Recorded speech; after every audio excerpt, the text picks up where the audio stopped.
we take an oath. It is a covenant, it is a promise, it is a contract that these office holders make with the state of North Carolina. It's the guidelines by which they operate. The responsibilities of this organization are awesome. The power and jurisdiction is impressive, but it does have its boundaries. And the oath of office more or less sets those outside boundaries. So it's my honor to first swear in your new chairman, Rob Bazell. So, Secretary Reagan. I'd be honored if Secretary Reagan would come up here. Secretary Z.E.Q. Reagan is here with us today. I'd be honored for you to hold the Bible. We'll get in the middle and hold the and turn around. If you raise your right hand, I will administer the oath. All you have to do is use it. Do you, Dr. Robert Bazell, solemnly swear or affirm that you support the Constitution of the United States? And do you, W. Robert Bazell, do solemnly swear or affirm that you will be faithful and bear true allegiance to the state of North Carolina and to the constitutional powers that are or may be established for the government thereof? And will you endeavor to maintain, support, and defend the Constitution of the state, not inconsistent with the Constitution of the United States? And do you, W. Robert Bazell, solemnly swear or affirm that you will well and truly execute the duties of your office as a member or chairman of the Marine Fisheries Commission according to the best of your skill and ability, according to law, so help you God? If so, say I do. So help me God, I do. Congratulations, ladies and gentlemen.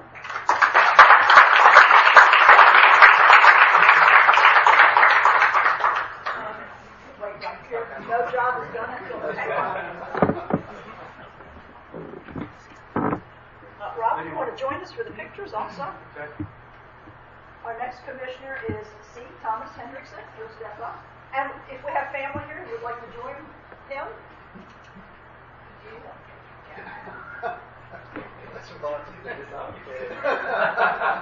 families enjoy or suffer in public appointments, so we might as well get the family support here.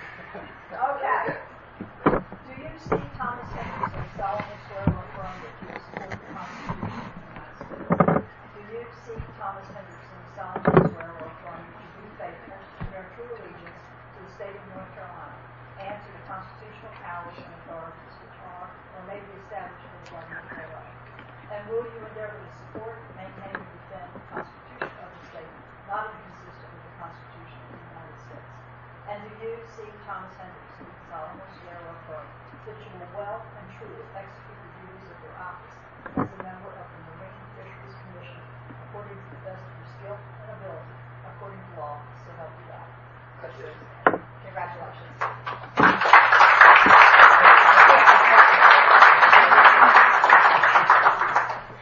And our last one is Michael C. Blanton.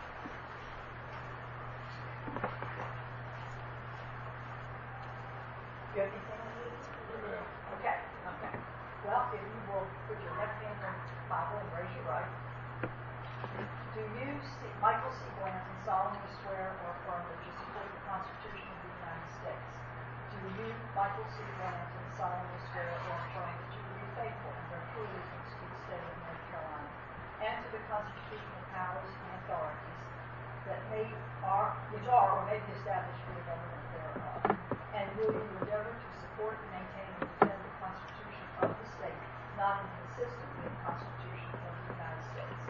And do you, Michael C. Blanton, solemnly swear or affirm that you will well and truly execute the duties of your office as a member of the Marine Fisheries Commission according to the best of your skill and ability, according to law, so help you God? So say I do. I do. Congratulations.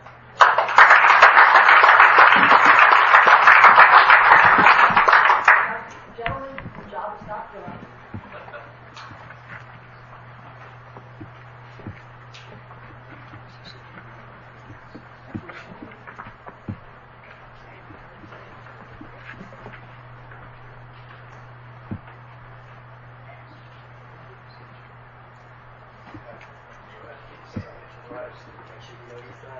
Yeah. That's right. His mind was over the night.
call this meeting of North Carolina Marine Fisheries Commission to order. If anybody here has cell phones on you, which I'm sure that's everybody, please turn them off or at least put them on mute. I'd like for us to start with the Pledge of Allegiance, so everybody will stand with me and say the Pledge of Allegiance.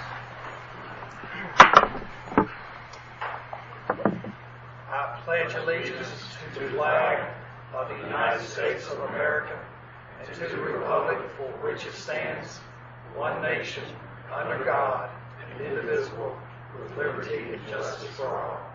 Chuck, would you lead us in the invocation? Dear Lord, please grant us the wisdom to manage our public trust resources in a manner that will provide a sustainable fishery for both sides of all of the boats. If you'll do that and help us and guide us in making decisions we have to make, we will trust in you and trust in your guidance. In the name of our Lord Jesus Christ, amen.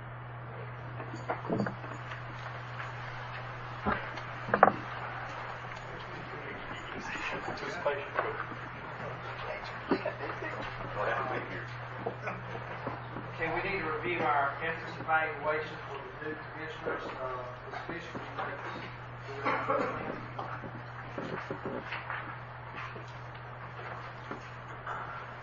Thank you, Mr. Chairman. So, the North Carolina State Board of Elections and Ethics Enforcement does an evaluation of the Statement of Economic Interest, and this is the one filed by C. Thomas Hendrickson. And the office received his Statement of Economic Interest as a prospective employee to the Marine Fisheries Commission. They've reviewed it for actual and potential conflicts of interest pursuant to Chapter 163A of the North Carolina General Statutes, also known as the Elections and Ethics Enforcement Act. I'm not going to read the entire letter, but they did not find an actual conflict of interest or the likelihood of a conflict of interest for Mr. Hendrickson.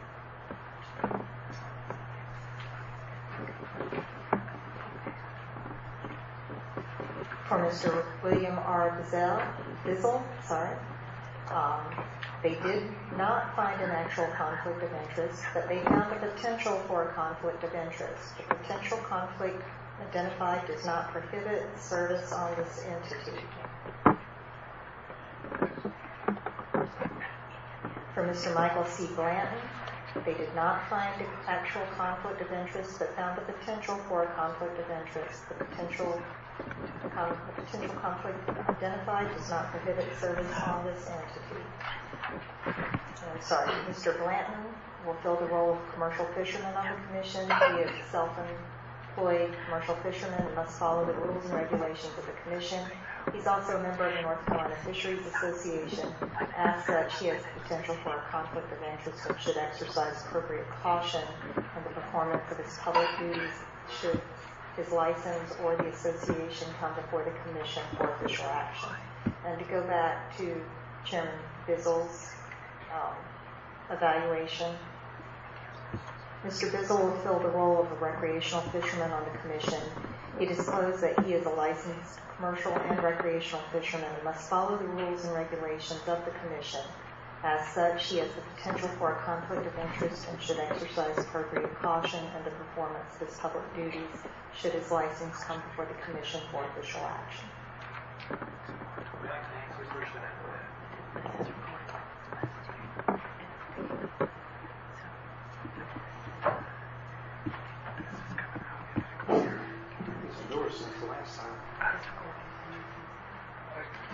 Okay, thank you again, Nancy. I am supposed to, at the beginning of each meeting, remind everybody of conflict of interest. North Carolina General Statute 138A-15E mandates at the end of the meeting of any meeting of a board, the chair shall remind all members of their duties to avoid conflicts of interest under Chapter 138. The chair also shall inquire as to whether there is any known conflict of interest with respect to any matters coming before the board at this time. And General Statute 143B-28954G2 states that a member of the Marine Fisheries Commission shall not vote on any issue before the commission that would have a significant and predictable effect on the member's financial interests. For the purpose of this subdivision, significant and predictable effect means there is or may be a close causal link between the decision of the Commission and an expected disappropriate financial benefit to the member that is shared only by a minority of persons within the same industry sector or gear group. A member of the Commission shall also abstain from voting on any petition submitted by an advocacy group of which the member is an official officer or sits as a member of the advocacy group's board of directors.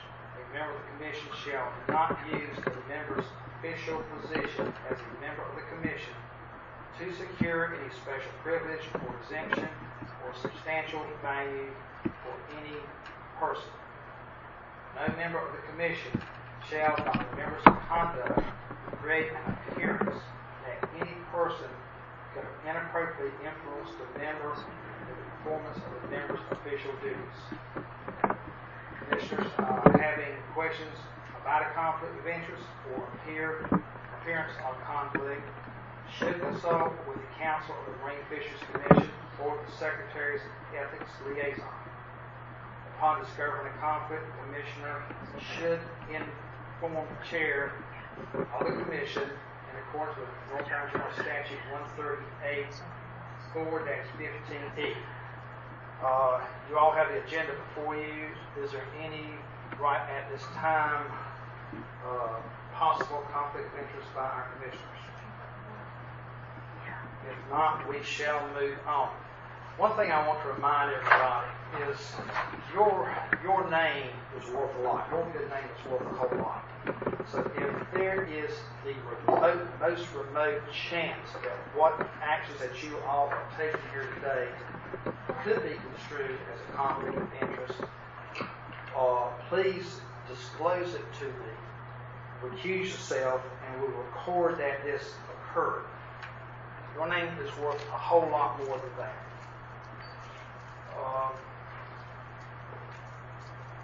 I also want to remind you all of our open meetings law. This has been a lightning rod right here recently. 5 or more commissioners cannot get together and talk on an issue. Now, one-on-one, yeah, you can discuss things in general, but you cannot plot to have motions made and passed as a group of 5 or more. So please remember this, and let's not have any sort of aspersion cast on this commission. I'll be very disappointed if it was. I'd like to also introduce our counsel, Sean Meyer. If you have any questions, Sean will be available to give you his business card and this, and call him and ask him, can I do this, can I not do this, or let's just all stay out of trouble in general. Okay. Okay, Ms. Fish, would you do our roll call, please? Yes, sir. Rob Bizzle. Here. Mike Blanton. Here. Cameron Boltez. Here. Tom Hendrickson. Here. James Cornegay. Here. Fred Corey. Here. Chuck Lockridge. Here. Mr. Chairman, also, if I might, there were a few, we have some newer commissioners. With your microphones, underneath the bottom of the microphone, if you just press it, the little light display will turn green on the side. If you press it again, it will turn red, and that puts it on hold. But I haven't had the opportunity to go through this with you or with the new commissioner, so I apologize for that. No problem. Okay, we do have a quorum, so we may conduct business. Before you two is our agenda. If you all would give me some latitude to adjust it to some degree for time effectiveness, I would like to have a motion made to approve the agenda. Is there a second? Second. Any discussion? All in favor? Aye. Opposed? The agenda has been approved. Cameron made the motion and second. Chuck seconded. Yes. Okay. Okay. Also in your books are the meeting minutes from the last meeting. Now, the only ones that should be looking at these and voting on these are those that were in attendance at the last meeting.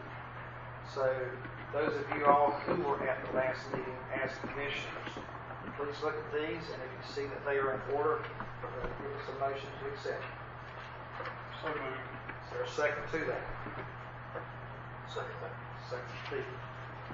Okay, any other discussion on them? If not, all in favor say aye. Opposed? Okay, the meetings have been approved. The chairman's report. I wish some of our past commissioners were here. I'd first like to thank Sammy Corbett for serving as chair. He had no idea he was going to serve as long as he did, and he stepped into a role that I think Brother would not have taken, but he took it and did a good job. And he was the first one to call me when I was named chairman, thanking me for getting him off the hook, basically. But Sam did a great job, and we are going to miss him. Also, Mark Borges, Rick Smith, and Janet Rose, they served very, very, very well. And I'd like for us maybe send them a little letter of thank you for their service to all of them. We did have 2 resignations in the meantime, Sammy Corbett and Allison Willis. They felt a need to step off the commission. I am disappointed that they felt that there was a need for them to do that, but I understand it, I accept it, and they will be missed because they voted for very good members and very influential members. I'd also like to thank Mike Blanton for coming. Mike, I know that if the rumors are true, your dedication to duty made you show up for this meeting, and I appreciate you doing that. So I appreciate it. Thank you for coming, and so we can go to business. One other bit of full disclosure. Pete Niggy and I grew up together. Grew up at Mount Olive together. Graduated from Southern Wayne High School in 1971, is that right? That's correct. But Pete and I also have not probably seen each other since then. I don't know if you were at any reunions or anything. I went to 2. I don't know if you were there. I don't think I was at one. Okay, but basically we haven't seen each other since 1971, maybe one time. So I want to be full disclosure to let you know that we do have a history, but it's since 71 hasn't been a close history. Correct.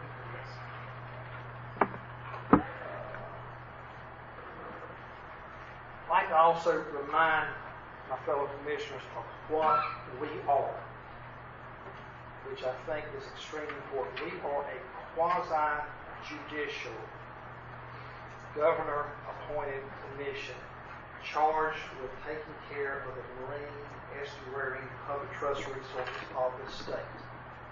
That's not enough to overwhelm you if you don't have a pulse. We've got serious work to do here.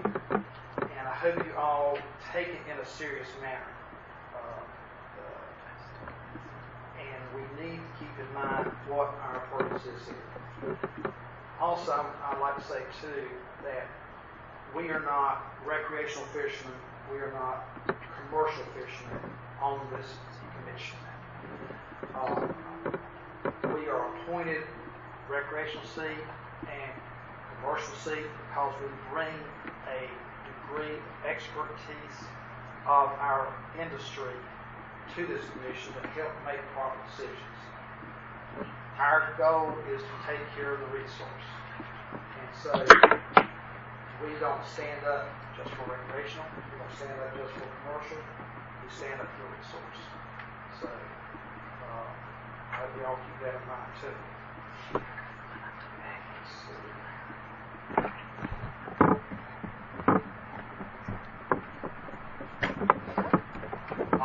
Also use your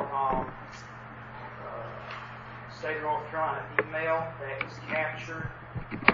There are public records requests, so anytime you talk about fisheries issues, do use your state email address. Okay, Nancy, we got any letters that we need to bring up? Yes, sir, Mr. Chairman. I'll be happy to review those with you. There were a number of letters in your notebook that was mailed out that were sent from the commission after your last meeting.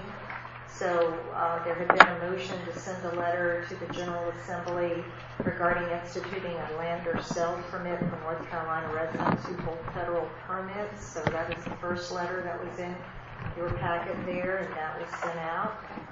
You received a letter from the town of Kill Devil Hills. It is a resolution from their Board of Commissioners. They were opposing any changes that you all were considering to the definition of a commercial fisherman. You've got that resolution in your packet also. There is a letter to Secretary Regan that you all voted to send at your last meeting also regarding beginning development of the shrimp fishery management plan outside of the regularly scheduled time you would normally change the fishery management plan scheduling. So you have that letter in your packet also. And then there was a letter to an advisor. There were some issues at an advisory committee meeting, and Chairman Corbett at the time felt that it was important to remove this advisor from that committee in order to have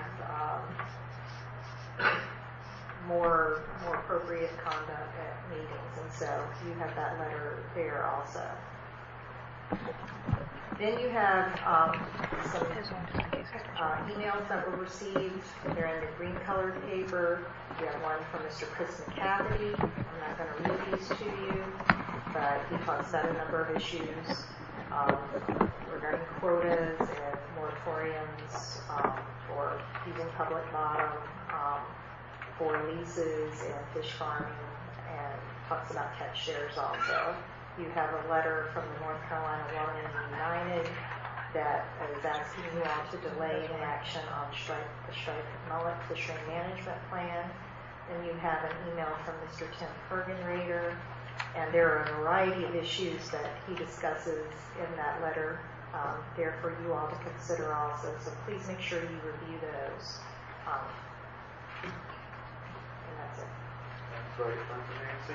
And I'd also like to remind you, while I have the mic, Mr. Chairman, about your ethics training requirements and your statement of economic interest requirements that you have as members. I will remind you all as you get closer to when your ethics training is due that you have to take it within the first 6 months of appointment and then every 2 years thereafter. Thank you, Nancy.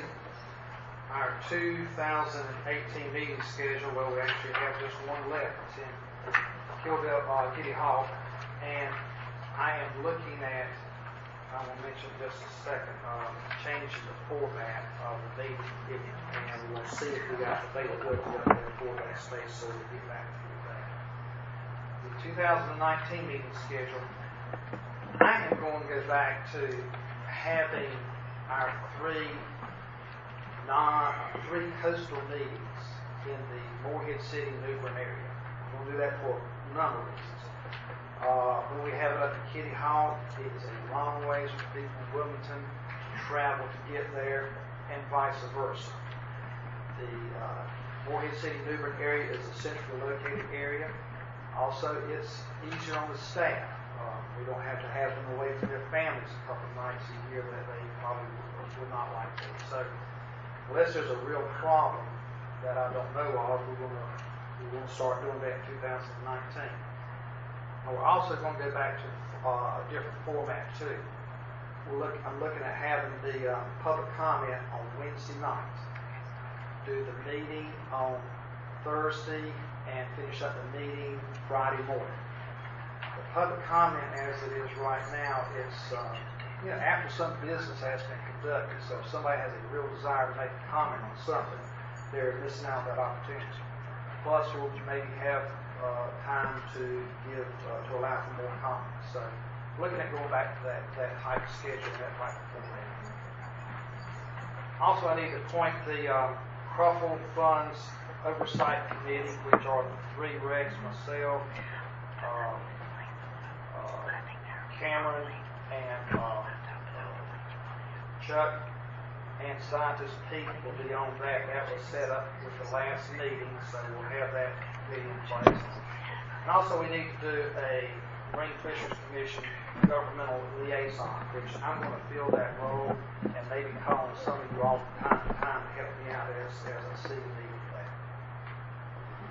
Now we need to elect vice chairman. Is there any nominations on the floor for vice chairman? I nominate Chuck Locke. Second that. Are there any further nominations? Not. I move the nominations closed. All in favor of Chuck serving as vice president, say aye. Aye. Opposed? Chuck, your vice president, vice chairman again. A little side note on that. Chuck and I talked about this ahead of time, that the optics just weren't the best for the chairman and the vice chairman to be recreational seats, even though I personally don't think that really matters. So Chuck was going to nominate Allison Willis. He was going to step aside and let Allison Willis do it, and then Allison decided to step off the commission. So with in case something happens to me, I think somebody's got a little road under their feet with these things. Chuck's the obvious choice. So that was the thought process behind it. Okay, committee reports. They should all be in your binders. The staff have anything they need to interject on any of those reports?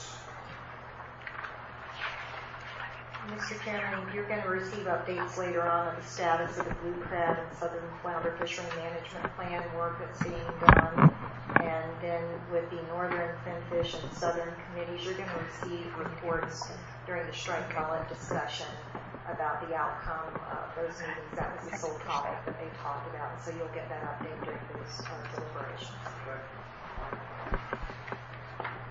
And let's move on then to unless anybody has any questions or comments about these reports.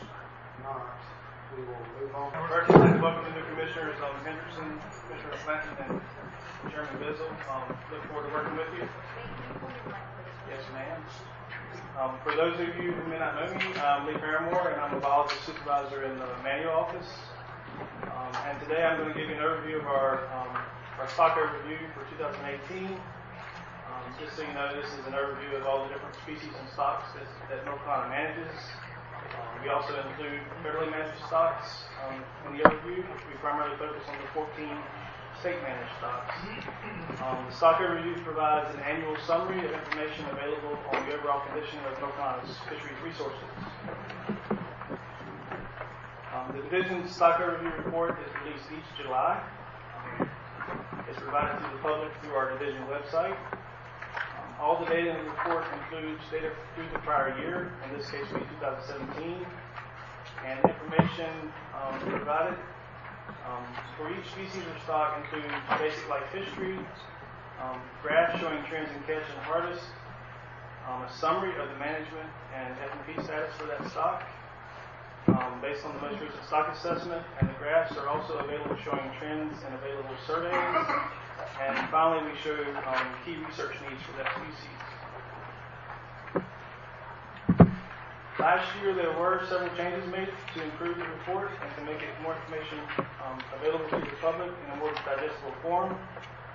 These changes included really no change to the information that was provided, but they included separating the 14 state-managed stocks from the 23 federally or ASMFC managed stocks. And this was to allow the public better understanding of who is actually responsible for the management of these different species.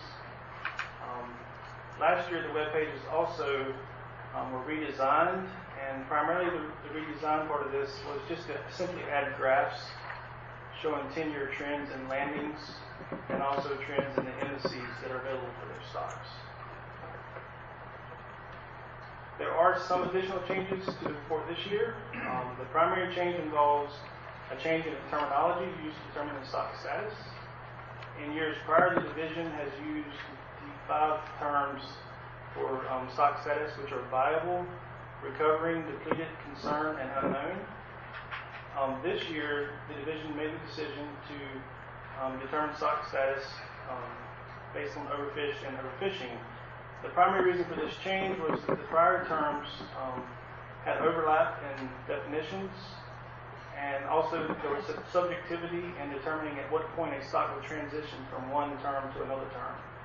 So there was often a lot of debate over whether a fish was recovering or whether it was actually viable and that sort of thing. So stocks were in steady transition simply by using the overfish and overfishing definitions, we can rely on peer-reviewed stock assessments to make those determinations to be a lot more objective. In cases where there is no stock assessment, there trends for those stocks are provided and catch as well, and the division does intend, as information becomes available, to continue to work towards stock assessments for these unassessed stocks. And I'll touch on that a little bit more later. Since we are working primarily on these terms overfishing and overfish, I thought we would provide some graphs to quickly illustrate those terms in clear terms. Overfishing occurs when the rate of removals, as seen on this graph, is too high. Fish mortality would be above the dashed line, which is known as the threshold, the overfishing threshold. The overfishing threshold is determined as part of the stock assessment and is dependent on many factors, including specific life history of that species that's being assessed. When the fishing mortality rate is too high, above the line, the stock is said to be experiencing overfishing. Fishing above the threshold over time will result in a stock decline.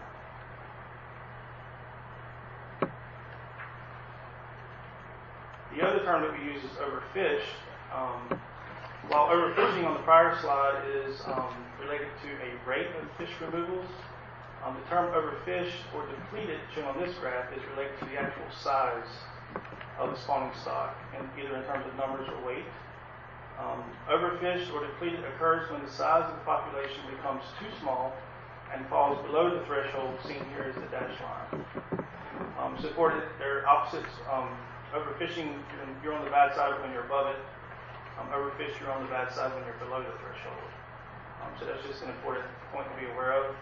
At the point the adult population is considered to be depleted or overfished, there is an increased risk that the stock is not able to sustain itself over time, and is therefore said to be at a higher risk for what is termed recruitment failure. So I just want to highlight each of the 14 state managed species for you. First, we're going to talk about blue crab in this year's report. You're well aware, probably, at this point, you're going to talk about blue crab later in your meeting. But, so blue crab, the 2018 peer review benchmark stock assessment was passed, and it does indicate that the stock is experiencing overfishing and is overfished. In response to this determination, Amendment 3 to the blue crab fishery management plan is underway, and we'll consider possible management options in the near future. The second stock on here, river herring, this fishery remains closed to harvest. It's been in our full moratorium since 2007. Assessment was last updated in 2017 through SCFL, and it shows that the stock continues to be in a depleted state. The North Carolina river herring FMP was last approved in 2015. Next species is red drum. The 2017 stock assessment was just finished. Last year, I think you got a review on this. Showed that the management targets set forth in the plan are being met or exceeded.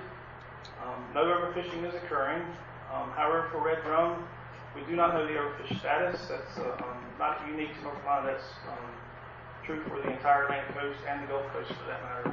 Just the adult stock is not well understood. The state FMP was last reviewed in 2017. Spotted sea trout is another species where the 2014 stock assessment showed that the stock was not overfished and was not experiencing overfishing. This species is, as you're well aware, particularly susceptible to cold stun events, and we most recently had a cold stun event this past winter, which resulted in the closure of the fishery through June 15th. The next FMP review for spotted sea trout occurs in 2019. Southern flounder, the 2018 peer-reviewed benchmark stock assessment did pass peer review, indicated the stock was overfished with overfishing occurring.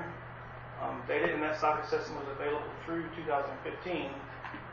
While the stock assessment was accepted through peer review, the acceptance was contingent upon the assessment being updated with more recent data, including data from 2016 and 2017. That update is currently being undertaken and is scheduled to be completed this fall. Amendment 2 to the Southern Flounder Fishery Management Plan is underway. Striped bass. For the Albemarle and Roanoke stock, the 2016 assessment shows that the stock is not overfished and no overfishing is occurring. Currently, the stock is being assessed and formal plan review is underway. The other stocks in North Carolina include central and southern management areas, and this includes the Tar Pamlico system, the New system, and the Cape Fear systems as 3 different stocks. The fishery management plan review for these stocks is also currently underway. There is concern with these stocks over limited natural reproduction, and also harvest is primarily supported by hatchery-reared fish in these systems. Like I said, a benchmark stock assessment is underway with results expected in early spring 2019. Both the Albemarle and the Central Southern stocks are managed as a joint plan with the Wildlife Resources Commission.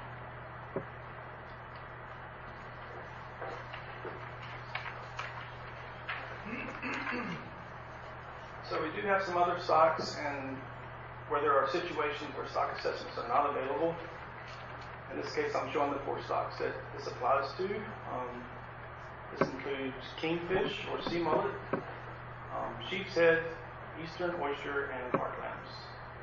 For a species like kingfish, there are research needs, so questions related to the proper stock structure and the migration needs to be addressed before formal stock assessment can be conducted.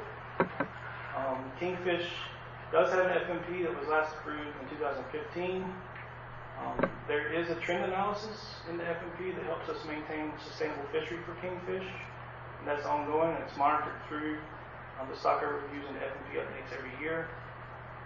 Just as a note, there are three species of kingfish that occur in North Carolina: the southern kingfish, the northern kingfish, and the Gulf kingfish.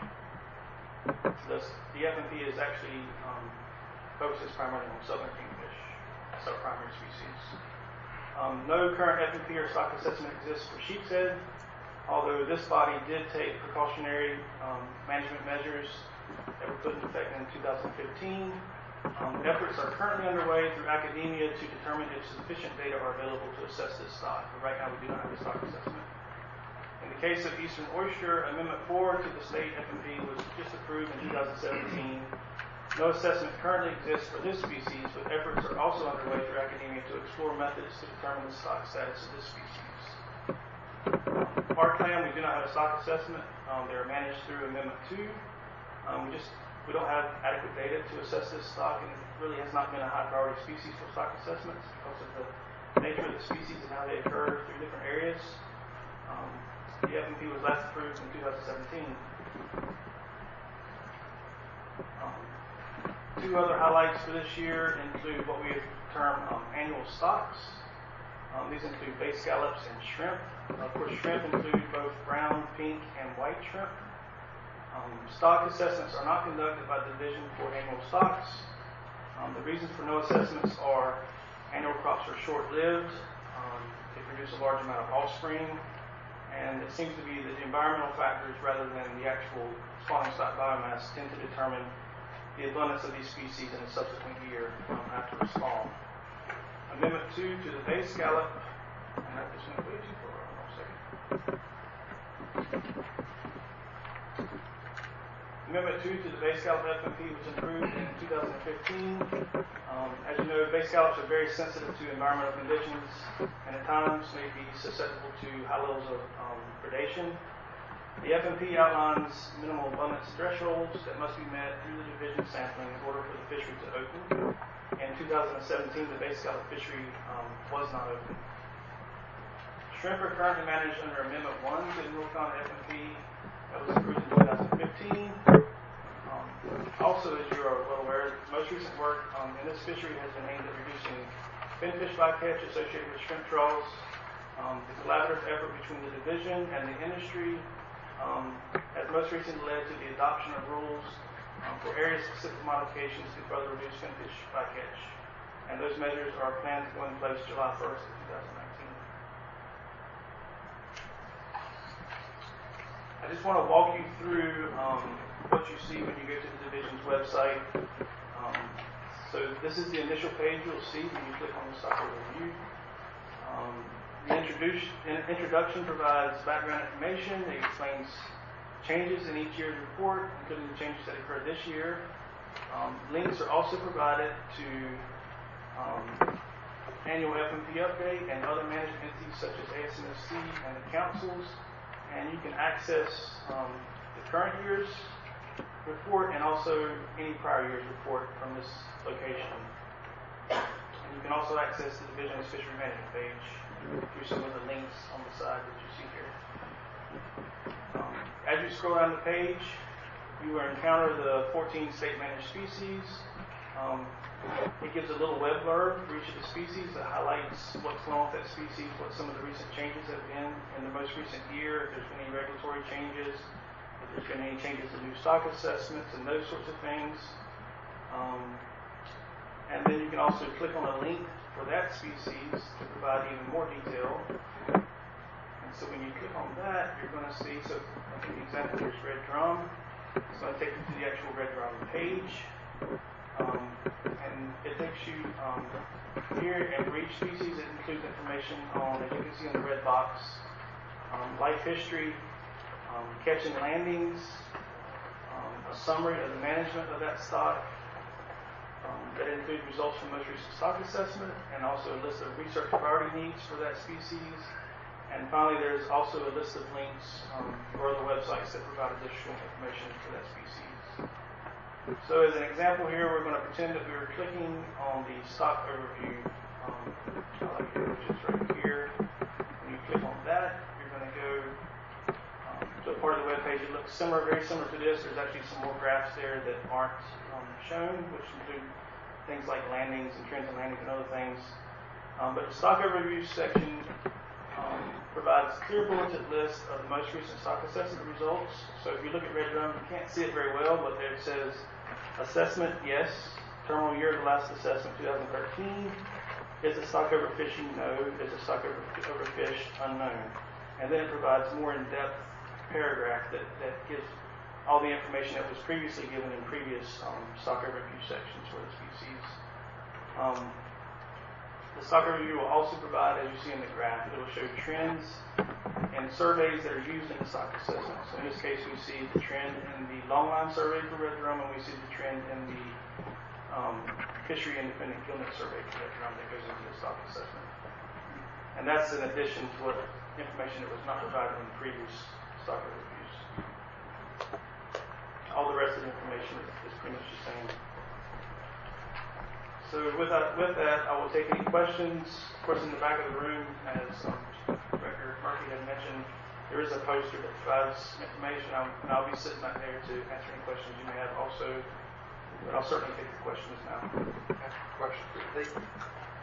What is the rationale for excluding spot, croaker, and weakfish from the 14 managed species? Spot, croaker, weakfish, we do not have state fishery management plans for those species, and they're managed primarily through the United States Marine Fisheries Commission. Those are not excluded per se. There's a link on our website that if you go to it, and it will take you directly to the same stock overview webpage for those species. They're just listed under ASMFC because they're primarily managed by ASMFC and not North Carolina Fisheries. Anyone else?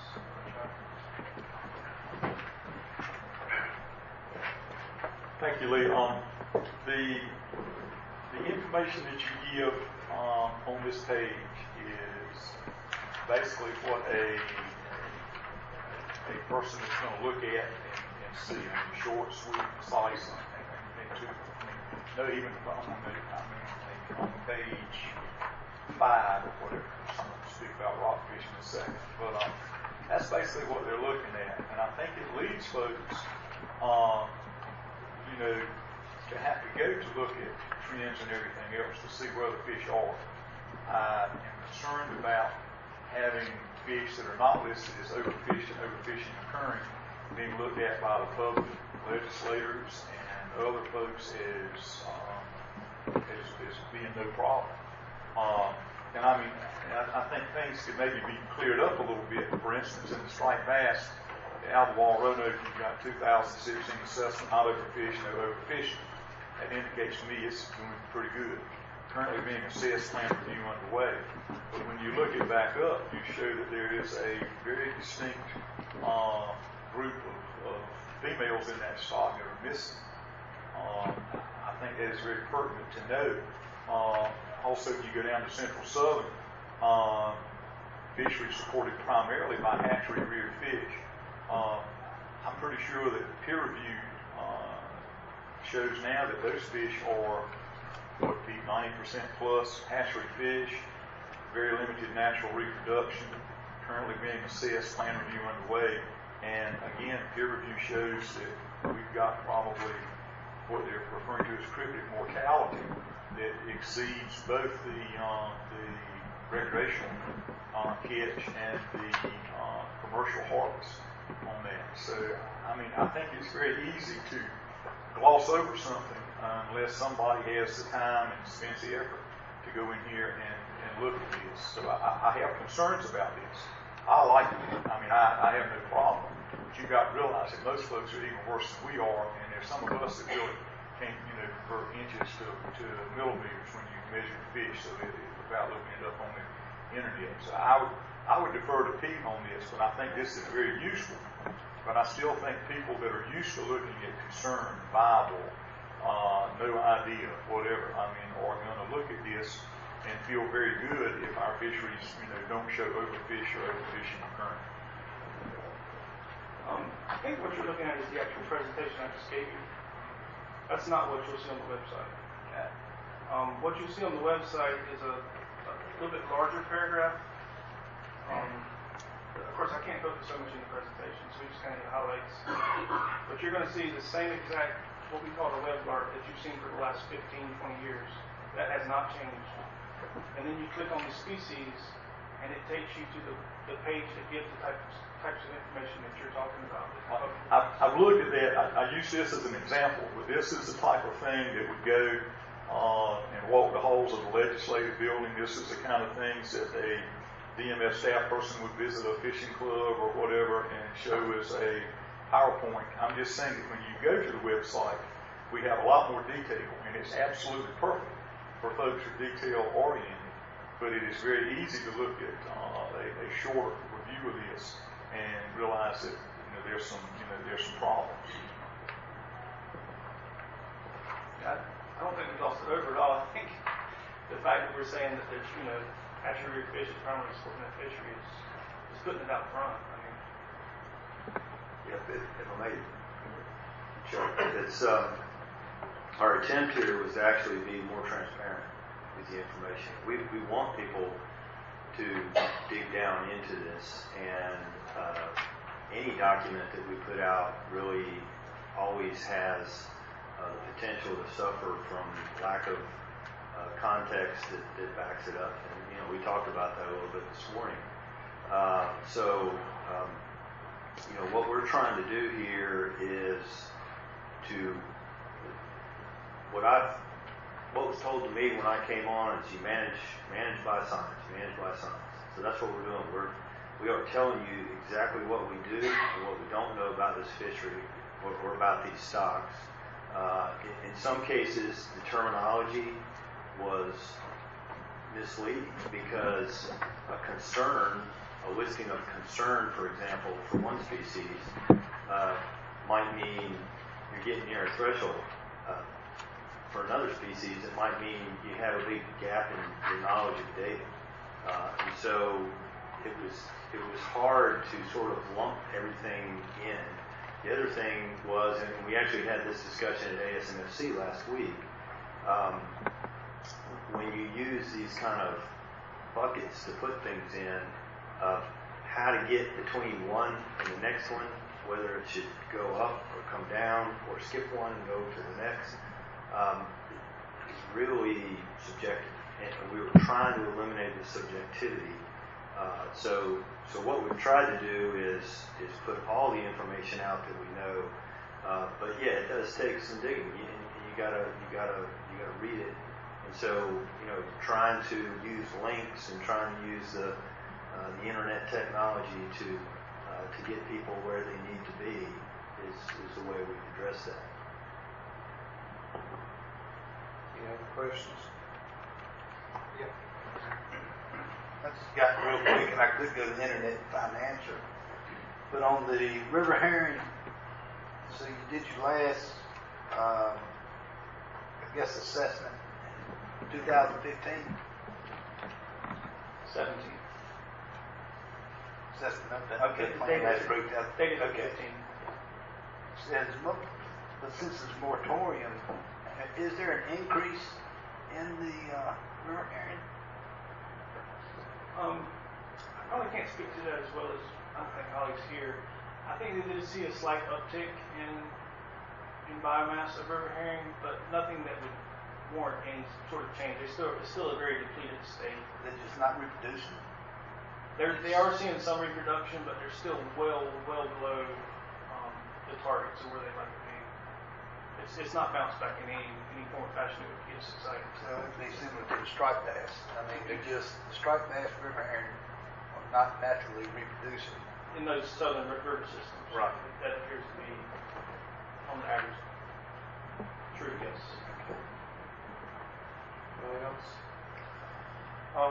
Lee, I noticed in the website that some of these important jurisdictional fisheries have been taken off of the report overview. Is there a reason for that? They're actually, I think it needs a better link. There's when you go to the stock overview webpage on the left side, there's a link that just says the word species.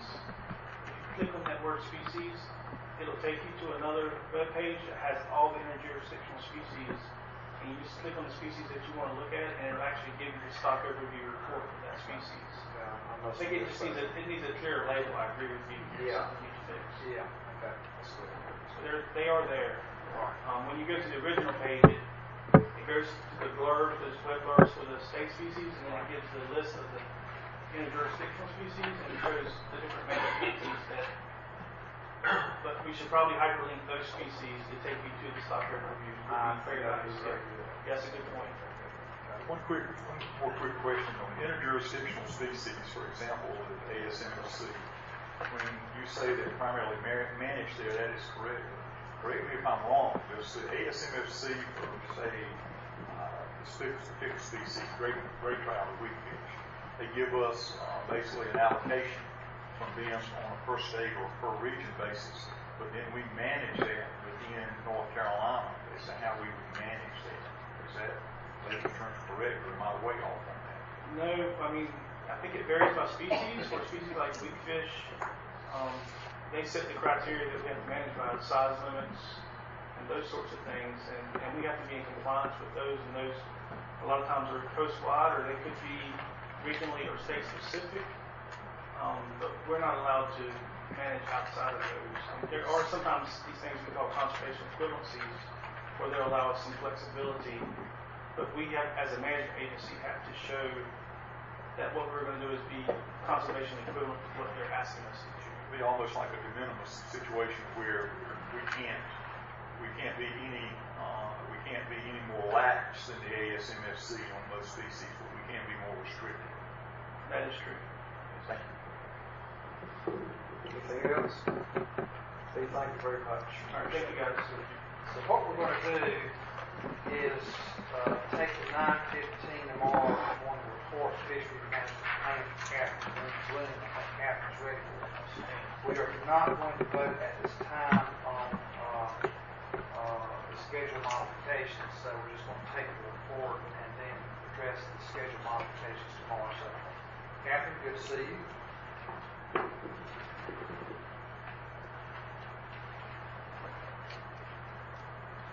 There we go. Now I can say it's good to see you too. Thank you, sir. I got my mic going. Let me switch presentations here and get that ready, and I'll be right with you. Let's see.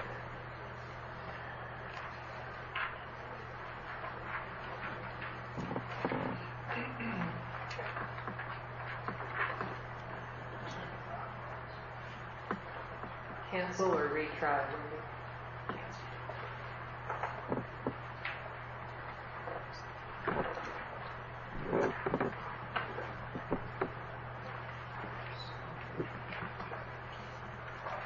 Okay, I do have a presentation to give you, but before we jump into that, I'll overview the materials that are in your briefing book.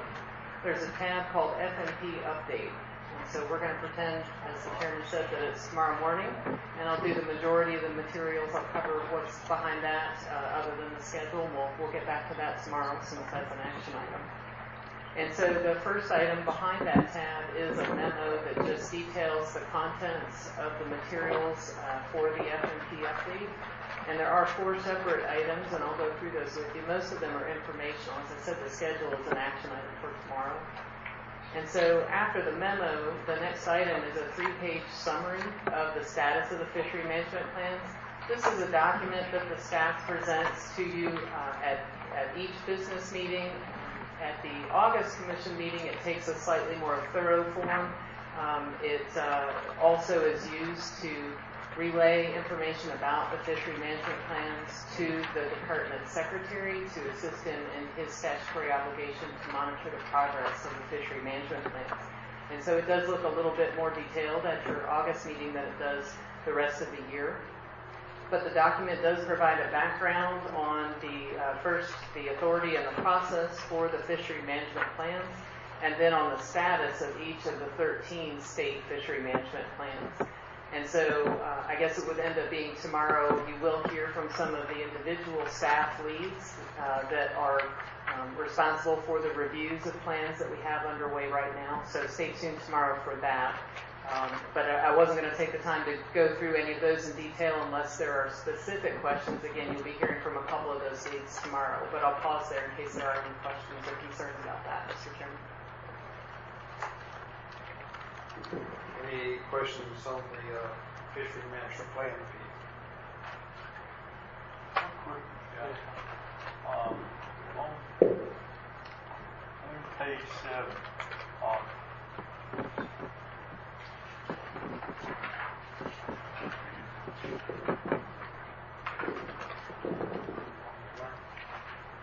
there we go. On page 7, the fishery management plans, where you refer to GS 113-182.1, in overfishing within 2 years of final adoption of the plan, unless the division director concludes their biological or environmental reasons to not do that. Are we going to use that for everything, or when you have a final adoption of a plan, say for something like southern flounder, that you may have not had what amounted to a peer-reviewed stock assessment, but you did have a plan at the very beginning?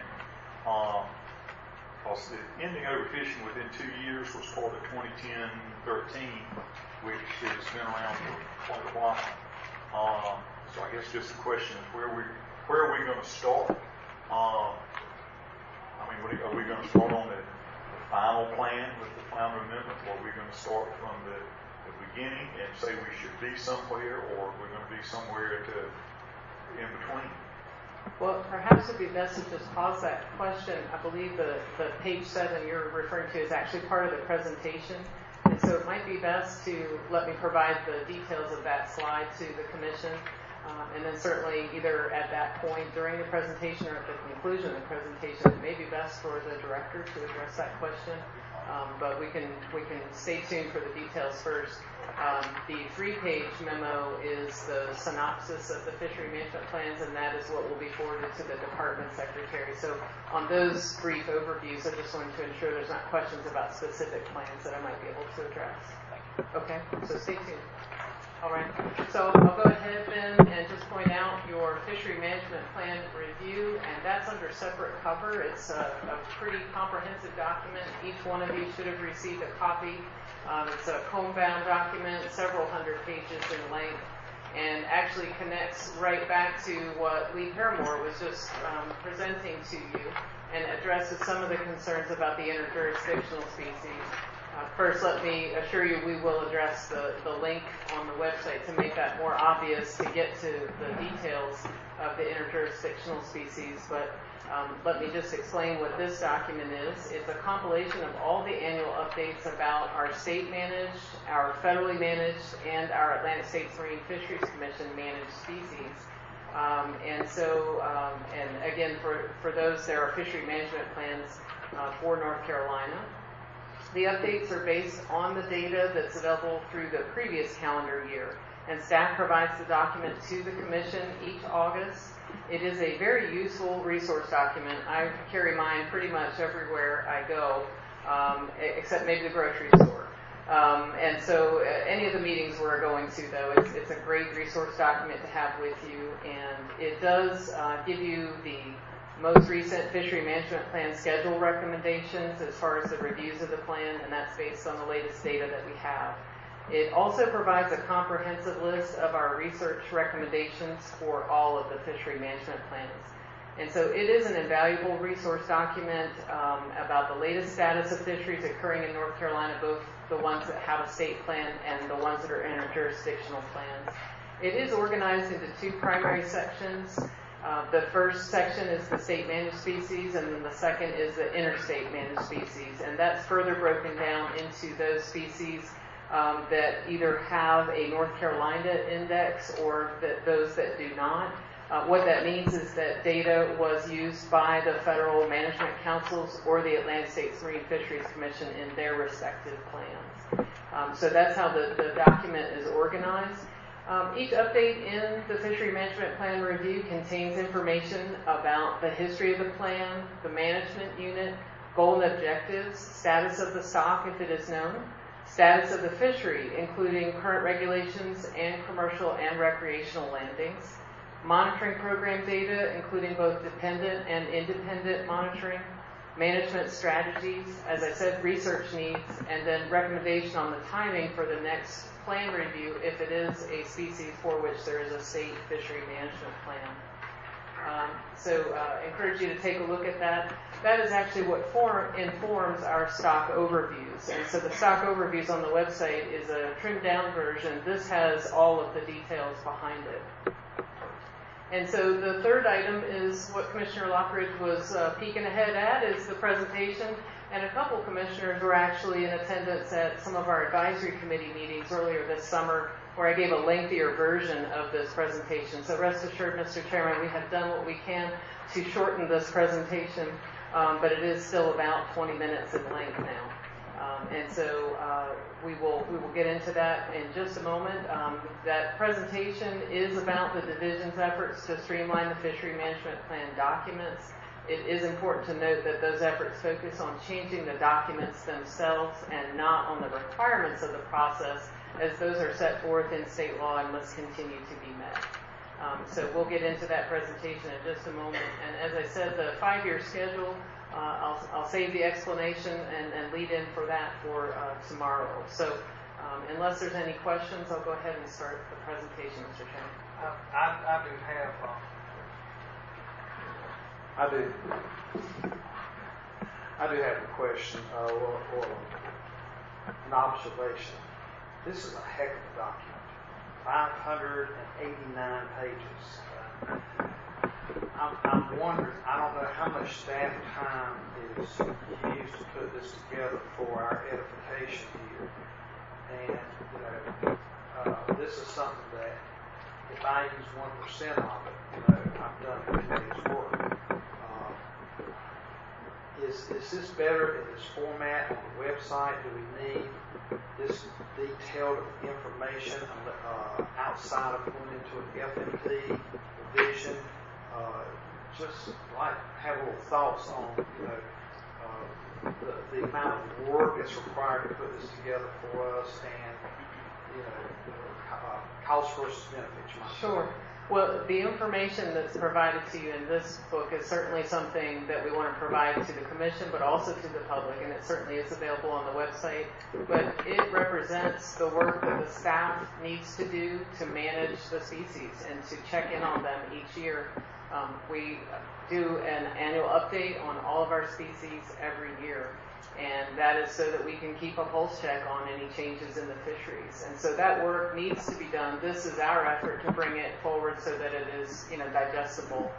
Certainly, when you list the number of pages, it is quite a beefy document, but it does represent approximately 37 species, which is what we're talking about for species occurring in North Carolina as far as the fisheries that we manage. And so we have made several strides on our website. We like to talk I think our IT staff would be proud of us. We talk about version 1.0 and version 2.0. So we continue to make those improvements, and we're already talking about improvements for next summer and that version 3.0 to try to connect the dots and make these pieces even easier. We hope to work towards an individual web page for each species where you can go to one-stop shopping for weakfish or for spots or for red drum or whatever species you're looking at. So it just takes some baby steps to get there. So we certainly hear your concerns, and we're working towards, I think, the same goals, Mr. Chairman. That sounds great. Okay. Any other comments or questions before she gets into her presentation? Not, please go ahead. Yes, sir. I'll try not to tear it. I failed to introduce myself when I sat down, but Mr. Chairman, you did that for me. My name is Catherine Bloom, and I'm the Division's Fishery Management Plan and Rulemaking Coordinator. As I said, I'm going to provide you with an overview of the Division's efforts to streamline our Fishery Management Plan documents, and I will restate the importance that these efforts do focus on the documents themselves and not on the required steps in the process that need to continue to be met. So first we're going to review why fishery management plans are required, what they are, and what to expect during the overall process. In North Carolina, coastal fish are a public trust resource and belong to the citizens of the state as a whole. Management of North Carolina's coastal fisheries is largely governed by the Fisheries Reform Act of 1997, and it revamped the state fishery management process in several ways, including mandating fishery management plans for all significant species. And the Fisheries Reform Act, quote, recognizes the need to protect our coastal fishery resources and to balance the commercial and recreational interests through better management of these resources, end quote. So the Fisheries Reform Act was a result of a 3-year process of intense meetings, discussions, and debates over the future of fisheries management in North Carolina.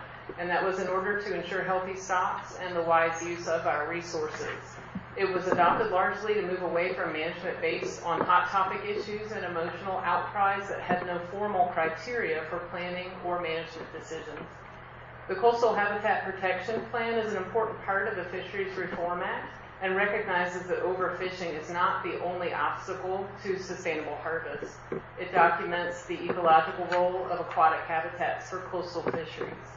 The Fisheries Reform Act also restructured the Marine Fisheries Commission and implemented a new license structure. A fishery management plan is, in short, a comprehensive document. It guides management of coastal fishery stocks with the goal of ensuring the long-term sustainability of those stocks. Fishery management plans are the product that ultimately brings all the information and management considerations for a species into one document. It includes informational background sections, review of substantive issues, determination of management strategies and measures, and identification of research needs. It's based on a stock assessment when applicable. An example of when a stock assessment is not applicable is for bay scallop, which is considered a crop or annual species, and Lee mentioned that in his presentation. We are experiencing growing pains for one-stop shopping as the documents keep getting bigger. And so, Mr. Chairman, that actually ties into your question as well. So next, within the context of fishery management plans, we will quickly review the roles and responsibilities of several entities involved in the process. First, the Division of Marine Fisheries is a state agency under the North Carolina Department of Environmental Quality and is responsible for managing the state's coastal fishery resources. And the division works in partnership with the Marine Fisheries Commission. The division prepares fishery management plans with the assistance of advisory committees for adoption by the commission. The division also implements those supporting rules and policies.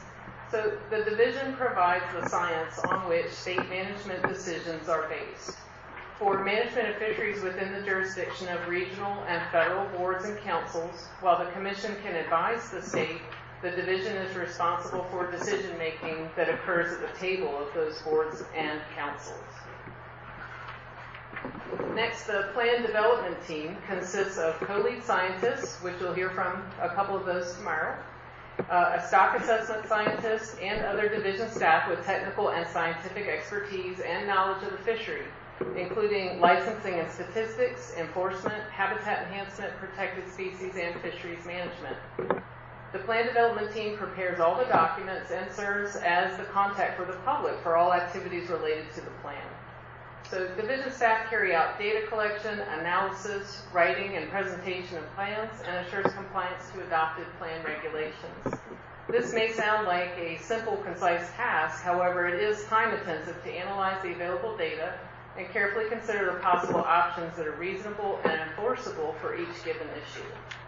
Now, if needed, individuals from other state or federal agencies may also be part of a plan development team, such as from the North Carolina Wildlife Resources Commission in the case of our 2 joint plans, which is river herring and estuary and striped bass. We also have staff that participate from U.S. Fish and Wildlife Service and NOAA Fisheries. The co-lead scientists are the division subject matter experts and key contacts for the public regarding management issues and fishery management plan development. They attend each advisory committee meeting and assist the committee chairman with the meeting administration. They also prepare all of the meeting materials and minutes. And again, you'll be hearing from some of those folks tomorrow. We're going to take a look at some of the other hats that our co-lead scientists wear a little bit later in the presentation. So the Fishery Management Plan Advisory Committee assists the division with development of fishery management plans. Each committee is comprised of commercial fishermen, recreational fishermen, and scientists, all with expertise in the fishery for which the plan is being developed. And so this is a two-way street. The division learns from the committee members and hopes that the committee learns from the division in these meetings as well. We rely on the advisors to pass along information to their peers and colleagues in their respective groups of fishermen and stakeholders. So the makeup of the Marine Fisheries Commission includes commercial and recreational fishermen, a scientist, and at-large seats. The commission chairman appoints the advisory committees as well as the committee chair and vice chair.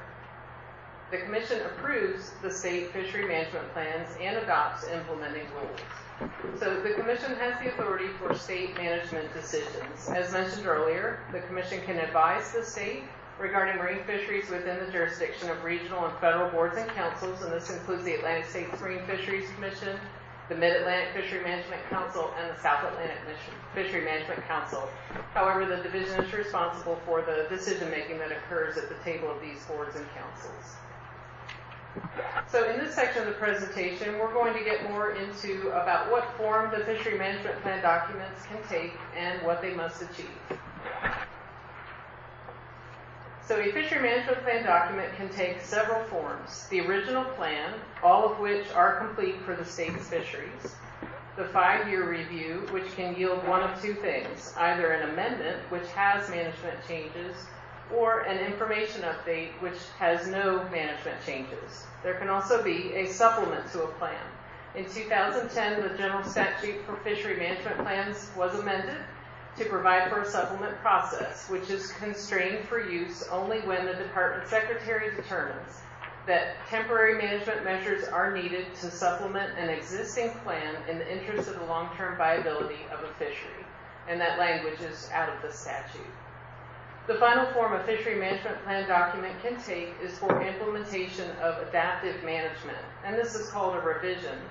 A revision is quite simply how we document implementation of adaptive management that's already built into a plan. We need to write it down to record it for the next review. So an annual review of every state plan is also undertaken, including for those interjurisdictional species. And again, that's what yields your, how many pages was it? 590-page FMP review. Okay. So we do review every plan every year, as I said earlier, to keep a pulse on changes occurring in the various fisheries, and that's that compilation document. So I think I misspoke and might have said 37 species. I believe it's 34 species that are included in that.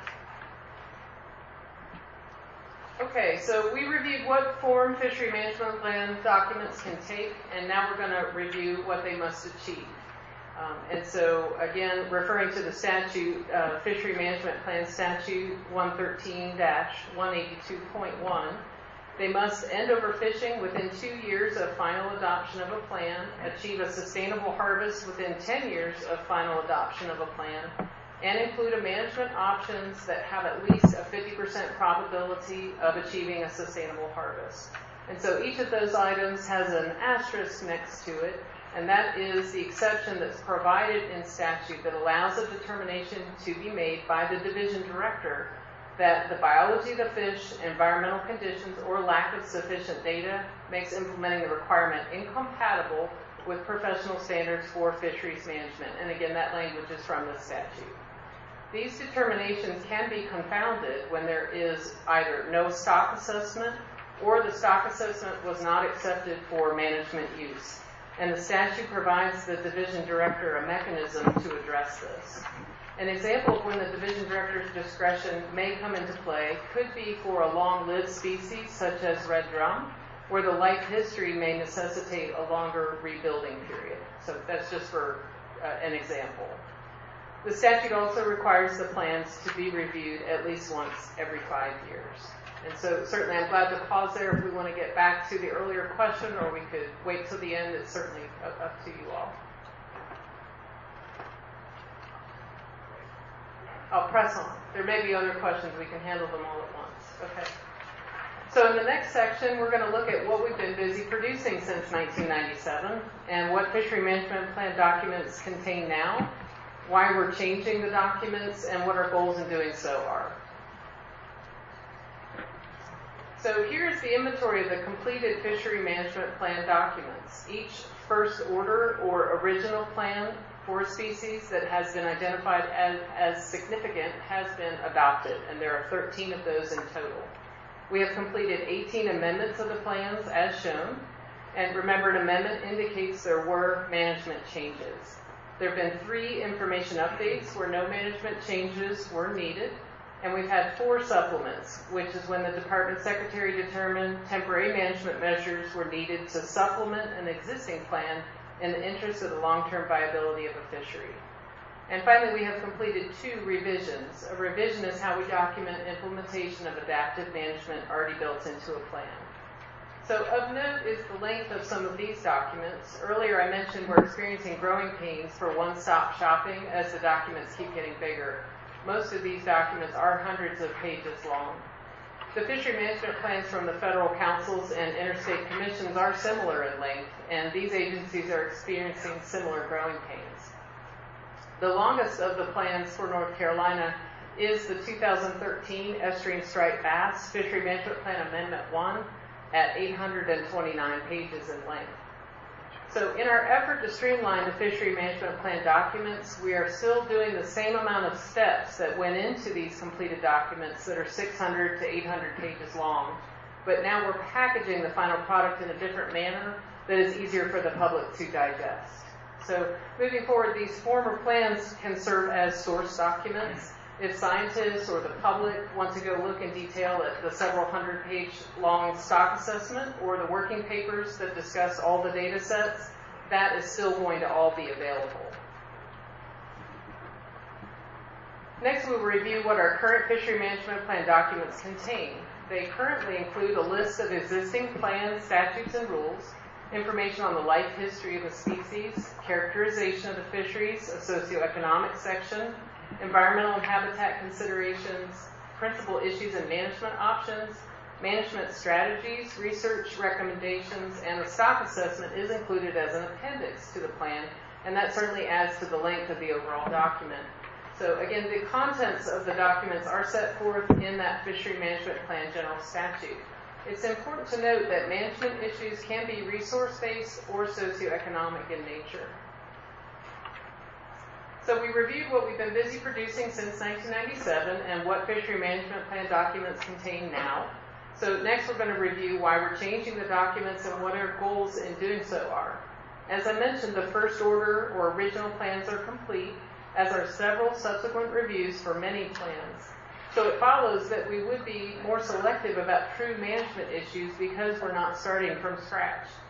We also want to address stakeholder complaints about the process being not easy to follow, being perceived as delaying management actions, and being lengthy. We definitely want to take advantage of improved technology that's available to readily disseminate the information on our division website. And so, once again, just a reminder, we are talking about streamlined documents, not the requirements of the overall process. Additional reasons for changing the fishery management plan documents include that we do have limited biological staff to create the documents due to a more than 40% reduction in funds since 2010 and ever-increasing demands on staff, such as state legislative mandates, federal management tasks, data requests, and expanding survey programs. In short, there is a need to streamline the fishery management plan documents in order to survive the ever-increasing workload. So earlier in the presentation, I mentioned the multiple hats that our species leads wear, and this slide shows some of these, and I can't take credit for creating this slide, but I do like it. The species leads are also supervisors, they procure equipment, they analyze data, they're researchers, public educators, and they have many other responsibilities as listed on the slide. I do want to just take a moment to acknowledge my scientific colleagues at the division. The caliber of our staff is just stellar. Most biologists hold or are working towards advanced degrees. They have years, if not decades, of direct experience and are published and accomplished scientists, so just kudos to them. Okay, by changing the fishery management plan documents, our objectives are to achieve a more efficient fishery management plan with improved understanding of the plan, pinpoint management issues that are based on sustainability of the resource, balance flexibility with structure for management, use photographs, color printing, text boxes, and other elements to help documents be reader-friendly, create visual interest, and highlight key components. We want to work towards an increased reliance on the annual plan updates, satisfying the statutorily required review of existing state plans in lieu of a complete overhaul of a plan every 5 years. And this occurred in 2017, when the Commission approved the annual update to the Red Drum Fishery Management Plan to satisfy that formal statutory 5-year review. And so, Mr. Chairman, I didn't think of that facet when you asked your question earlier, but that is a definite use for the information in that large FMP review if it's a candidate where we could use that to satisfy that statutory obligation. It's certainly a huge time saver for everyone. So a more efficient plan does not necessarily mean a skinnier plan. Pinpointing the true management issues is key to a more efficient process. For example, rule clarifications that do not reflect management changes can be undertaken outside of the fishery management plan process. User conflicts, resource-neutral tweaks, and outreach initiatives could also be handled outside of the fishery management plan. In this section, we're going to look at a few examples of how we're changing the documents while still abiding by the statutorily mandated contents, with a focus on the visual interests we are adding. So in our streamlined fishery management plan documents, we're making several changes. The plans focus on management issues that are based on sustainability of the resource in support of management strategies and not housekeeping or non-resource-based issues, such as a rule change to correct a boundary. They cite other existing documents instead of duplicating information, such as the Coastal Habitat Protection Plan, a stock assessment, and pertinent regulations. The plan synthesized socioeconomics within the characterization of the fisheries instead of its own standalone section. They clearly demarcate the management in place at the start of the plan review from the management that was implemented as a result of the amendment that's being adopted. So it's clear what was in place at the beginning and at the end. The plans also visually package information to be more interesting, relevant, and readable. And so now the show and tell part, we'll look at a few example slides. So this and the next few slides provide representative examples of some of the ways we're adding visual interest to our fishery management plan documents.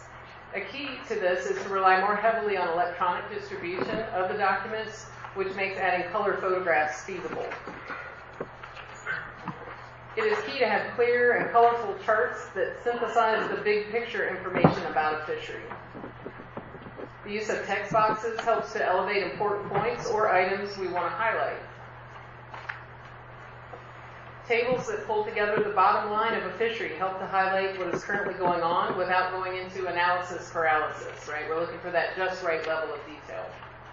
Additional information, if needed, can always be found in the stock assessment and other supporting reference materials. So we're changing the documents while still abiding by the statutorily mandated contents with a focus on the visual interests we're adding. So in the streamlined fishery management plan documents, you'll see trimmed down sections, focused management issues, photographs, color charts and graphs, text boxes, concise tables, and citations to reference documents. We're standardizing information that is applicable across all fishery management plans for consistency. So an example of those types of sections is the authority for management and information about compliance and enforcement. So from one plan to the next, those sections would read very similarly, sort of global pieces.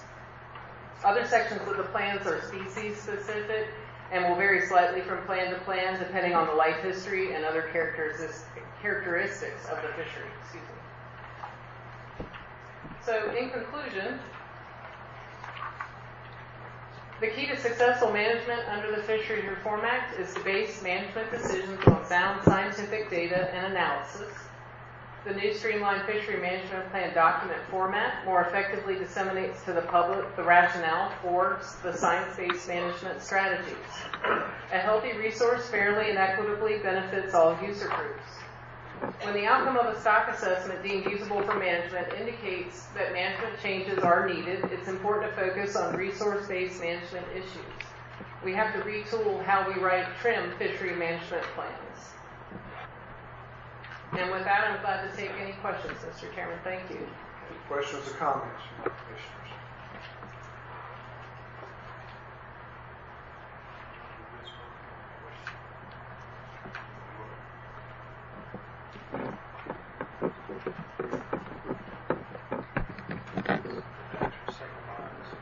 Director, would it be more appropriate to address the question on the timing or southern flounder during that presentation, or do you want to come talk about the starting of a plan?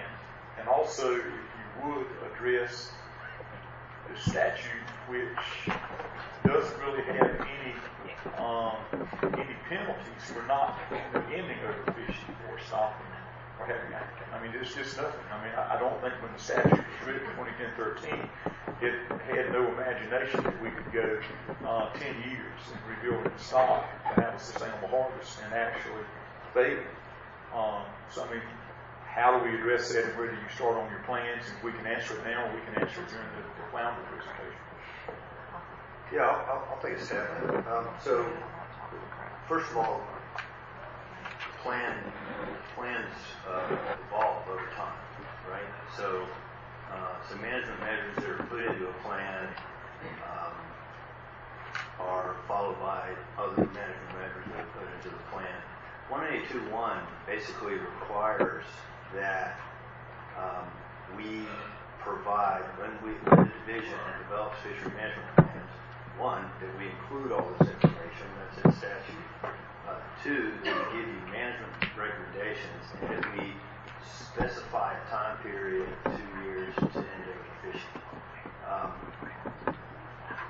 Whether or not that works or not, it's really not addressed in the plan. So, but the time that starts is from the adoption of the plan. So I look at this current situation that we have now with the stock assessment and the plan review that's underway, or the plan amendment that's underway, is that over actions to end overfishing clocks starting when this plan, when those management measures from this are adopted.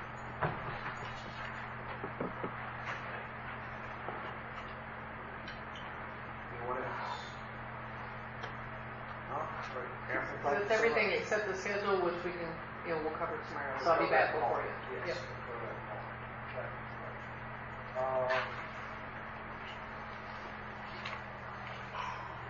Nancy, what do you think? Blue crab is, the traffic light is pretty intense, pretty in-depth. I mean, you can do it if you like, but I don't want to push anything, but also, you might want to break before public comment. yeah, that's tricky. Okay, I tell you what, we'll just go ahead and stop today's session. Good evening, everyone. I'm Rob Bizzle, Chairman of the North Carolina Marine Fisheries Commission. I would like to welcome you to our public comment section, where you have a unique opportunity to, on the record, give comment or ask questions in regards to the Marine Fisheries Commission's management of the state's public trust estuary and marine resources. I ask you to limit your comments and questions to 3 minutes. I will tap up here when you are approaching 30 seconds left. Please direct those comments and questions to me, and I will refer them to the appropriate commissioner or staff member if needed. Remember, this is a time to share a concern or gather information, not to be confrontational. I will not allow our conducting the business of our state to be disrupted by outbursts or applause from the audience. If you do so, you will be escorted from the meeting and not allowed to return during this quarterly meeting. Consider this your one and only warning about this type of behavior. Okay, we're going to start off with number 1 on the list, Chris Elkins. Chris? And when you all come up here, if you will just state your name and if you represent any organization, that would be great. I am Chris Elkins, and I'll be speaking for CCA. We had a printer failure, but we'll receive very shortly an electronic version, the detailed version. Mr. Chairman, CCA would like to thank the Commission for the opportunity to comment on the Central Region striped bass issue. The Central Region, as you know, includes the Neuse and Tarp Pamlico River systems along with the neighboring Pamlico Sound. I know that many of the commissioners have wanted to do some kind of interim action to start the recovery of these depleted stocks. You were hampered by a request for a supplement, which was denied, and the intractable status quo position of the division in refusing to issue a proclamation to protect the stock. However, today I've got some good news for you. First of all, new data has come forth that there are 2-year classes of fish in these 2 river systems. It's based on recreational release data, which you'll see when you get the red graph, and anecdotal reports from fishermen guides, tackle shops, and even a DMF retired employee of 40 years who's fishing on the Tar. There are way too many fish to be of hatchery origin. This might be 10 times what they're stocked. These fish classes are either 16 or 20 inches approximately, and are the right size to fit into large mesh gill nets. The second piece of new information is there is a new paper published by WRC that shows the major source of mortality in the Central Region stripers are dead discards in the large mesh gill net fishery. This confirms earlier reports in the literature. So with this new information, I'm hoping that the Commission will put forward and approve a motion asking the Director, based on this new information, to issue an immediate proclamation to protect these 2-year classes of baby fish from the fall gillnet fishery, which is about to start. The proclamation should remove gillnets from above the ferries on the Neuse and Tarpan rivers until the FMP process is complete. It might be helpful if you mirror the WRC size and bag limits to protect these 2 classes of undersized fish and simplify enforcement. The kinetics data have been known for nearly 4 years without any effort to deal with the impending situation. How are fisheries managers complying with their mission and responsibilities to manage for sustainable resources with the knowledge that they now possess this new knowledge? I understand the need for maintaining schedules and plan development and amendments, but there are methods available for taking immediate action when something like this happens. Okay, Chris, I'm sorry. I know I've heard you tap, but we're actually doing more. We look forward for your report, and we'll take a look at that. Okay. Thank you for your service. Thank you so much.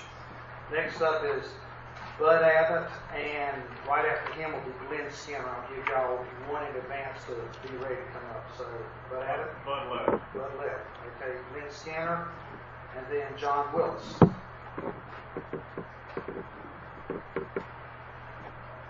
I'm Glenn Skinner, Executive Director of North Carolina Fisheries Association. I'd like to start off by welcoming the new commissioners. Look forward to working with y'all.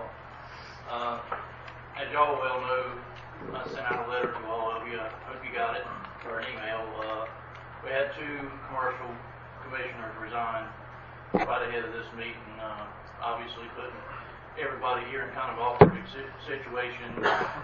Obviously, new Commissioner Mike Lanton trying to represent the entire commercial industry on his own is especially an awkward situation. That's why I requested that you all not take up any contentious issues at this time.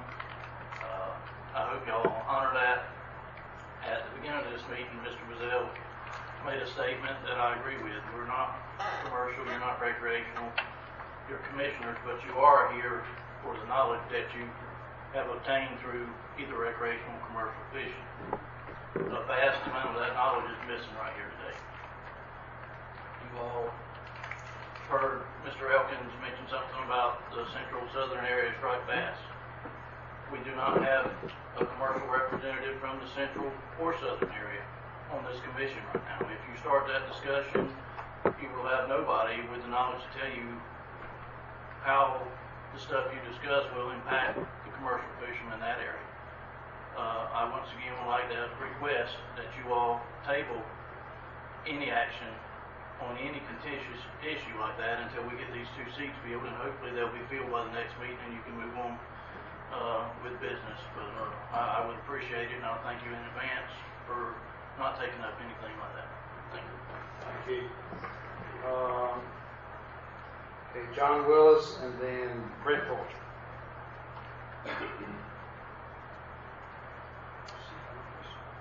John Willis not here. Okay, Brent Fulcher. And then after him, David C.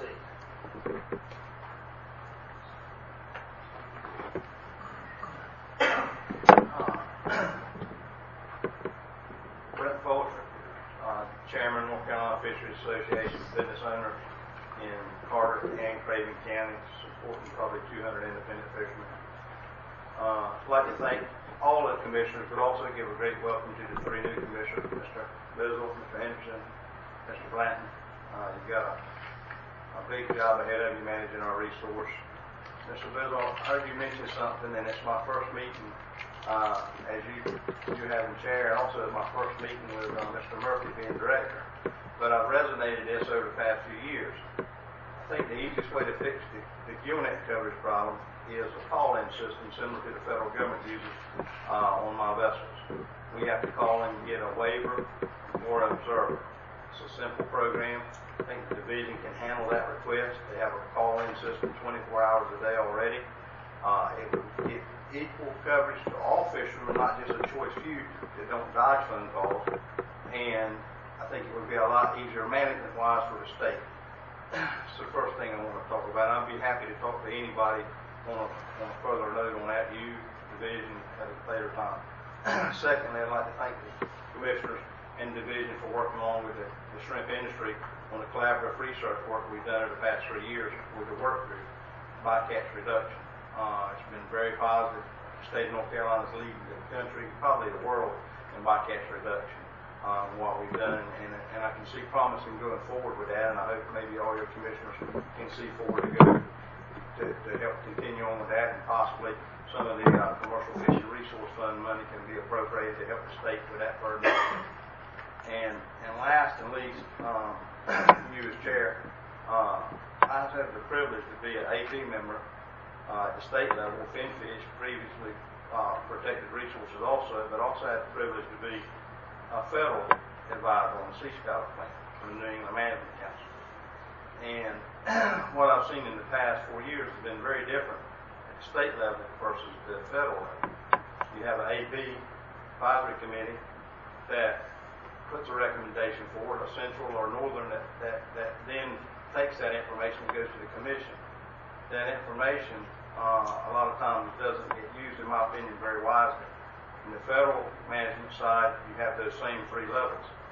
But by the time it leaves the bottom of the AP level to the council, or to the commission, to the council, most times it's within 90% of what it originated, but it was tweaked along the way for management purposes. And I hope that maybe we could get to a point where our advisors are valuable and they see some sense in serving the state resource. Thank you very much.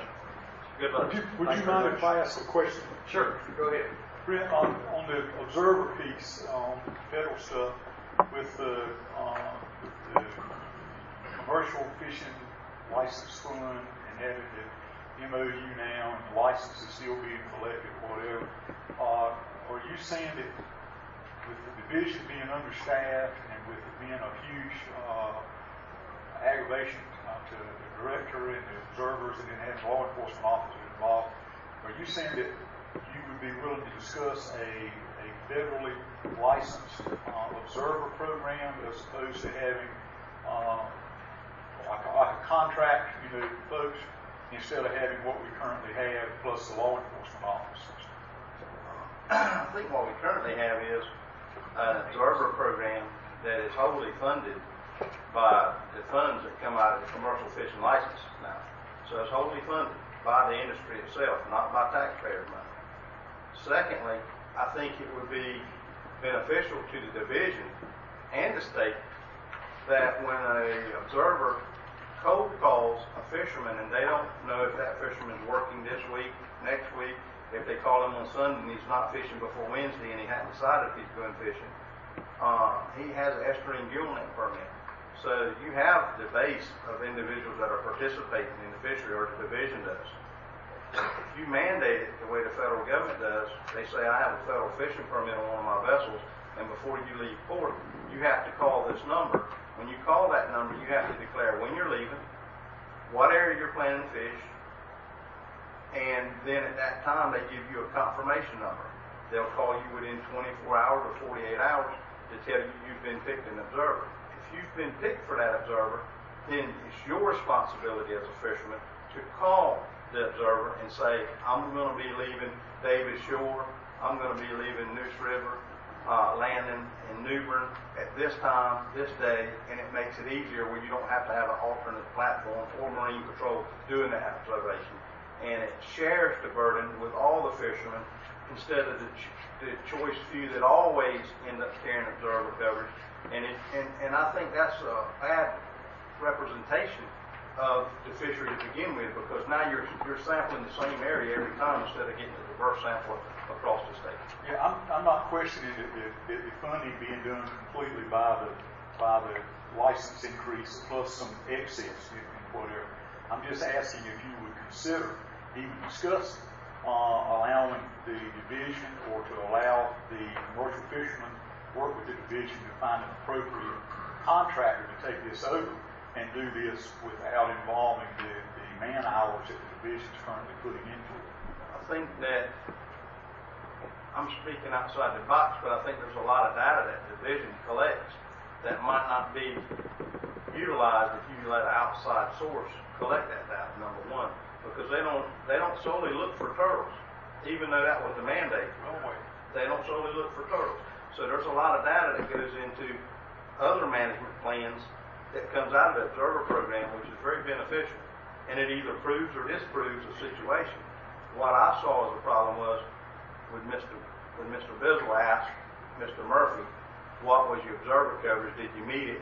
And did you meet it by law enforcement, alternate platform, or on the vessel observation? And we can get rid of that question solely by installing a call-in system where it puts the burden on the fisherman, and if he's not willing to carry the observer, he loses his right to fish.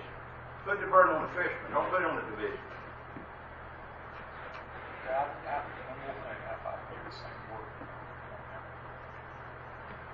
we go. I agree with you. Also, the data that has been collected is sometimes, when you look at it at the end of the year, is somewhat skewed. So you may have 32% coverage in area A1 or whatever it is, B2, D1, whatever, and you may have 6% coverage in another area. By the time it extrapolates out, you get a statewide average of that 7 to 10. So I mean, I would agree with a lot of what you said, and certainly would also like to explore the opportunity to see if it would be more economical for the division to look at a contract situation as opposed to not going to stop taking the money up in the license fees or whatever. And I mean, I'm sure that the state treasurer's office can figure out how to transfer this here and there. But I think it would be extremely beneficial.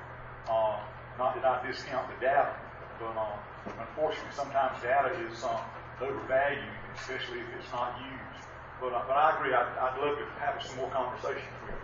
I can tell you from being a boat owner and having federal observers on vessels, and I can tell you from experience of talking to fishermen, and my son fishes, asking him to give him that permit, I'd say the quality of observation that you get from the state observers is more consistent than what you see in private industry in the federal government. Thank you. Thank you very much. Okay, David Sneed, followed by, looks like Dan Willis.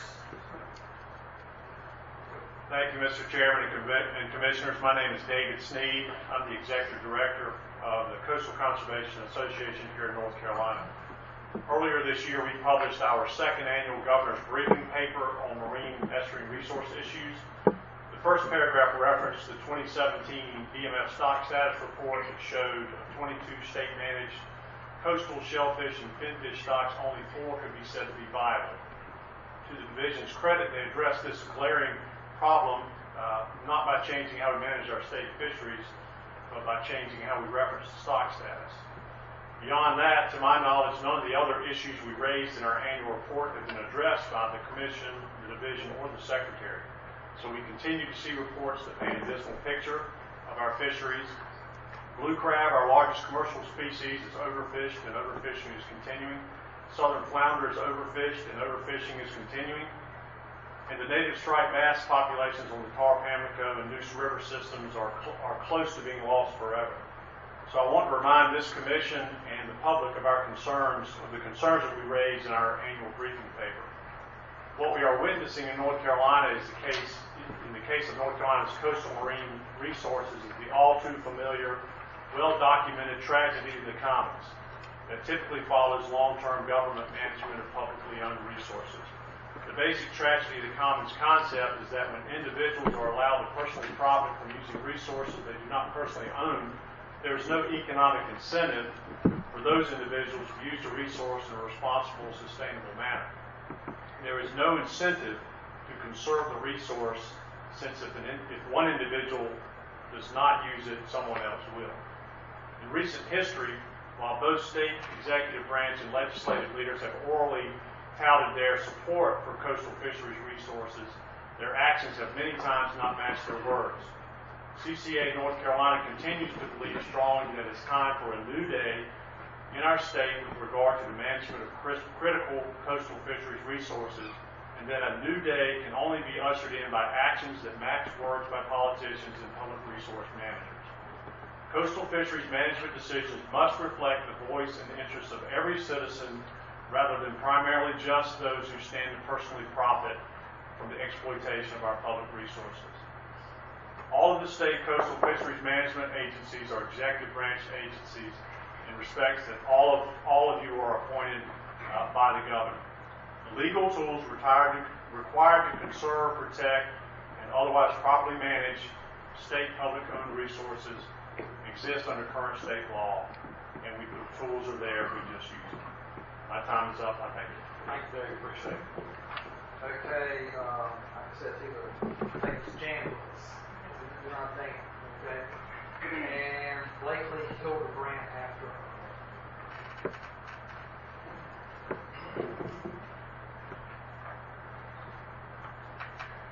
Good evening. I'm Jan Willis from Oregon City. At the beginning of this year, DMF used 5 categories to describe the health of our marine fisheries. They recently stopped using those categories, and now the stock status for a species is tied directly to peer-reviewed stock assessment determinations in order to better summarize management and remove subjectivity. What does the new and improved stock status overview show us? It shows problematic conditions related to management. To summarize the July 2018 stock status overview from DMF, I have put together a spreadsheet using DMF's terminology to help you better understand where our resource stands today. 13 out of 14 state-managed species have negative, undesirable, and troublesome determinations. These determinations come directly from DMF and include no stock assessment, unknown population size, unknown rate of removals, low numbers, steady decline, historic low landings in abundance, management triggers activated, overfished or unable to determine overfish status, overfishing, hatchery supported due to low natural reproduction, bycatch issues, and closed harvest. The status of North Carolina's marine fisheries is unacceptable and a result of irresponsible management over many continuous years. Unfortunately, these are the results many of us have come to expect. I am encouraged by Governor Cooper's 5 new appointments to the MFC and its new chairman. I believe you volunteered to be on this commission because you do not want to accept status quo management for our marine fisheries. According to the overview, the MFC and DMF are the only authorities that can implement plans and regulations to manage North Carolina's coastal fisheries. If a change in how our marine fisheries are managed is going to happen, it will have to come from you, the commissioners of the MFC. I encourage the MFC to solve the problems, to take swift, bold action in order to restore our fisheries. Don't be afraid, timid, or reluctant to act. Rather, be the MFC who finally makes a difference in our marine fisheries, and you will have the support of 1 million recreational fishermen. Thank you for your time. Thank you very much. Okay, Blakely Hildebrand, followed by Tim Gessler. Good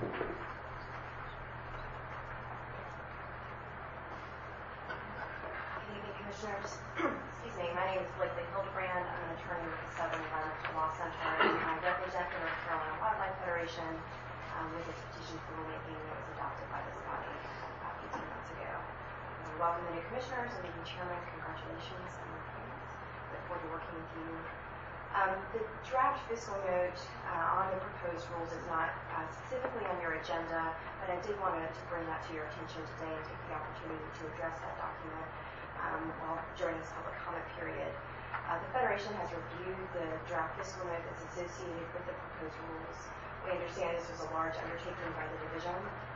The Federation, unfortunately, is very disappointed by the form and the content of that document. I'll hand up a draft letter in a moment that outlines the Federation's high-level overarching concerns with the document. But our letter is not exhaustive, and we intend to engage in the public comment period on the draft fiscal note, or on the fiscal note once it does become final. Commissioners, the chief purpose of the fiscal note is to inform the public about the cost and benefits of proposed rules. And DMF's role in putting together a draft fiscal note is to conduct an objective economic analysis. And I would offer to the Commission that the draft fiscal note in its current form is neither objective nor constitutes an economic analysis. Our reading of the draft document is that it's very one-sided. The division seems to have a very clear position against the proposed rules, and the economic analysis that's included in the document is fairly limited. And as a result, the fiscal note does not really educate the public in its current form. The fiscal note also is deficient in a couple of ways.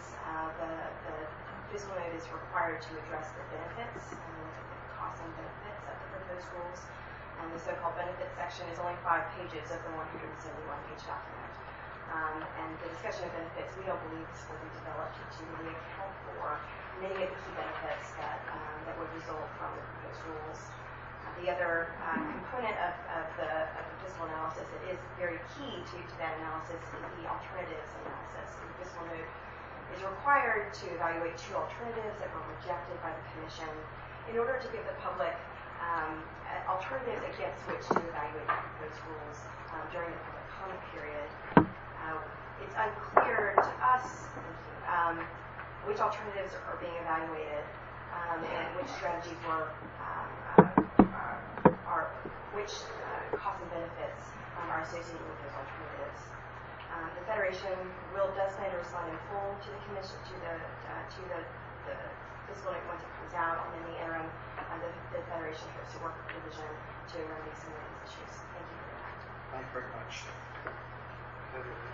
Jim? Yes.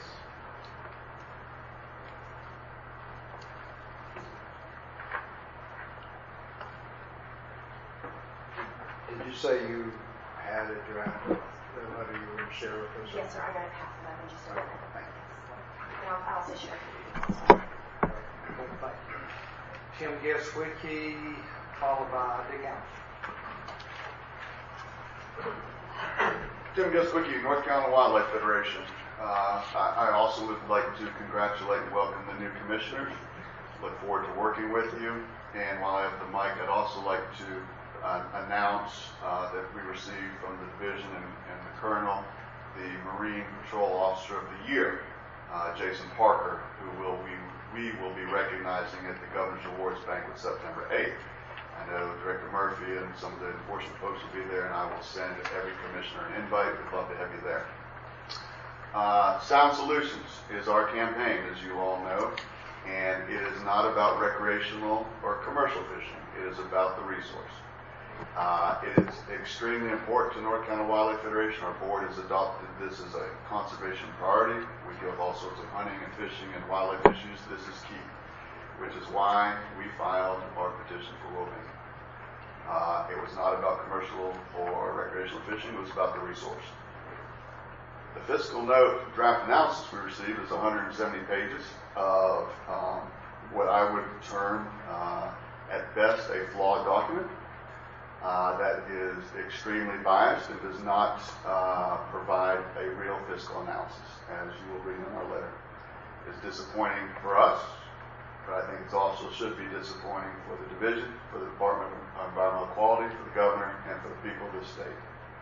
We look forward and continue to reiterate that we would love to work with the division, we would love to work with the department to get a document that is worthy of this division and worthy of the resource issues at hand. Along those lines, I urge this commission tomorrow, it is not a contentious issue, to follow through on the amendment to the Shrimp Fisheries Management Plan. If you punt this and it goes a whole other year, you will not have the rulemaking and the FMP running parallel. Within that, I urge you to make sure that it includes adequate resource and habitat protection, optimizes the economic viability of the commercial harvest through reduction in capacity of the fishery, and maximizing bycatch reduction at the population level. This is not a contentious issue. This is your scheduled time to put the FMPs in place, and we urge you to do that. Thank you for your service. Look forward to working with you. Thank you very much. Okay, Dick Hamilton, followed by Bert Owens.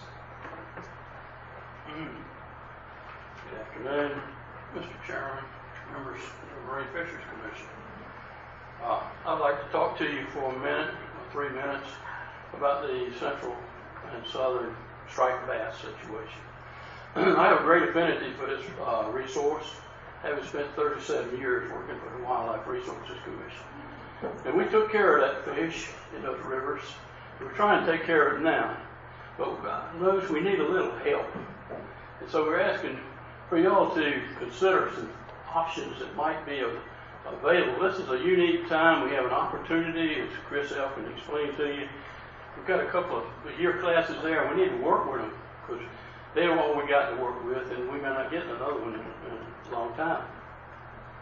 So there's a way to do it. I mean, you could do it by some kind of a temporary rule and a supplement where you could bring together all the parties, the commercial and recreational and the local towns, and it's a great economic resource too. And we would encourage you to do something now, preferably before the fall season and the small mesh gill net season that will decimate these small stripers. But certainly before the spring season, where you have this crazy 25,000 pound season that only 168 people take advantage of, and they make about $400 a piece on it. And that's a terrible waste of our resource, and it's been identified as the main mortality source that's preventing this fishery from recovering. The Wildlife Commission just issued a report on it. I mean, they've done the work, look at it. And then, let's do something. It's going to take cooperation of the Secretary's office, the Marine Fisheries office, the Wildlife Federation will be there to help you if you got a good idea. So this is an important resource, gentlemen. And we need to do something now. We don't need to fiddle around with it any longer. We need to do it. There's opportunity that may not come around again, and let's get on with it. Thank you, Dick. Bert Owens, followed by Troy Branham. Thank you, Mr. Chairman, and welcome to all the new commissioners. You surely have important work to do for the people of North Carolina. The direction of most of our state-managed species have been headed the wrong direction since 1997's Fisheries Reform Act. And when commissioners resign, or a new director comes in, or new commissioners are appointed, we don't have time for a reset. Y'all got to hit the ground running because as much as needs to be done right away. I made charts of 4 species using the division's own statistics since 1997, croaker, now, and if we go 19 more years, this is where croaker's going to be. Here's spot, was, is, will be again. That's the direction it's headed now. There's nothing been pointing it back up lately. Hard crabs, you've heard about them already. They were 50, 60 million pounds a year. Now they're down to 18, 19 more years. This is where hard crabs are going to be. Same thing happened to Virginia. They let it happen years ago.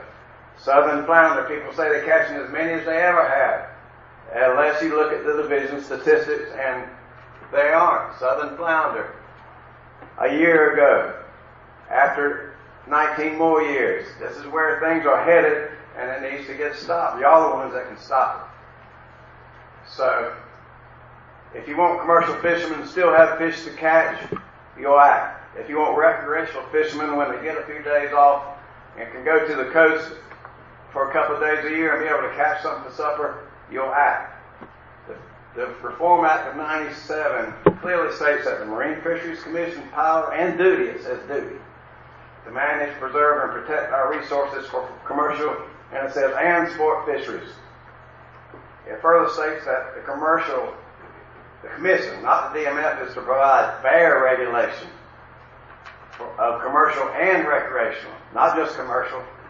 Having followed these meetings for years, since the late 90s, I can say for sure that agenda items and discussion are wholly about the commercial side, no matter the fishery.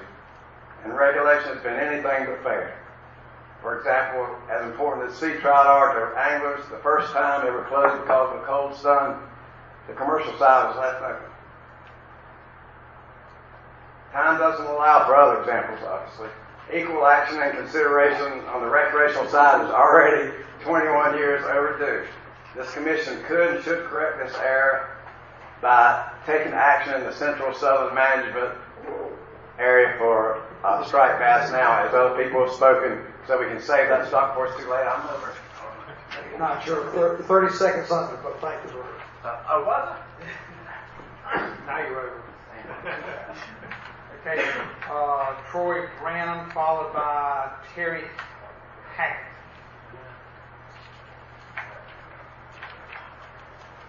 Troy Branham, I'm a recreational fisherman and member of the Triangle Fly Fishers.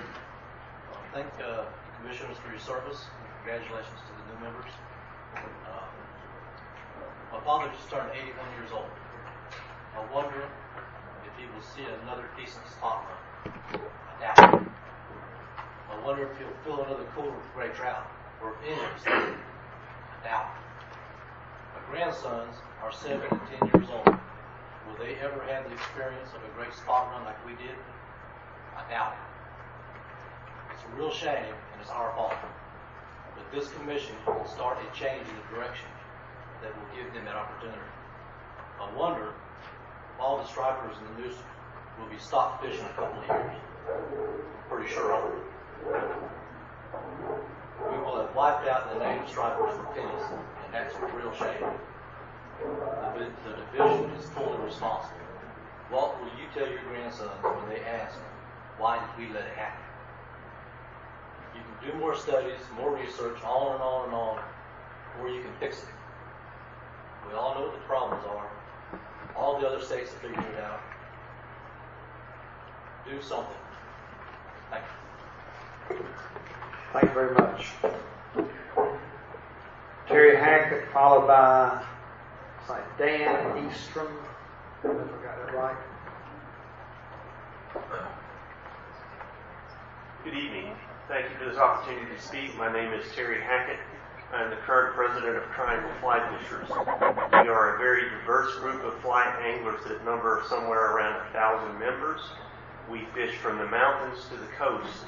Unfortunately, a lot of our members are not headed to the North Carolina coast because we believe that the fisheries are not sustainable. They're not sustainable for anybody. And I'm just here, I don't have any other prepared comments other than to go on record to remind you that this is a public trust. And that, as Troy said, y'all know what to do. The data's there. We just need to do it. Thank you. Thank you very much. Dan, is it Eastrom? No, we won't pass. Okay. Looks like Hudson, Haynes, Harris. What is it? Haynes. Okay, great. Followed by Preston McQueen. Yes, my name is Hudson Haynes, and I am also a member of the Triangle Fly Fishers. As the gentleman said before me, welcome to the new commissioners. I'm here today because I am a recreational fisherman as well, and I'm just getting into the sport, but I very much have found it a passion of mine, and I know that, this is the place where we're going to make a difference, and it's going to be you gentlemen up there who do it. I'd like to be able to hand my children a better marine fishery than what we have today. Not just the one we have today or the declining one we have today, but a better one. And I don't think that if you guys don't do something about it, it's not something I'm going to be able to give to them. As another gentleman said before me, it's your duty to manage and preserve and protect our recreational resources. And I hope that you'll take responsibility seriously over this session while you guys are here over the next 2 days. Thank you. Thank you very much. Preston McQueen, followed by, is that Kate Reiner? Didn't say if you want to speak or not, do you? No? Okay, great. Okay, so Preston McQueen should finish his Preston, okay? That means I get a bunch more time then, right? So, thank you, commissioners, for holding this session here where we can give you some comments. I want to say that I'm also a member of the Triangle Fly Fishers, recreational fishermen, but I like what other people have been saying, that it's not really an us versus them kind of issue. It's an environment issue. The state resource that we've got to correct the downward spiral. Before the meeting, I was looking at the posters over there, and there was 2 or 3 species that stated that are overfished. So if we know they're overfished, what are we doing to correct that? Number one. I was also looking at this nice booklet here about all the species that we have at our coast, and of the 23 nearshore species, shows 11 of them are going to spawn when they're 2 or 3 years old, and a lot of them either they spawn in the estuaries or they spawn in open water, and the eggs go to the estuary, and then they have to come back to the coast. So I know that when there's nets across the creeks and the bays and trawlers in the sounds, that young fish don't have much of a chance. So I'd just like to encourage you guys to look at the data we have, look at what other states around us have done, and see if we can make our environment better for everybody. I think everybody wants to catch more fish. So, and you guys have the power to make it happen. Yeah. So thank you. Thank you very much. Has everybody had a chance to talk or address the commission that would like to? Okay, with that being said, I will close our public comment session, and we will reconvene tomorrow morning at 8:30, bright and early. Morning, everyone. I hope we all had a good evening, restful evening, a lot of work to do. Okay, we are going to start off with Atlantic States Marine Fisheries Commission update, Chris Savage, and follow with the Mid-Atlantic Fisheries National Council update. Morning, Chris. How you doing? I'm well, thank you.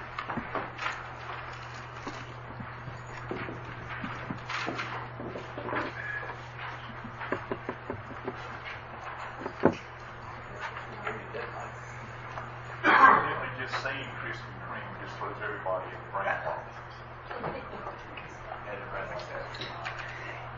And that was not directed to you, that was before the wings.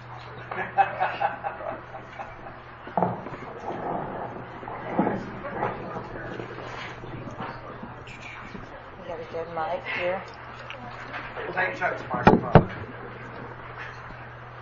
Pardon? Take Chuck's microphone. I'm agreeing with that. Yeah, we can play Chuck's microphone.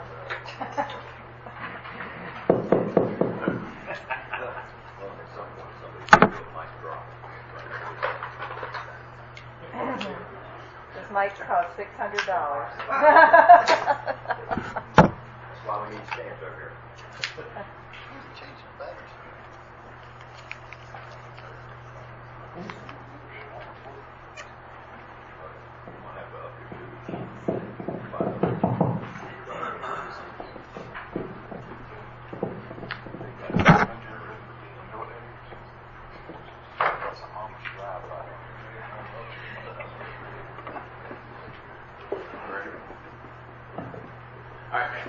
Thank you, Mr. Chairman.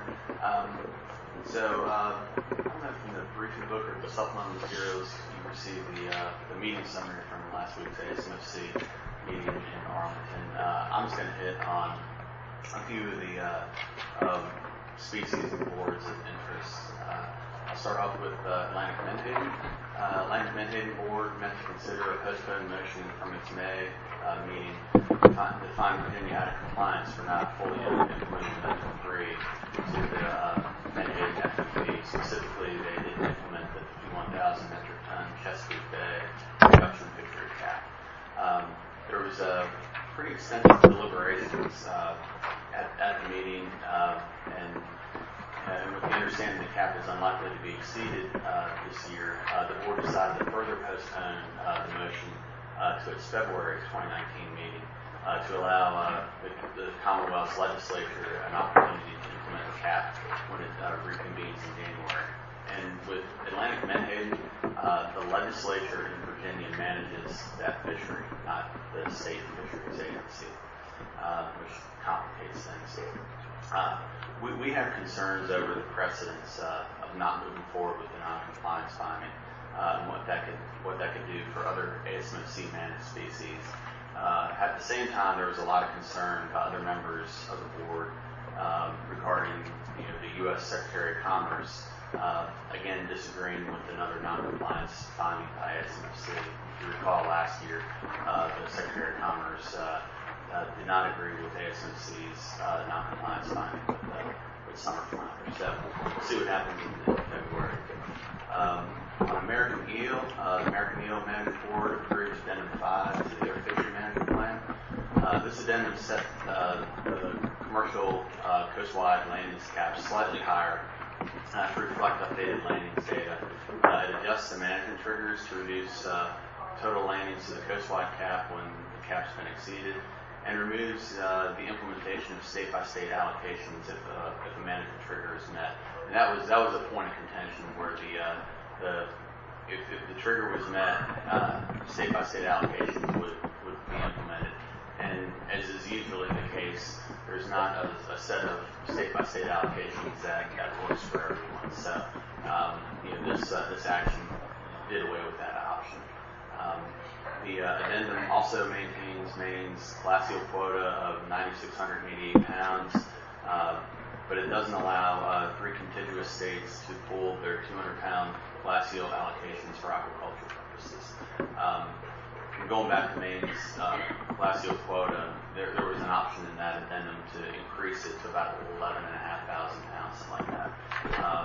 And that failed. They had some issues with people not reporting glacial landings this past year, and the state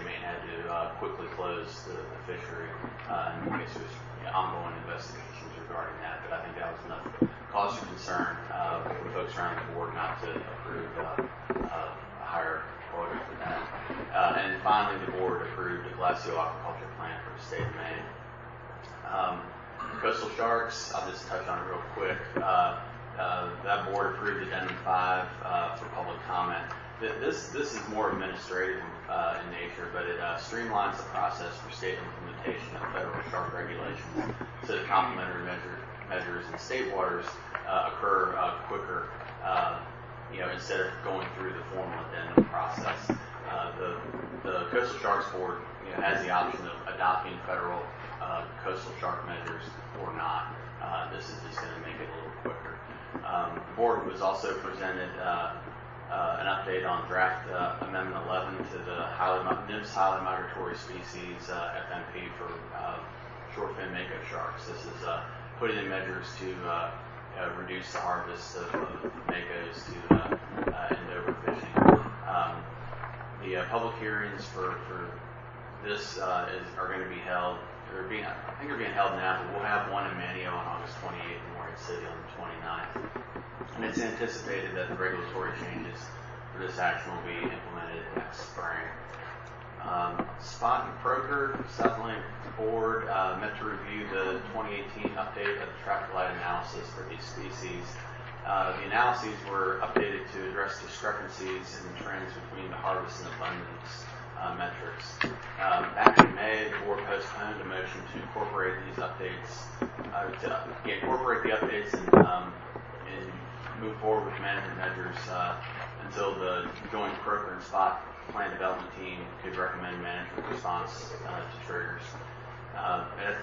However, this summer meeting, the PDT recommended a couple different types of management measures that could be applied, with seasons and trip limits for both the commercial and recreational fisheries being suggested options. However, the board postponed action to gather specific public input on possible long-term management measures for both of these fisheries.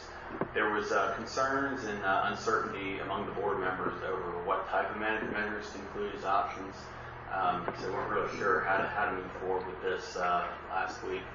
Our staff needs to discuss when and where to have a public hearing or to gather public input and to discuss the information we should present to the public before moving forward.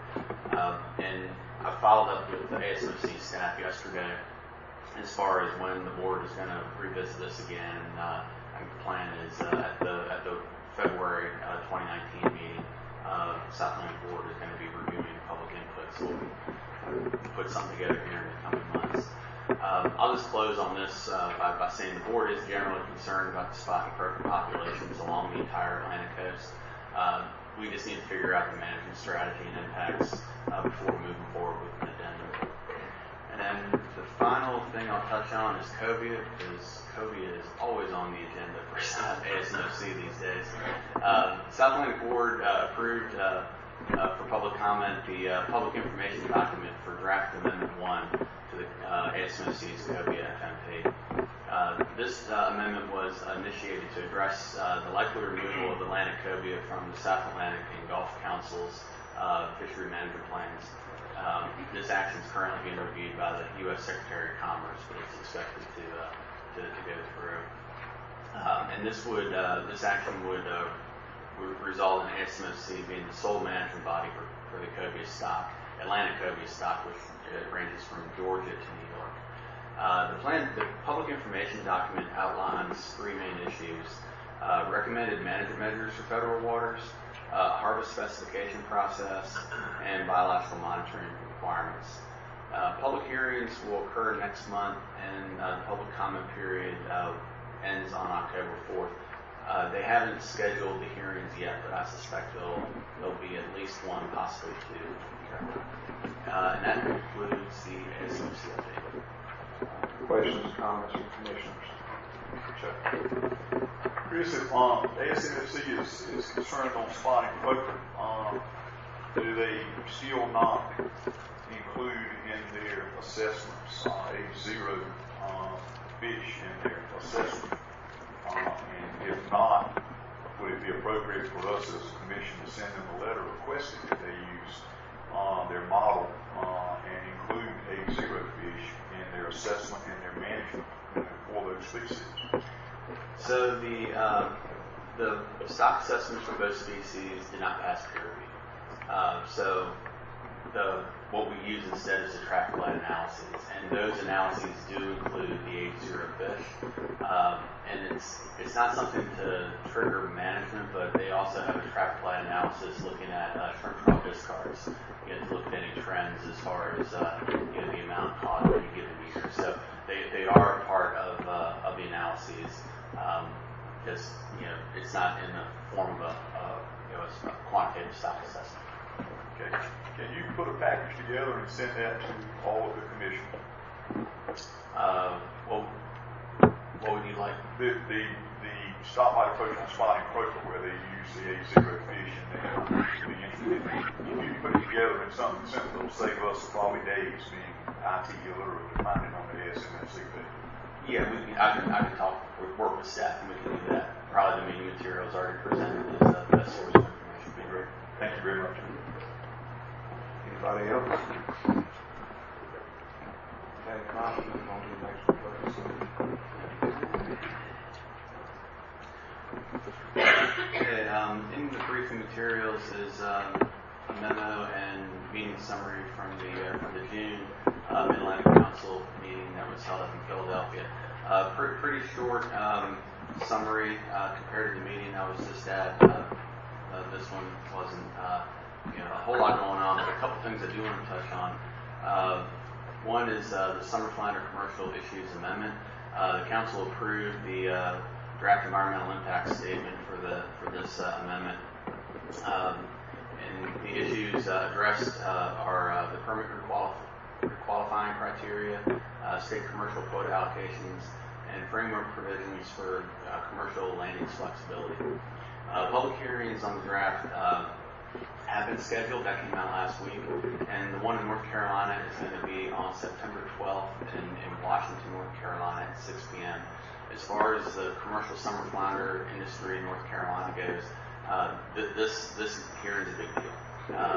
This is really we're gathering public comment needed right before final action will be taken in December. So, I think anyone who is interested in this fishery should either attend the hearing or submit public comments. The other items of interest that occurred in this meeting was we received results from a study on black sea bass discard mortality in the deep water recreational hook line fishery. They were looking at areas off of New Jersey and Delaware out in that 80+ meter area where you have barotrauma, to look at factors impacting whether the fish survive release or not. And they found that deflating the distended swim bladders and the time it took to land the fish were among the most significant factors for predicting mortality from these fish. And the discard mortality rates from this deep water fishery, according to the study, were higher than what's assumed for the overall recreational fishery in the black sea bass assessment. They assume a 15% discard mortality overall. And then finally, we received information from NOAA Fisheries on aquaculture issues and trends in the area. We'll be hearing more about this in future meetings. I think this is a big topic for for many of the councils, and I know it is for ASMFC as well. So as it comes up, I'll keep this commission informed of any of that. So that concludes that report. Questions on the Mid-Atlantic?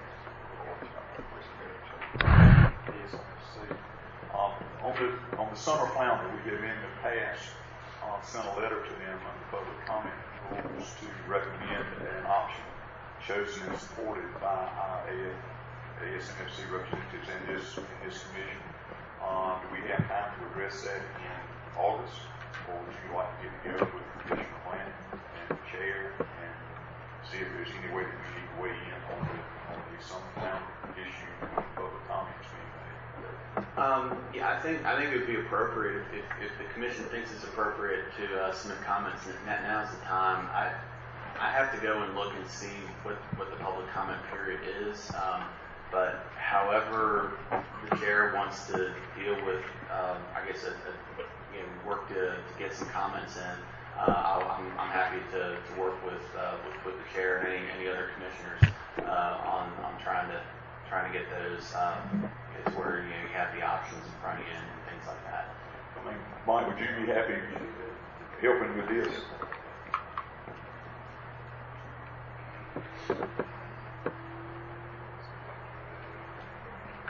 Yeah, push and hold it the first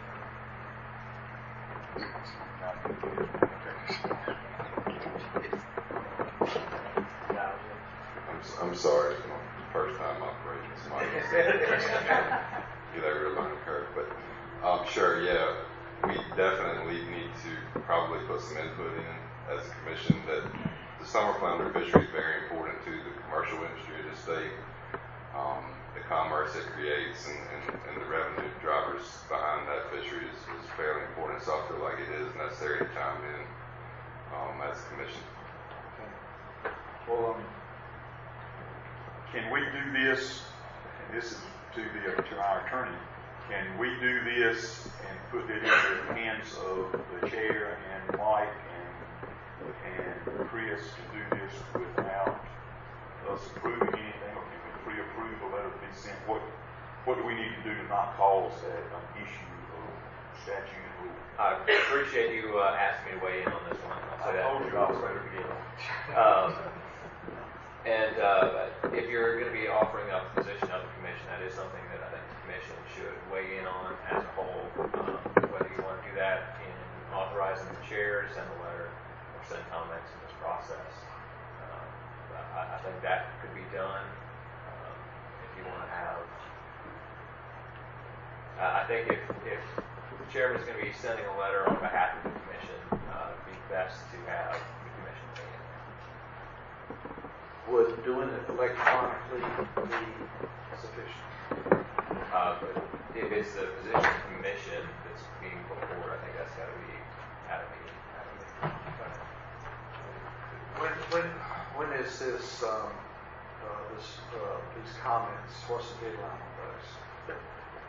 I have to look that up, but I can get that information to you before I think this is a significant issue that you do need to weigh in on it.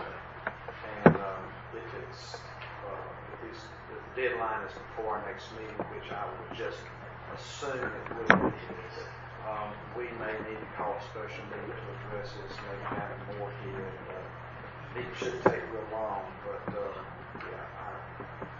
appreciate council's point of view on that. I'd rather have us all at the table discussing this before we do make an official position that affects all of us. And hopefully by that point in time, we'll have the other two commissioners in.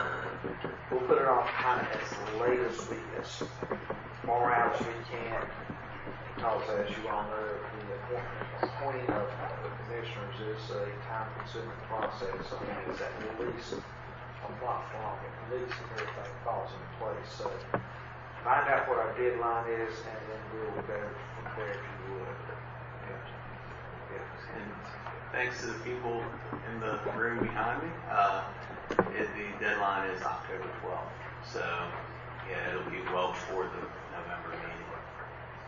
Okay, I will express to the governor's office the need to, put this not necessarily on a fast track, but give it a high priority to get these two seats, because I would like the two extra seats on board before we do make a position level on this. Okay. Chris, are the options being discussed out there now? Yes. What I can do, Nancy, is have it sent to the commission.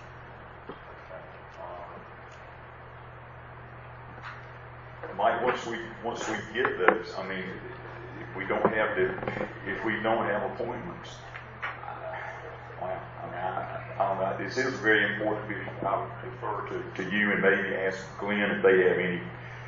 I don't know if we can ask him, but Glenn Skinner, Jimmy, would be happy to ask him. I think last time we asked the NCFA representative, I don't know if it was Jerry or Brent, but we asked them their position on it as well.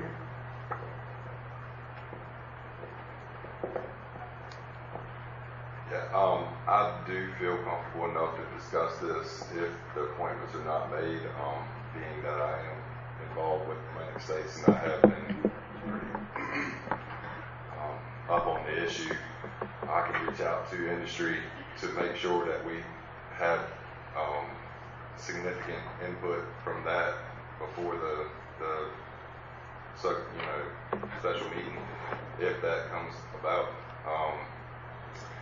There is a document that has all the options available that they're going to be considered by the joint meeting, Mid-Atlantic and Atlantic States. So I think I can cover down on that pretty well. And also, we're going to probably vote on a position, so I'd rather have everybody on the table for that. So we'll put it off as late as we can, and I'll just encourage the governor's office to give this top priority for these other two seats. So. Okay, that'll work. And just for the commission's benefit, the public hearing will be next month. That's open to anyone who wants to go. I think they might have a webinar hearing as well. Yes, they do. They'll have, and we can send this out to the commission too. But if you're interested, they'll have a hearing on September 27th by the internet. It's open to the public just to get a sense of the issues and some of the other comments, if that's helpful to any of the commissioners before holding a special. The actual AFC meeting is when, Chris?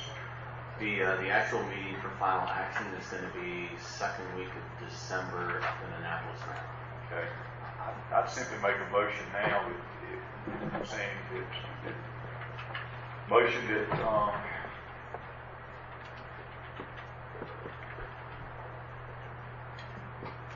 to say if we miss the deadline for public comment to be discussed by commissioners in an open meeting, you may want to put parentheses deadline of October 15th.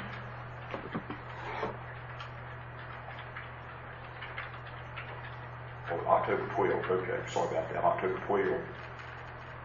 That in our November meeting, we will adopt a position and allow Commissioner Blanton to present that when he attends the December whatever meeting. All right, we have a motion on the.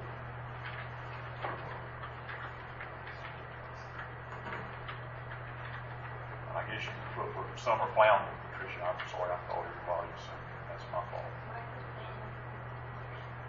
Council has a concern. I don't know that you can vote today to bind yourself to taking action in the future. I think if you don't make this comment deadline, it's perfectly appropriate at the November meeting to take the same action. And if you want to amend the motion to say that we will put this on the agenda for our November meeting. Okay, all right. Council's good with that. Good, Mike. I'll give it that number. Okay.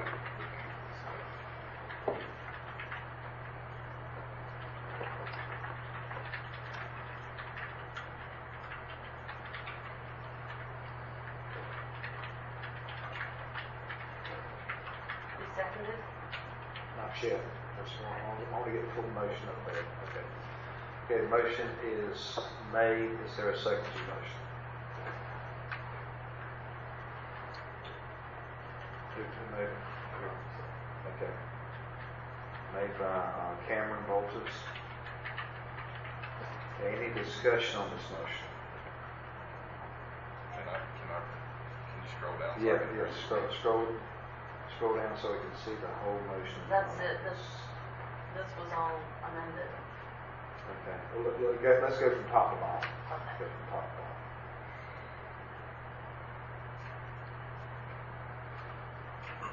Okay.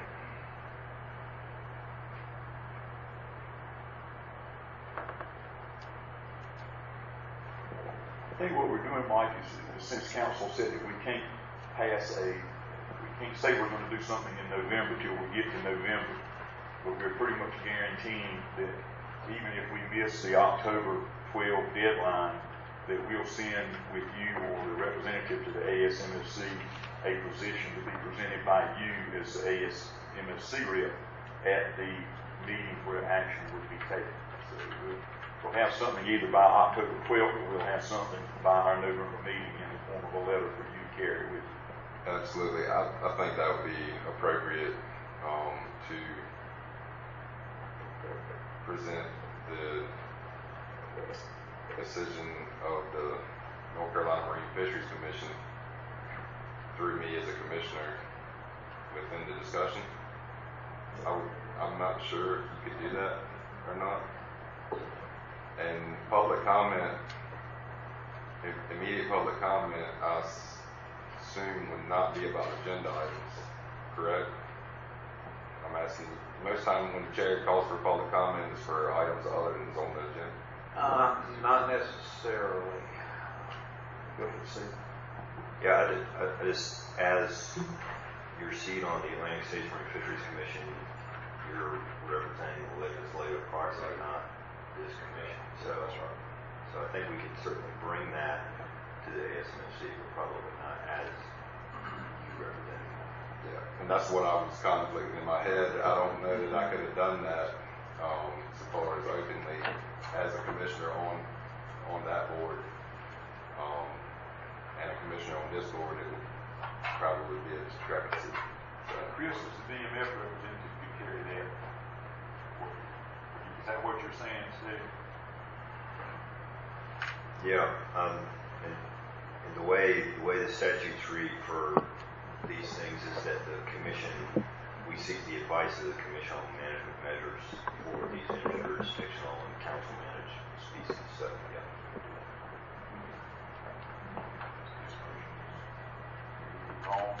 I think that might be. It was seconded. Permission from me and Cameron vote. I would withdraw it. You withdraw your second. You withdraw your motion. We're good on that. Okay, so the motion's been withdrawn. All right. We will. I'll still try.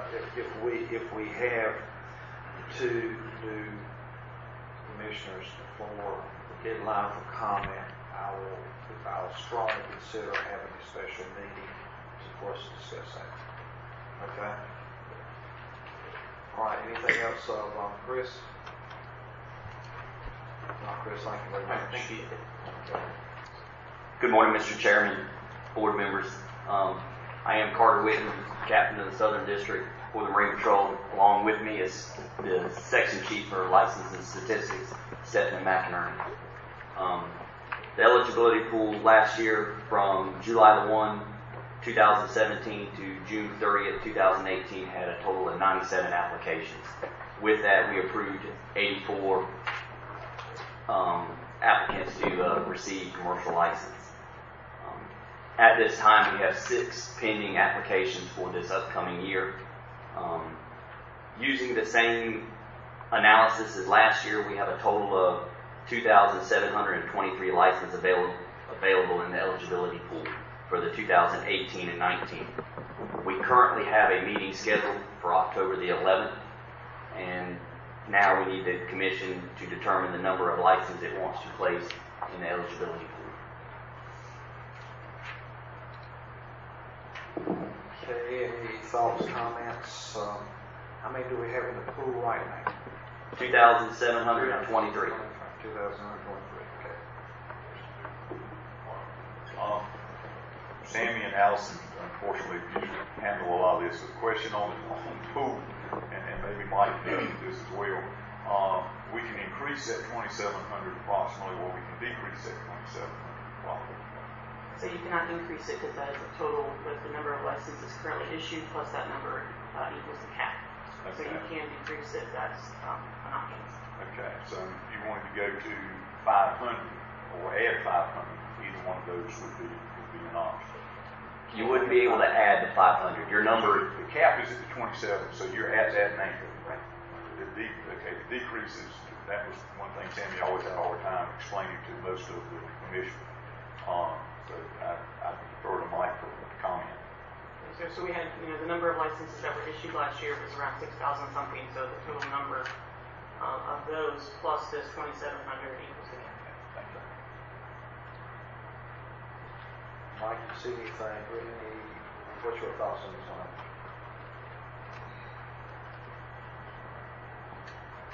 I just have one question so far as the history of how many licenses have been issued through the eligibility pool over maybe the past 3 to 5 years. Just an average. You have that data available.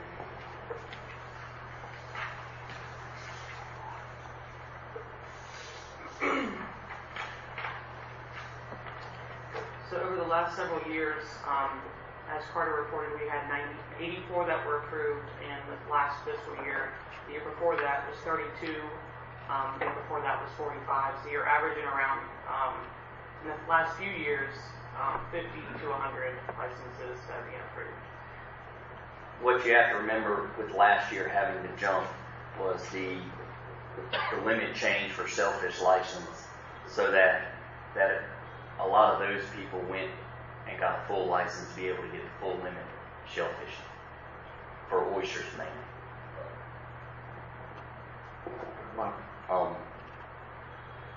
I'm comfortable with maybe something like 500 licenses. I don't see the need to really make a big deal, but just to have enough available for, folks to be able to put in for the eligibility pool, and that just gives a comfortable amount that if by some, miraculous reason there tends to be a huge interest in commercial industry, that would allow for enough to be available that we probably would be. Mike, if you make that a motion, I'll be happy to second it. I was thinking about the same level. Okay, so you're suggesting to reduce the number of licenses in the eligibility pool by to 500. Well, not permanently. Well, this calendar year. Yeah, we change it every year, but we do have a cap. You can't exceed the cap, but for the pool at the time, we can reduce it for this coming year, and next year we can readdress that. Is that correct? Yes, sir. Okay. All right. So you're looking at for this coming year to reduce the number of licenses and eligibility pool down to 500. Yeah, I moved to set the eligibility pool cap at 500. I'll second that. Second by Commissioner Walters. Any discussion on this? If not, all in favor say aye. Aye. Opposed? Motion passes. Thank you. Thank you. Good morning. So yesterday we covered the majority of the items for the fishery management plan update. The one remaining item is the action item on the agenda, which is to vote on the 5-year schedule. So you do have that schedule in your briefing materials behind the FMP Update tab. It might be helpful to be looking at that for this portion of your agenda. Just wait a moment while folks are finding that in their books. Sure thing. Right in front of the Blue Crab FMP Amendment 2 tab. The horizontal table.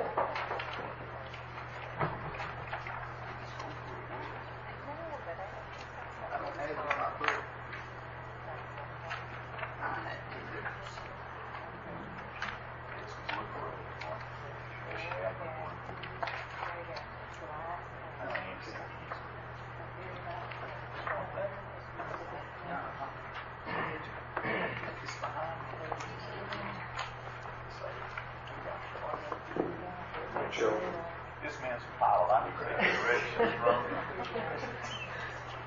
Okay, gotcha. Okay, everybody have it in front of them? Everybody good? All right. Okay, so the fishery management plan review schedule is presented for the Commission's consideration and approval. This is an action item because it requires the Commission's approval each year in accordance with the general statutes, both the Fishery Management Plan General Statute and the Commission Powers and Duties General Statute. Upon the Commission's approval, the final schedule will be forwarded to the Secretary of the Department, also per statutory requirements, and this accompanies the 3-page summary of the plans, and it is given to him to assist the Secretary in monitoring the progress in the development and adoption of the fishery management plans. And again, that's in the Fishery Management Plan statute. So the schedule before you is based on the statutory 5-year review, and then you can see there are a couple of items with asterisks just explaining where there is a departure from the 5-year time frame, and some of that is based on earlier actions by the Commission. So I'll pause there. Staff recommends approval of the schedule, but I'm glad to answer any questions. Okay, Commissioners, comments. We need to set the schedule, and we can set it how we feel is most appropriate. So, anybody with comments or suggestions?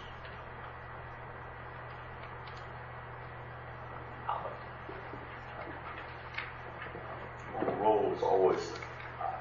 I'm not sure how the final the listing will end up, but I think it would be remiss if we did anything but address southern flounder. It's the top, FMP, top priority. We are at a river herring, striped bass in the 80s, and river herring scenario where we are at a crossroads where a wrong turn can put us at jeopardy. So that's I would defer to other commissioners to rank this, but I think we would be remiss if we did not give southern flounder the attention that it just needs so badly. Other commissioners for comments? Mr. Chairman, if I could just put in context what's there to frame Mr. Lockridge's comment as far as blue crab and southern flounder listed there at the top of the schedule, and the shaded blocks indicate the review of those plans is underway. Both with blue crab and with southern flounder, we have an advisory committee formed, and the development of the amendment for management changes is underway. The estuarine striped bass is also shaded, and that is indicating the work that's conducted and continuing on the 3 different stock assessments for those systems. So that reflects the shaded blocks there at the top. Anybody else? Mr. Chairman? Yes. Perfect. I move approval of the schedule as presented. Okay. There is a motion to approve the schedule as presented. Is there a second? Second by Mike Lang. Okay. Any other discussion on this motion and or the schedule?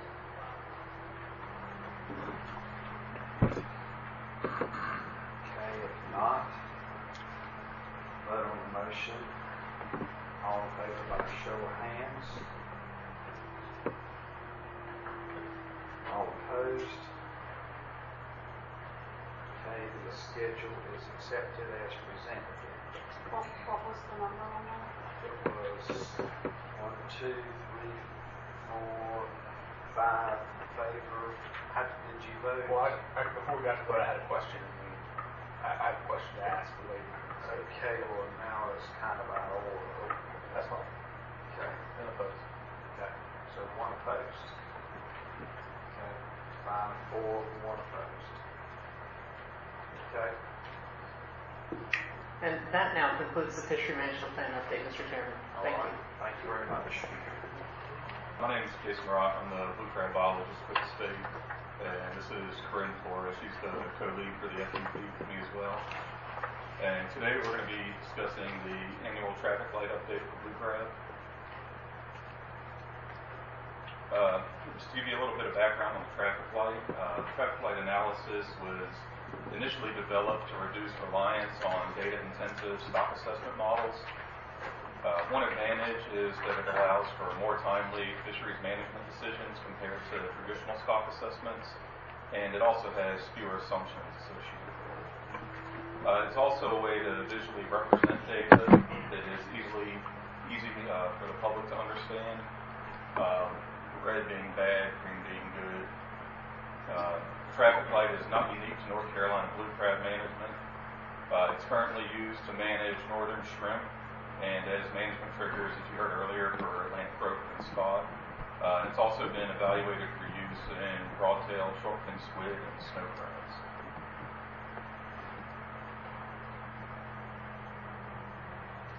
And first, I'd just like to refresh everyone with what the traffic light is and how it's used for blue crab management, especially since we do have some new members here who haven't seen this before.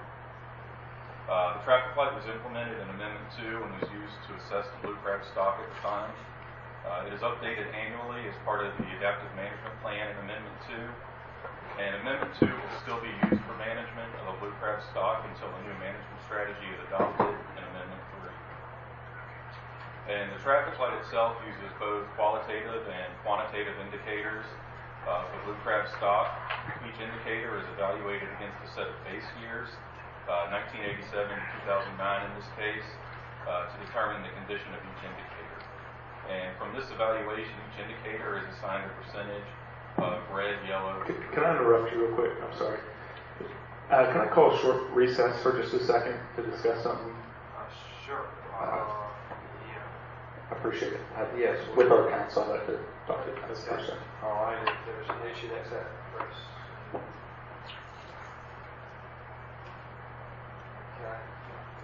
It's a form question about the way we proceed with them. I tell you what, we're probably scheduled for a little break. I hate to jump in on y'all, but let's just take about 10-minute break.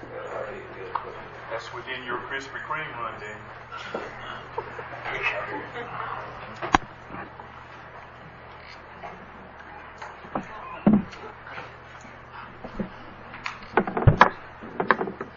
Alright, so with the traffic light, similar indicators are combined to form characteristics, and together these characteristics make up the traffic light.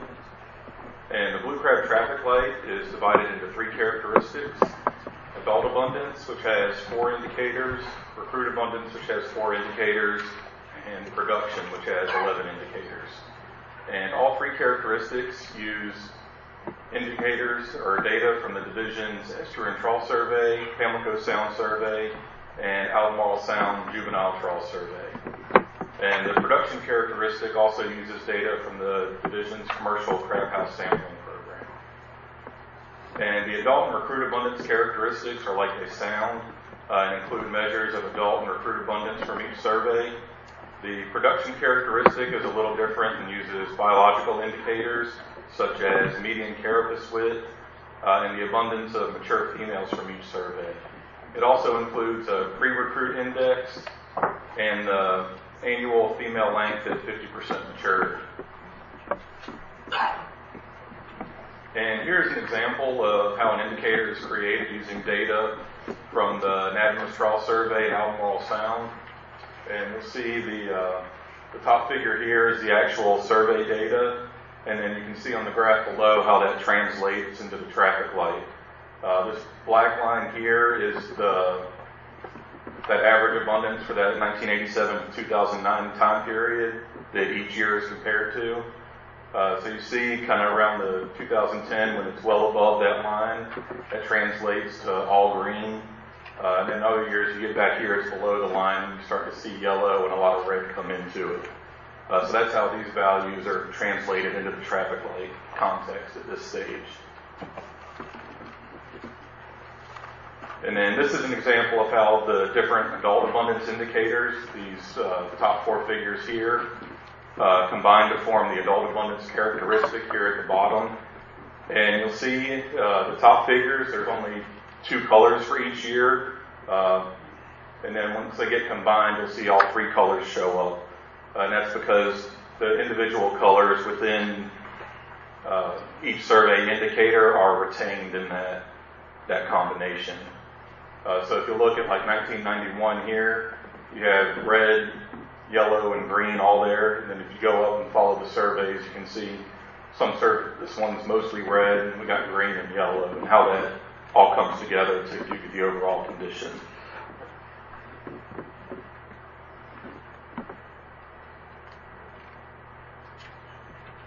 And then moving on to the adaptive management framework in Amendment 2, broadly adaptive management uses research and prior management outcomes to modify future management strategies. Basically, you learn and adapt by doing is the concept.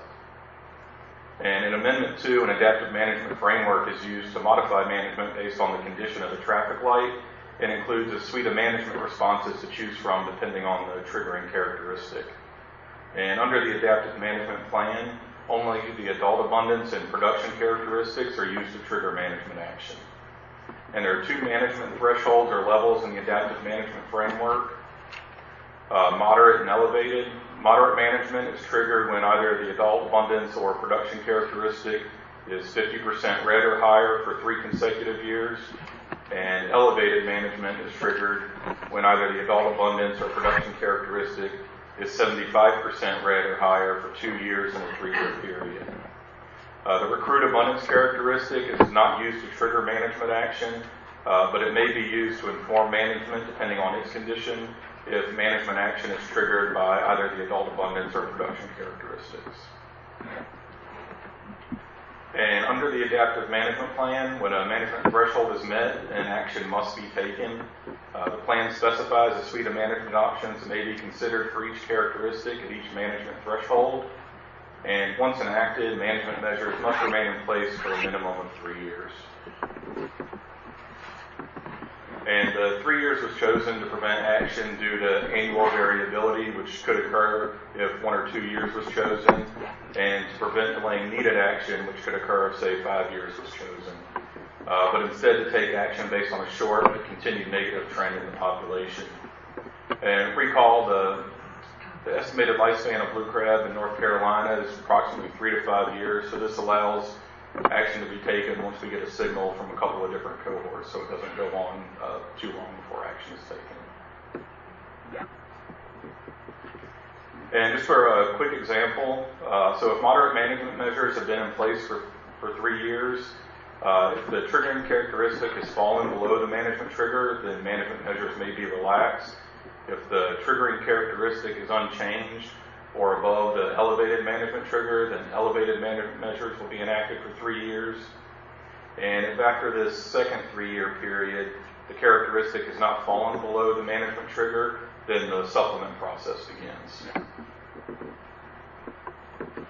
And here are the results of the annual traffic light update with 2017 data.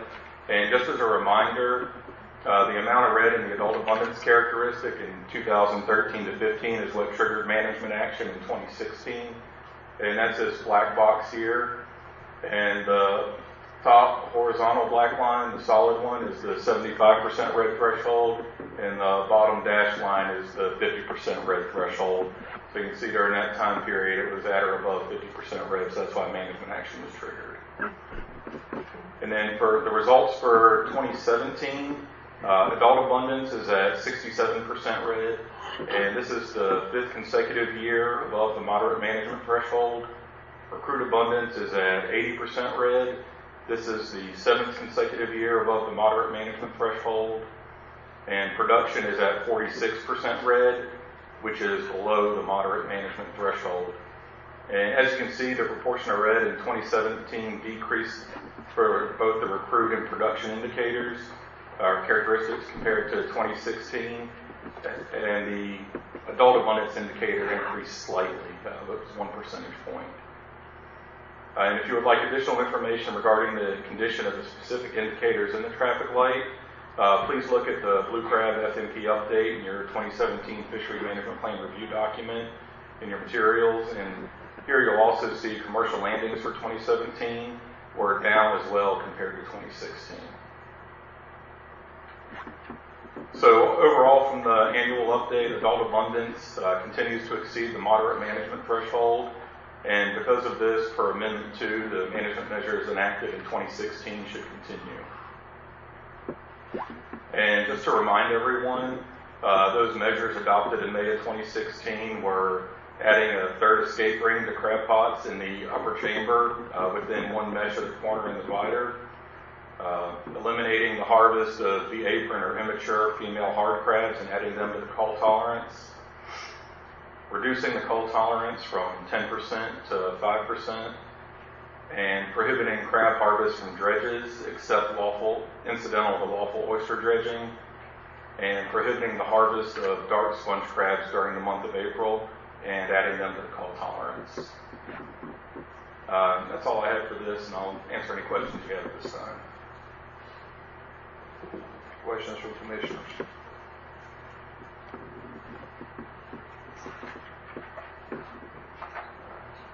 Okay. Move on to the next one.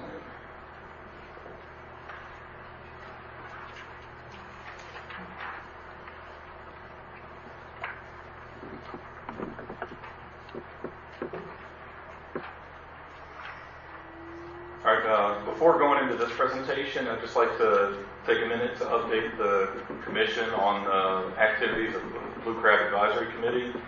The committee's had 5 meetings to date, and at that meetings, the committee has reviewed the stock assessment, several draft sections of the management plan, and the first issue paper concerning diamondback, terrapin, bycatch, and crab pots. And just to remind everybody, the stock assessment was completed earlier this year and indicated the blue crab stock is overfished and overfishing is occurring. And some of the discussion points by the committee thus far concern largely environmental influences and their effects on the blue crab population. And these include things such as predation, runoff, and water quality in general. So now I'm going to be discussing some elements of Amendment 3 that are ready for the Commission at this time. So first I'll be reviewing the timeline for development of Amendment 3, then reviewing the draft goal and objectives for the plan, and finally reviewing the issues identified to be addressed in the plan and seeking the Commission's input on those issues. So starting with the timeline, we're here today for step 3, right here, which is to present the timeline and goal and objectives to the Commission and to get the Commission's input on the issues to be addressed in the plan. The timeline is established by the division and presented to the Commission for their information, and the purpose of the timeline is to inform the Commission of the schedule for FMP completion and to show anticipated progress towards FMP adoption. We're also in the middle of step 2 and are working with the advisory committee, as I previously discussed, to develop and review the informational sections and issue papers in the plan. And on our current schedule, Amendment 3 is scheduled to be ready for adoption by the Commission in November of 2020. And before I get into the goal and objectives, I'd just like to say that these have been presented to the advisory committee and approved by them at a previous meeting already. So the goal that was approved for the plan thus far is to manage the blue crab fishery to achieve a self-sustaining population that provides sustainable harvest using science-based decision-making processes. And the objectives for the plan are to implement management strategies that maintain or restore the blue crab spawning stock with multiple cohorts and adequate abundance to prevent recruitment overfishing. The second one is to restore, enhance, and protect habitat and environmental quality necessary to maintain or increase growth, survival, and reproduction of the blue crab population. And the third one is to use biological, environmental, habitat, fishery, social, and economic data needed to effectively monitor and manage the blue crab fishery and its ecosystem impacts. And the last objective is to promote stewardship of the resource through increased public awareness regarding the status and management of the blue crab fishery, including practices that minimize bycatch and discard mortality. And moving on to the issues, just to let you know, issues for the FMP are initially developed by the division's plan development team, then the advisory committee is consulted, and then the commission is consulted for their input. And once this is finished, the division determines which issues to move forward with, and will draft issue papers that will be included in the FMP. And the first issue area identified is to restore the blue crab spawning stock, and this is necessary because of the findings of the stock assessment, being the stock is overfished and overfishing is occurring. Some examples of management measures that could be explored include, but are not limited to, reducing the cull tolerance, increasing the size of escape rings, establishing a closed season, and prohibiting the harvest of sponge crabs. And the second issue area is minimizing ecosystem impacts and includes topics such as terrapin excluder devices. And this is a holdover issue from Amendment 2. And under Amendment 2, rule authority was established for the director to require the use of terrapin excluder devices in the blue crab fishery. However, use of this authority was contingent on the division developing criteria for its use that had to first be approved by the commission. And this was supposed to be addressed between FMP reviews, but since the review of the blue crab FMP was moved up a couple years, it's being incorporated into Amendment 3. Then the second potential issue would be eliminating crab harvest with dredges. And you recall when I reviewed the measures taken in 2016, targeted crab dredging was eliminated, but harvest is still allowed incidental to lawful oyster dredging. So that's something we want to take another look at. And then another thing to look at could be reducing crab trawl areas. And then the third issue area is to protect and enhance habitat conditions for blue crab. And identified topics include expand or designating new crab spawning sanctuaries, as well as examining the effects of agricultural runoff on the blue crab population.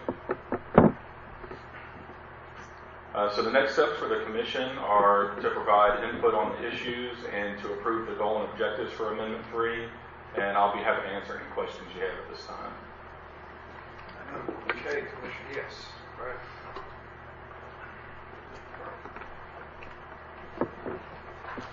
Okay, so this year we've had excessive runoff from the rains.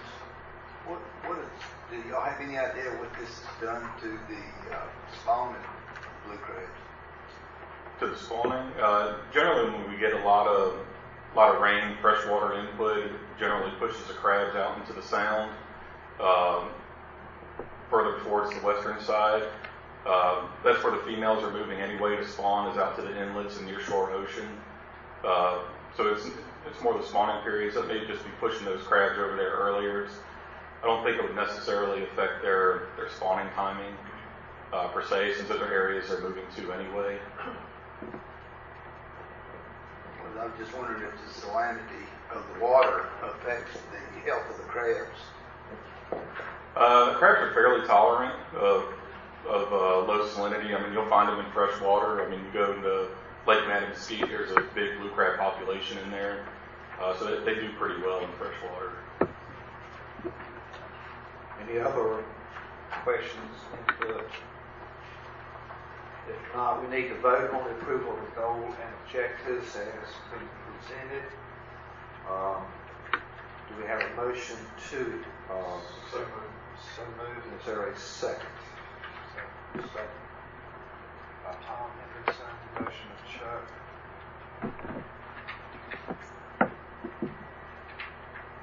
Wait till it gets all up here.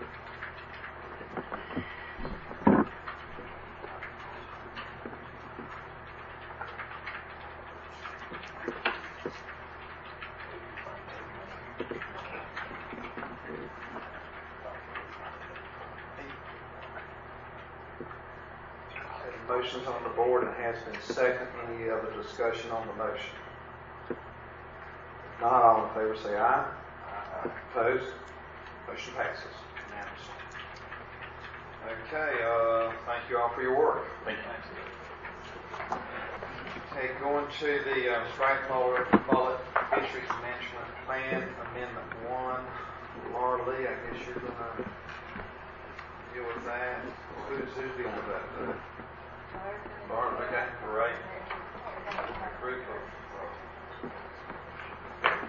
brothers, Dan and Tracy.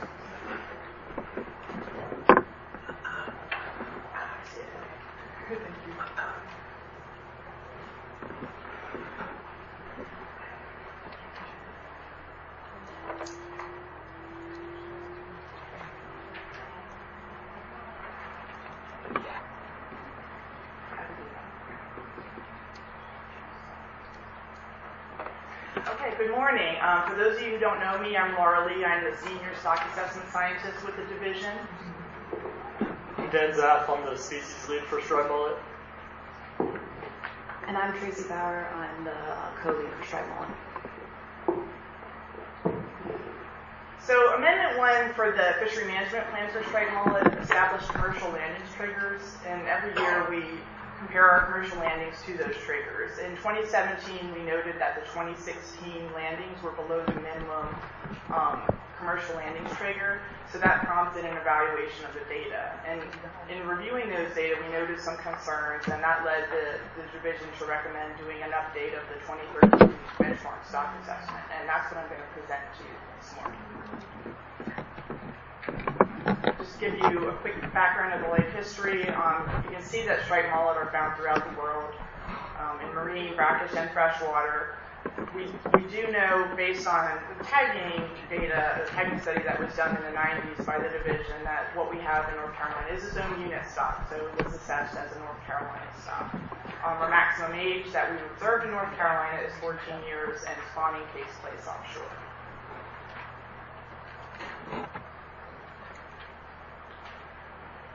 So what is a model? It's a simple representation of a complex process. The reason we use models is because it's impossible to characterize all the factors that affect the population dynamics of a stock. So it's easier to use models. And of course, models require data.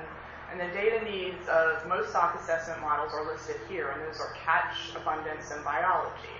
And catch is simple. That's the amount of fish removed from the stock by fishing. And that includes landings, discards, harvest, bycatch, all of that. Abundance is typically input as a relative index of either the number or weight of fish in the stock. And you may have heard of number per tow, number per haul, and that's what we're talking about there. And of course, biology is your information on growth, maturity, and natural mortality. And we have different sources of data. Two main sources are fisheries dependent, and these are data that are coming directly from the commercial or recreational fisheries, and fisheries independent data, and that's typically survey data collected by the division.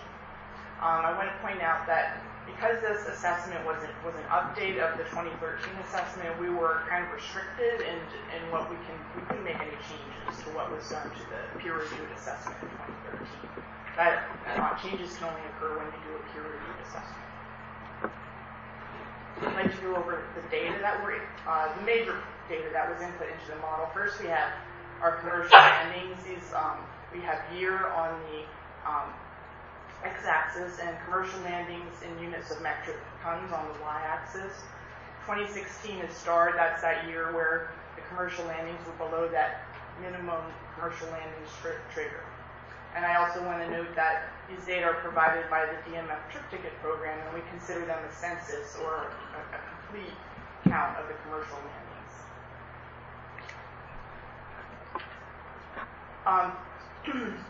For our fisheries independent surveys, we have three. These are all indices of adult abundance. We have no juvenile indices, unfortunately, for striped mullet. The first is the striped bass independent gillnet survey, which is a survey that operates in Albemarle Sound. Sampling locations are shown here. It's also known, you also might hear it referred to as Program 135. To provide the most representative index of striped mullet, we use data collected from November through February using smaller mesh sizes and data collected from nets fished in less than 10 feet of water. Now, ideally, your abundance index is just going to reflect changes in population abundance, but we know that environmental factors can affect that index. So there's a process you can use to adjust the index, and we did go through that process. I also want to point out that the bars around the points represent the variability in indices. And you can see for this index that we actually had 0 striped mullet observed in 2016 and 2017 based on November through February. And while 2014 and 2015 were the highest points in the survey, they're also the points associated with the highest variability in the estimates. Next, we have the Fisheries Independent Gillnet Survey, which operates in Pamlico Sound and the Neuse, Pamlico, and Pungo rivers. To create the most reliable index, we just use data from the Neuse, Pamlico, and Pungo rivers shown here. This is also known as Program 915. The index was based on data from October and November in shallow river areas. Again, you can see that the most recent years were also the lowest in the time series. Finally, we have the striped mullet electrofishing survey. This one's unique in that it actually targets striped mullet. It's also known as Program 146, and sampling locations are all in the Neuse River. Again, as with the previous two surveys, the lowest values were observed in the most recent years. This figure is to give you just an idea of the different types of data that went into the model and the time series for each data type. So what we have is year on the x-axis. I apologize, it's a little squished, but the data source on the y-axis. And if there's a color associated with the year, that means we had data, that type of data from that source for that year. And yes, we do know there are gaps.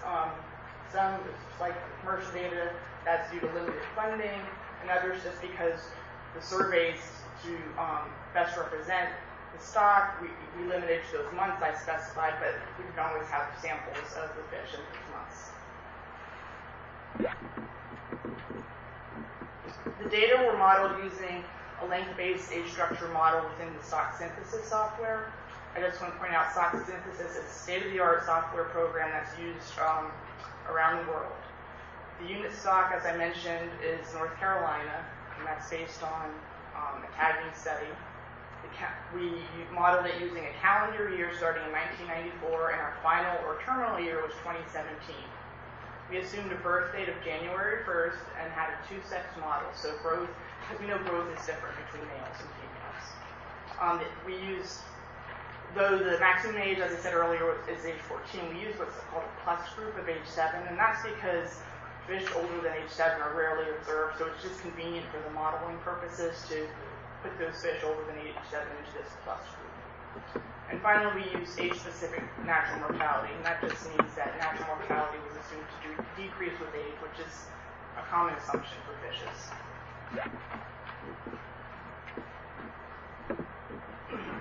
I'm going to go into the results now. Here are the results for fishing mortality, and here fishing mortality represents F for ages 1 through 5.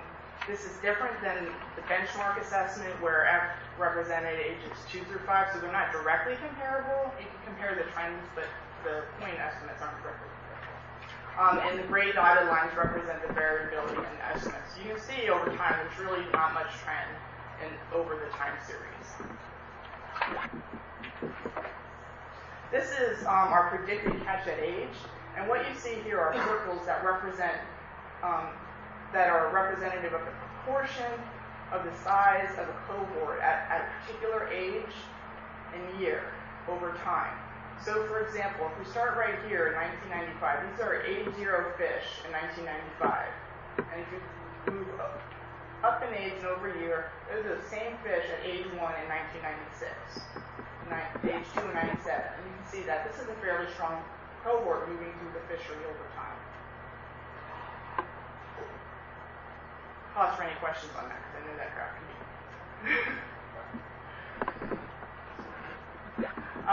Recruitment is defined in terms of age 0 fish, and the units are thousands of fish. Over time, again, we have the dotted lines representing the variability in the estimates. And you can see recruitment is highly variable among years, and starting in about 2009, there's a decrease to the lowest estimate, 2016. And it looks like a 0, that is not 0.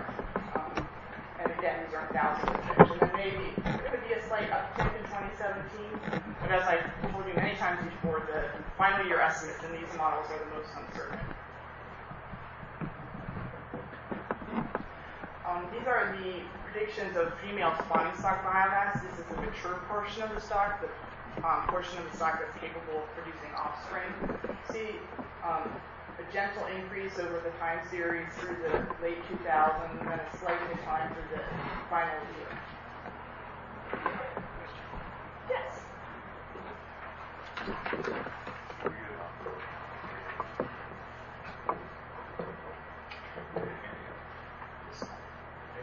There we go. That's a sign that they have camera and red moon at the same time. I started to comment on the on the dot scenario where you're showing the dots representative of the ages.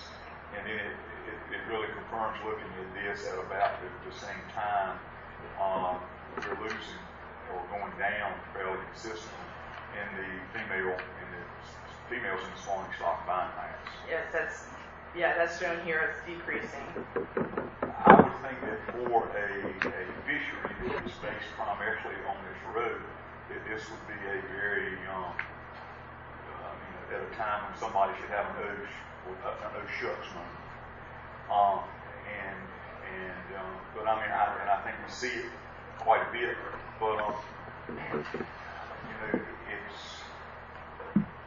we hear from the ACs and we hear from the reduction that we're seeing is due to all kinds of reasons. Global warming, habitat loss, to the shrimp fishery being good and nobody going out and doing that. I think that's an anecdotal, response.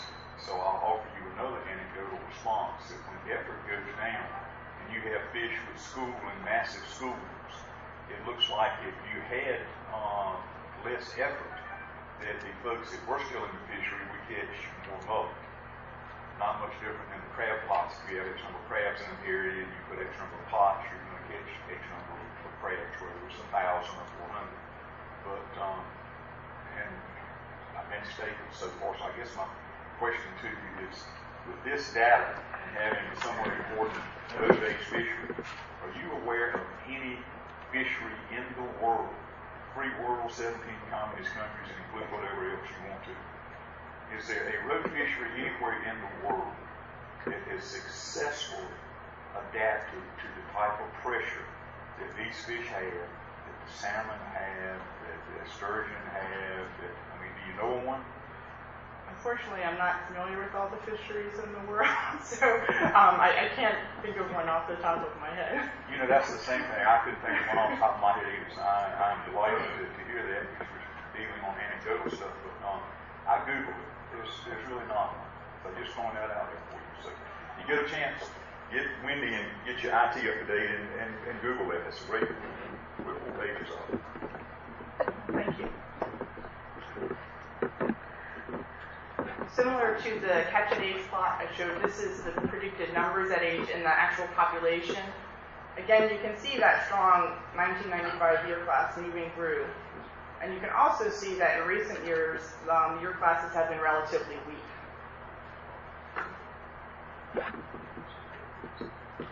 So Amendment 1 also established our reference points for the stock. The division determines reference points based on targets and thresholds. Targets are sort of the desirable place that we want the fishery to be operating at, and thresholds are the boundary beyond which the stock is in trouble, and that's where we determine overfished or overfishing status. For fishing mortality, our target is defined in terms of F35%. What that means is that it's the fishing mortality that would reduce the spawning potential of the stock to 35% of the unfished stock. Similarly, the threshold, that boundary, is defined in terms of F25%. We usually have both fishing mortality and some population abundance reference point. For spawning stock biomass, we found, based on the observed data and the model, that we had a poor stock-recruit relationship. As I mentioned earlier, we don't have a juvenile index for striped mullet, so we felt that the biomass-based reference points would be unreliable. So we can't determine whether or not the stock is overfished. How to determine stock status? We compare the current fishing mortality, that is F in 2017, to the threshold, and if F in 2017 is greater than the threshold of fishing mortality, then overfishing is occurring. That means F is too high. On this plot, we have those estimates of fishing mortality that I showed you earlier, along with the estimates of variability in the dotted lines. This black dashed line is the target. That's sort of the desirable where we want the fishery to be. And the solid black line is the threshold above which the stock overfishing would be occurring. And you can see that in all years, we're well below both the target and the threshold. So to summarize, we have fishing mortality in our terminal or final year of 2017 is 0.13. Our target of F35% is 0.40. Our threshold of F25% is 0.57. So our current fishing mortality is less than our threshold, so overfishing is not occurring in the stock as of 2017. In summary, overfishing is not occurring. Overfish status could not be determined for the reasons I mentioned earlier. The recent observed abundance indices are among the lowest on record. And while I didn't show this, if you read the stock assessment report, you can see that there were poor model fits to the survey indices, to the average body weights and length frequencies, and also a lack of contrast in the observed data. And that suggests that the model results may provide limited guidance. However, the model results were very robust to various sensitivity analysis, meaning that however we tried to twist and pull the model, the result, all the different model scenarios said that overfishing is not occurring on the stock. And with that, I look forward to your questions. Commissioner's questions? Cameron? This is just informative for me, but so when if you go back to the summary slide, when you get to a summary like that where we have things that can't be determined, or it kind of feels vague here, what is your management strategy going forward? Is it proceed as we always have? Is it put the brakes on because we don't know what's happening? What is the strategy when you get a can't be determined or an unknown? So that is what I'm going to push it. And this is just for me to learn. Dan and Tracy will be covering that in their presentation. Okay, okay, great. Well, then we'll come back. Anybody else?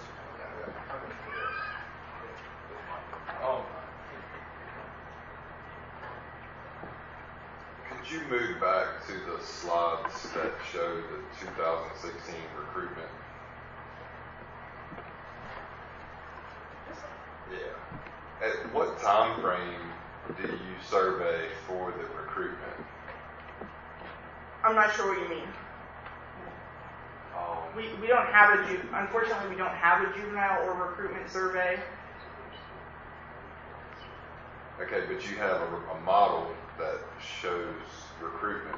Right. It has to back calculate from the adult indices to estimate what recruitment is. Okay, so this is not a database so far as seeing recruitment. It is database, but I would say the recruitment estimates are more uncertain than the spawning stock estimates because we don't have a recruitment survey. So it's not survey based. It is and it isn't. It's survey based because it's drawing information from the other observed surveys to derive recruitment. So, and to continue on my question, you said November through February is the time frame you use? That was for, I got to remind myself, for the striped bass independent gillnet survey, because that's when the relative abundance is highest in that survey. Right. And just to put on record, Hurricane Matthew occurred before November. Okay. And as I've commercially fished, after that storm, we saw almost a mass exodus north in the Albemarle Sound. I'm not trying to correlate the two. I'm just trying to put it on record that my visual observations after that storm of 40-some inches of rain north of, the Sound washed all into that water, and it was detrimental to the north end of that Albemarle Sound. And I cannot speak for any other place in the state, but what I observed, it was very detrimental to all fish populations. So we did adjust our indices for environmental factors, not hurricane specifically, but something like salinity would be affected by rainfall, and that would be going into our adjustment factors.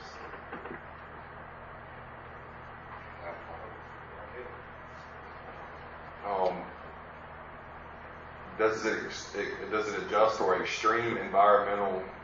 I mean, I'm talking because that storm was pretty detrimental to the north end of that Sound. I mean, I'm very that's what the purpose of what's called the standardization procedure is meant to do, is to correct for the especially extreme weather events or other environmental events. Thank you. Anyone else have one question?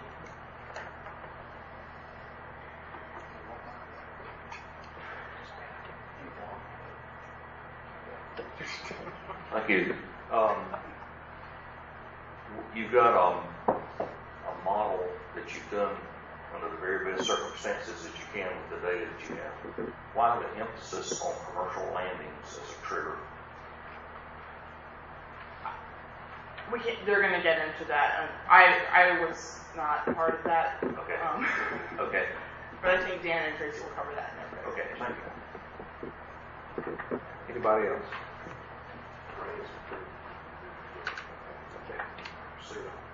The fish mortality. I'm sorry, I didn't know. Okay. What is that based on, the mortality? Where do you identify that? So that's estimated in the model. It estimates total mortality, and then based on the landings, it tracks out. What's the mortality from? I'm not sure I understand. What causes the mortality? Fishing mortality? Yeah. Landings from the fishery. Okay, so not from discards. We assume discards were minimal. We don't have any data on discards. In the information that we presented to you in February, we did some preliminary analysis of discards, just a simple looking at how many there were, and most of them are landed when they're caught, so discards aren't really a significant factor in this fishery. Okay, so the fish mortality is up, the recruitment is down, the stock biomass is down, and it doesn't seem like, on the basis of your report, nothing is positive for the survival if it maintains or continues the way it is on this fishery. Right. And that's something we just definitely discussed at length. And what I think is if we were to update using the exact same model, those observed low points in the data would catch up, and that would be reflected in a model that in a couple years when those fish are in the model. Because we only have adult indices. So, but yet you're saying that overfishing is not occurring, but all points are showing that it's on the decline. At what point do we do something? When they're all gone? I'm gonna leave that to your next presentation. For that, it's probably more appropriate to discuss for that presentation. Okay. And this will be easy. I'm trying to make up for all my comments. We deal with, and y'all deal with all the time, thresholds and targets. And there's that sweet zone in between that you're there that we constantly kind of stay in. Mm-hmm. I'm not sure I've seen, the upper limit, which is the target where we would really, like to be. The 25 and 35 numbers are basically, we see those a lot. We see those in quite a few different fisheries. So I mean, and this go back to Steve, and I'm just asking that we see this on, if I'm not mistaken, y'all can tell me how many fisheries, but that's fairly standard fisheries management practice. But at 35, 25, so we want to keep about 30% or so of the stock available to spawn. I'd ask Director Murphy maybe, and I'll let you go maybe while he's got some time or take some break. He can maybe go back and tell me whether we're using those targets and thresholds, if maybe we should adjust those, because it doesn't appear to a lot of folks that that's working. Maybe we need to put a few more fish in the water to spawn, and maybe adjust some of the thresholds and the targets.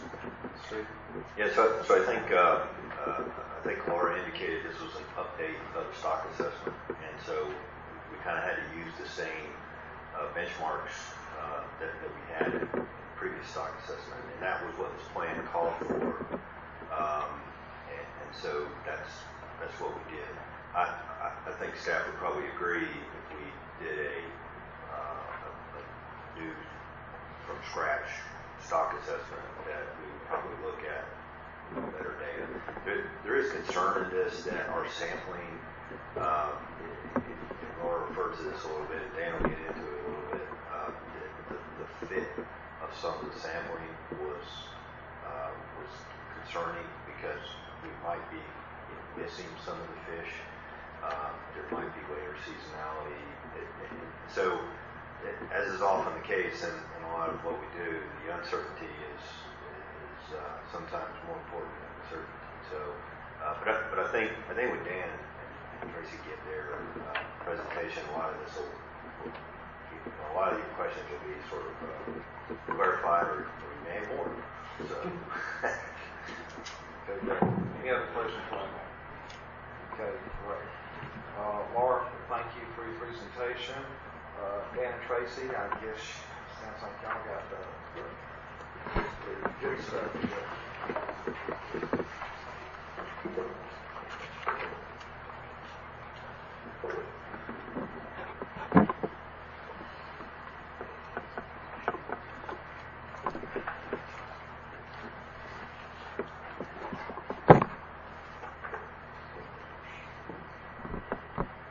Like we said at the beginning, my name is Dan Zaff. I'm the species lead for striped mullet, and this is Tracy Bauer, the co-lead for striped mullet.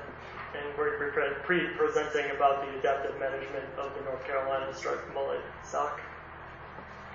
So just to give everybody a little background and some timeline of where we've been and where we're going.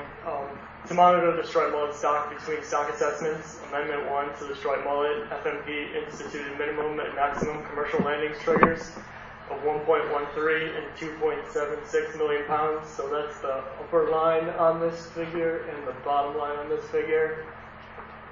If commercial landings exceed the upper trigger, further analysis of the striped mullet data would be initiated to determine if commercial harvest is sustainable and assess any factors that may be driving the increase. And then if commercial landings fall below the minimum trigger, further analysis of data would be initiated to determine if the decrease in commercial landings is attributed to stock decline, decreased fishing effort, or both. So per the striped mullet FMP, exceeding or falling below a trigger does not trigger management action. Decisions regarding the necessity of management actions are made after completion of the further data analysis. If any management action is deemed necessary, management options would be developed by the NCDMF in conjunction with the advisory committees, and then they would be approved by the Marine Fisheries Commission. So in 2016, striped mullet commercial landings were 964,348 pounds. So you can see this point on the figure right here where they fell below the minimum landings trigger. So because of this, the division initiated further analysis of striped mullet data to determine the cause of the decreased landings and see if this was the result of declining fishing effort or stock declines or potentially both. So the other point that I want to make on this figure is that the open boxes here represent years with major hurricanes. So we did also have a major hurricane in 2016, so I just wanted to make a note of that.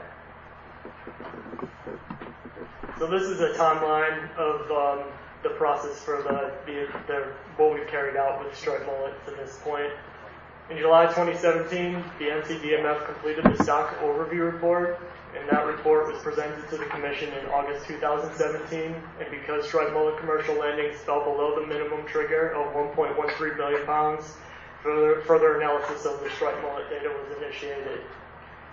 The division presented preliminary data analysis at the November 2017 Commission meeting and recommended further analysis, including looking at trends from commercial fishing trips that specifically targeted striped mullet, and then standardizing fishery-independent indices of striped mullet abundance to account for environmental factors that may be affecting abundance. In that additional analysis, we also looked to include data from 2017 for both the fishery-independent and commercial data. Results of that completed analysis was presented to the Commission at the February 2018 meeting. And based on trends in commercial and fishery independent data, the division concluded the striped mullet stock had likely declined since completion of the last stock assessment, which had a terminal year of 2011. At that time, the division recommended updating the stock assessment model with data from 2012 through 2017 to better determine the status of the stock before making management recommendations. Results of the updated stock assessment, as Laura just presented to you, indicated that overfishing is not occurring. So in June 2018, the division began developing potential management recommendations and options. So results of the completed assessment indicating that overfishing isn't occurring, and division management recommendations were presented to the Finfish Southern and Northern Advisory Committees in August 2008, or July 2018 to get their feedback. So this slide is just a review of the benchmark stock assessment. So the benchmark stock assessment for striped mullet was completed in 2013 and included data from 1994 through 2011. Overfishing was not occurring through 2011, but a poor stock-recruit relationship resulting in unreliable biomass-based reference points prevented determining if the stock was overfished. Amendment 1 to the striped mullet FMP was adopted in November 2015, and although overfishing was not occurring, recruitment was declining from 2007 through 2010. So figure A here, and you can see that in the later years of the time series, recruitment was declining, but then bumped up in 2011. Spawning stock biomass was declining through the end of the time series. So if you look at figure B here, you can see spawning stock biomass declining towards the end of the time series. And fishing mortality was increasing at the end of the time series. So that's figure C here, and you can see it was steady and then kind of bumped up at the end of the time series. So if these trends were to continue, a series of poor recruitment events and or shifts in market demand could make management measures necessary to reduce harvest to prevent overfishing. So this is just an update again of what Laura just presented to you. It just summarizes the information from the current updated stock assessment. So like the results of the benchmark stock assessment, the model update indicates that overfishing is not occurring. However, with the additional 6 years of data for the model to consider, the division's plan development team identified technical issues with the stock assessment inputs and model that resulted in uncertainty with model results. So, like Laura presented, the model results indicate recruitment and spawning stock biomass have declined in recent years. So again, looking at figure A, we have recruitment declining with a slight bump up in 2017. Fishing or spawning stock biomass was declining towards the end of the time series, so that's figure B here. And then fishing mortality was pretty consistent through most of the time series, but did indicate a slight increase in 2017. So these same concerns were also considered in the development of Amendment 1 and were addressed by implementing the current adaptive management framework. If these trends were to continue, a series of poor recruitment and or shifts in market demand occurred, management measures may be necessary to reduce harvest to prevent overfishing. Additionally, there are concerns about the striped mullet commercial fishery because it is a roe fishery, primarily targeting mature females during the spawning season with no direct harvest regulations. And I just want to make a note again that the 2013 benchmark stock assessment for striped mullet reported their F values, or fishing mortality values, as the numbers weighted for ages 2 through 5, and the current assessment update reported ages 1 through 5. So, in addition to the stock assessment results, there have been declining trends in 3 fishery independent surveys for 3 consecutive years that closely mirror declining trends in commercial landings. So again, we were looking at the fishery independent gillnet survey that occurred in the Neuse and Pamlico River, showing declines in the last 3 years of the time series. The striped bass independent gillnet survey, which occurs in Albemarle Sound, showing pretty low numbers in the last 2 years of the time series. And then the striped mullet electrofish survey, which occurs in the Neuse River, showing declines at the end of the time series. Because of these concerns, additional management measures could be implemented as a precautionary strategy to increase escapement of mature females to the ocean to spawn to protect the stock should these negative trends continue. So this is just a review of the current regulations that are in place for striped mullet. Currently, there are no direct commercial harvest restrictions. And in the recreational fishery, there's a 200 mullet, so that's white and striped mullet combined, daily possession limit per person in the recreational fishery.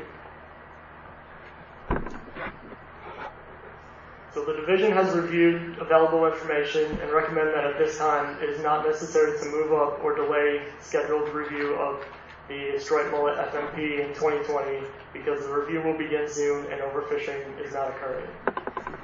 Per the adaptive management framework established in Amendment 1, if a trigger is tripped, recommendations for striped mullet management are made following examination of the striped mullet data. No specific management actions are recommended or required by the plan. However, the Commission could choose either of the following strategies after considering information provided by the Division and input from the public and advisory committees. So we'll be discussing the strengths and weaknesses of taking no additional management action and then implementing additional management measures, and we'll be discussing those. So important to remember that the following details related to these management strategies that should be or could be considered by the Commission are not recommendations. The stock assessment update indicates overfishing is not occurring, and therefore no management action is needed to end overfishing. Not implementing additional management measures would be consistent with the results of the stock assessment. Fishing by the commercial and recreational sectors would continue as is, and this would not increase the regulatory burden on either of those fisheries or the enforcement burden on Marine Patrol. However, if negative trends were to continue, not enacting management measures may result in future overfishing and implementation of more restrictive harvest reduction strategies. Also, continuing unregulated harvest of mature female striped mullet could lead to recruitment overfishing. So, technical issues with the stock assessment inputs and the model increase uncertainty with model results. Results of the stock assessment update indicate increasing fishing mortality, decreasing recruitment, and decreasing spawning stock biomass. These considerations, in conjunction with observed negative trends in the fishery independent data, the striped mullet commercial fishery, and the striped mullet fishery primarily targets mature females during the spawning season, may merit implementation of additional management measures. If additional management measures are implemented, they would put additional restrictions on fishing practices and add additional enforcement responsibilities. Because overfishing is not occurring, there is no quantified harvest reduction goal from the stock assessment for any proposed management option. The goal of any management measure considered would be to increase escapement of mature female striped mullet to the ocean to spawn. This means that management measures would be focused on the fall fishery when striped mullet are migrating to the ocean to spawn and the majority of the fishery occurs. Given that intended goal of any new management measures would be to increase the escapement of female striped mullet to the ocean to spawn, the preferred strategy is implementation of a season closure. Closing a portion of the fall season to possession of striped mullet would reduce the targeted striped mullet roe fishery where most effort and landings occur and allow for increased escapement of mature females to spawn. Because the fall striped mullet fishery is primarily a targeted fishery, gear closures would not be necessary to be implemented unless adjustments were made to the South Net and Beach Seine fishery. Different options for season closures were explored with the objective of increasing the escapement of mature females to the ocean to spawn while minimizing the impacts to the commercial fishery. It should be noted that early season closures outside of the spawning season would allow for greater chance of recruitment by the fishery, and the actual escapement of mature females would likely be less than predicted. So this table just gives you an idea of what we might expect in terms of increased escapement of striped mullet based on some hypothetical closure periods. So we looked at September, October, November, and then some specific days between those months. And we looked at the approximate increase in escapement based on a couple of time periods. So we looked at landings from 1994 through 2017, 2003 through 2017, and we chose that time period because that's when the fishery kind of leveled off. And then the most recent time period where we have low landings in 2015 and 2017.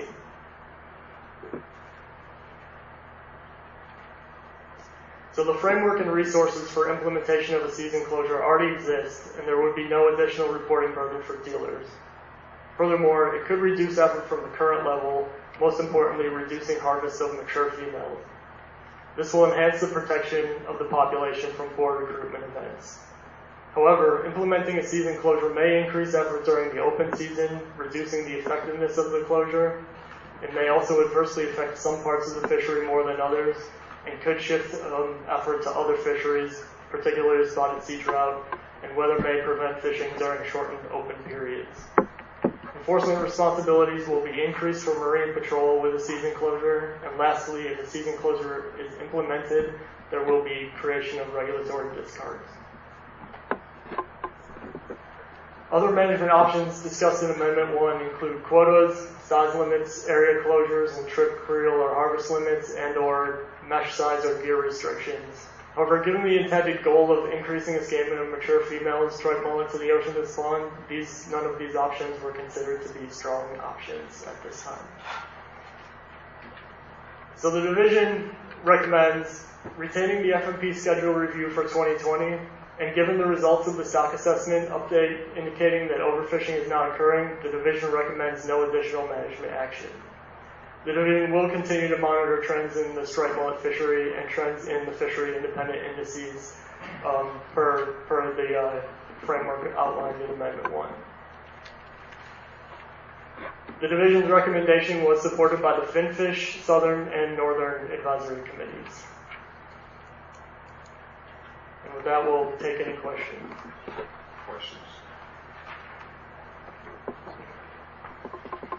I do have one. Did you got one?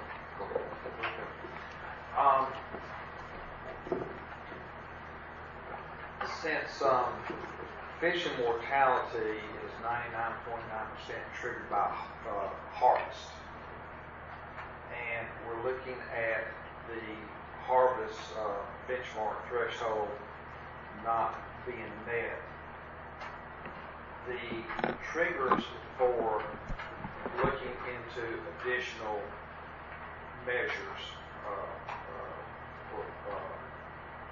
management measures, are they too far apart as far as the number of fish? Should it be concentrated? I mean, or is the threshold off? So you're referring to the trigger to look at further examination of the data. Okay. Yeah, so that was something that was created in the original striped mullet FMP. It was basically the same thing where they had average landings over the time period that was considered in the original FMP, and then those upper and lower thresholds were set plus or minus 2 standard deviations of that average landings. That was updated in Amendment 1 to just average out the landings from 1994 through 2011, and they stayed with the same plus or minus 2 standard deviations for the upper and lower thresholds. Whether those are too high or too low, I can't really give you a good answer for that. I know we've had discussions about the effectiveness of this as a trigger, and it's something we would be looking at considering when the plan comes up for review again. Because if you look at the threshold and we're not coming anywhere close to it, you can get some wrong impressions or maybe correct impressions about the health of the fish. I think that's something I wish y'all would take a look at and see is the threshold long, or is the harvest quantities that trigger additional measures off. Something here is just not quite shy. Yeah, absolutely. And how we trigger additional analysis of data for striped mullet, we have some problems with using commercial data for doing that, and just looking at 1 year, those tend to be issues. So that's something we intend to explore further. Pete, so your question. Yes, this we've heard this, we've seen this movie before, where you get at the threshold of another species crashing. There's been several references to the fact that overfishing is not occurring, but due to the drawbacks of the stock assessment, no reflection on any of ours work. She's done what she can with the data that she has. Overfishing may actually be occurring at this time. And Steve, I want to ask you, are we going to wait until this stock crashes and shows overfishing is occurring before we take any action? All the indicators show that we should act now. So So that's certainly, why we brought this to you today, and why it's an option for the commission. Our job as a division is to bring you our management recommendations based on the best science. Overfishing is not occurring, and consistent with how we would bring you a recommendation for any other fishery, and that doesn't really trigger that management action. That doesn't mean we're not concerned. That doesn't mean we're not looking at it. Like I mentioned before, there is a lot of uncertainty in this particular species. We don't, we're sort of calculating that recruitment based on that other data. We have absolutely no information on recreational harvest of mullet, and a lot of that may be white mullet, but a lot of it also may be striped mullet. So that doesn't even get worked into this. For example, in cast net and bait fishery. When given this amount of uncertainty, we chose the option to go no action, but to keep a close look on it. So one of the graphs up there, and I think it was the one a couple back, Dan, that was showing the seasonal closure options. So one of the things we were seeing is that this was sort of indicating that the season may be shifting on these things, and we're seeing that with other fish as well, that they may be coming in later in the year due to either water temperature, climate, or whatever. And so if our sampling may be missing those fish, and so that was a concern too, that was providing some uncertainty and poor data fit with those models. But we've kind of done our due diligence on this, and we've taken it out to those regional committees. We've brought you back our reasons and our recommendations, but it's up to you to select a management option, whether it be ours or something else. Cameron. So I guess my question from before for y'all, and it's kind of highlighted here in some of these management actions, but it's that when we don't know, what is our management strategy? Is it status, we're just going to keep doing what we have been doing when we don't know, or are we going to...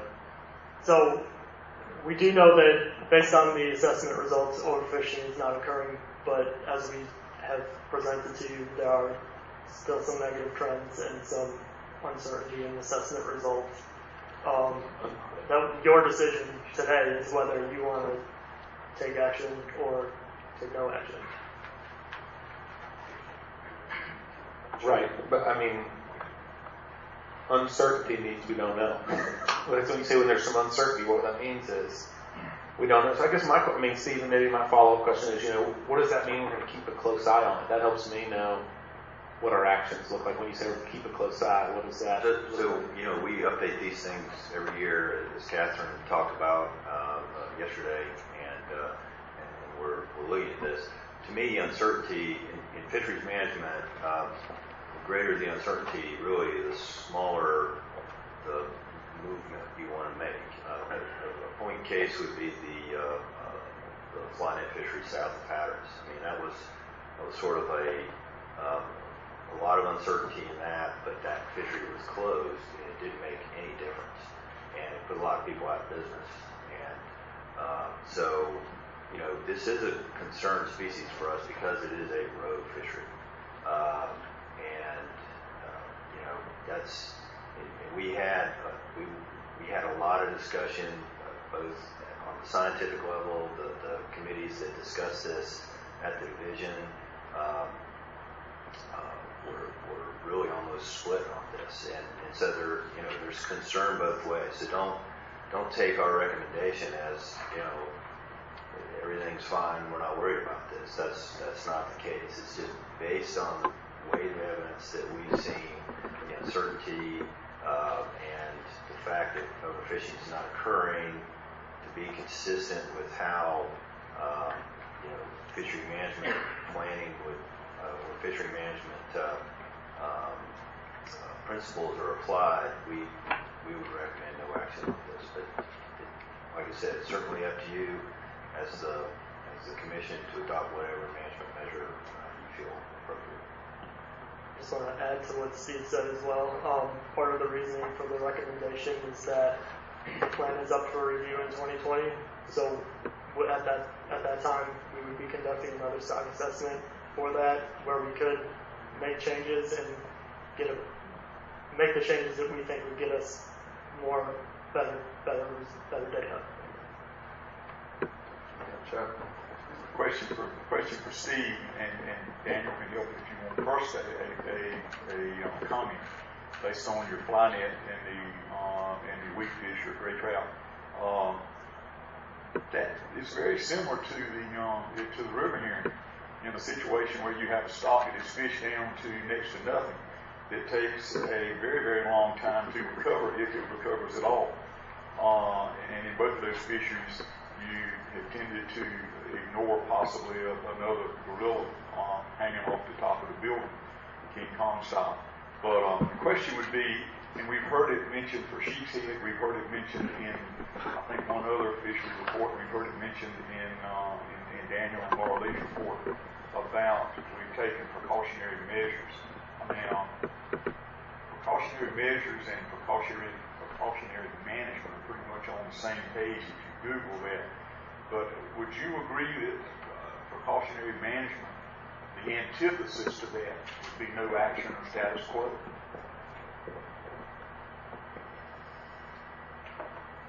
So I don't know if I agree or not.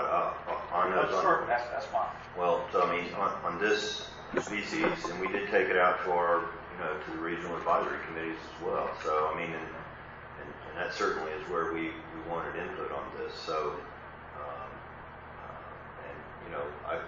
Dan, maybe you presented at all of those. Maybe you could highlight any concerns that were brought up at those meetings.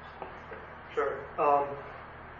At all of the meetings, as we noted, that ultimately the vote was to support the division recommendation by some pretty wide margins. I think we only had one vote that was against our recommendation, but there was no other motion for any type of recommendation from those committees. A lot of the concern or a lot of the discussion that was had at those AC meetings surrounded the data that was being input into the stock assessment. That's where a lot of the discussion occurred. A lot of hurricane discussion, a lot of shifting effort discussions. One of the major points that was brought up at every AC was our assumption about the unit stock being a North Carolina stock. As Laura mentioned in the assessment, we assumed a North Carolina stock based on the tagging study that was conducted here. That was conducted in the late 90s, early 2000s. And the assumption for the unit stock was based on most of the tag returns coming in from within North Carolina. I think during the course of that study, there was only two strike laws that were caught out of state. The ACs had a problem with that because they think that there could be some mixing between other states, and based on the tagging study that was conducted here, it's hard to kind of get at that because once those fish go into the ocean, there's no fishery for them once they leave the beach. So whether those fish are staying south or coming back here, we don't really know that. So that was where most of the discussion at the ACs was centered around. From what I could kind of interpret, most of the ACs were supportive of our recommendation for the reason that we'll be reviewing the FMP in 2020 anyway, so that review is probably going to start sometime or at least the stock assessment would probably start in 2019 or somewhere around there. So while they had some concerns, they felt since we weren't just completely abandoning this and putting it off, it's going to be up for review again soon, that they were okay with no action at the moment. We could probably look it up, but I would ask, this is primarily a commercial fishery, and I have absolutely no problem with that whatsoever. There's a very minor bait fishery involved in it, but this also fits in a very substantial niche that we tend to overlook in fisheries management. This is a very significant population of prey for predators further up on the pyramid, and it impacts recreational folks and whatever. Generally, on an AC, such as a shrimp AC, or maybe not recently, but a commercial fishery AC, oysters, clams, shellfish, mullet, or whatever, you have a preponderance of commercial folks, and that's again no problem at all. But I think I'm not sure that we're focusing on recommendations that would try to avoid something. We're just basically in constant preparing for a hurricane. And I mean, if this was not if this was speckled trout or something else, you may have more input. But it just seems like we're just, like I say, we're just waiting for an explosion.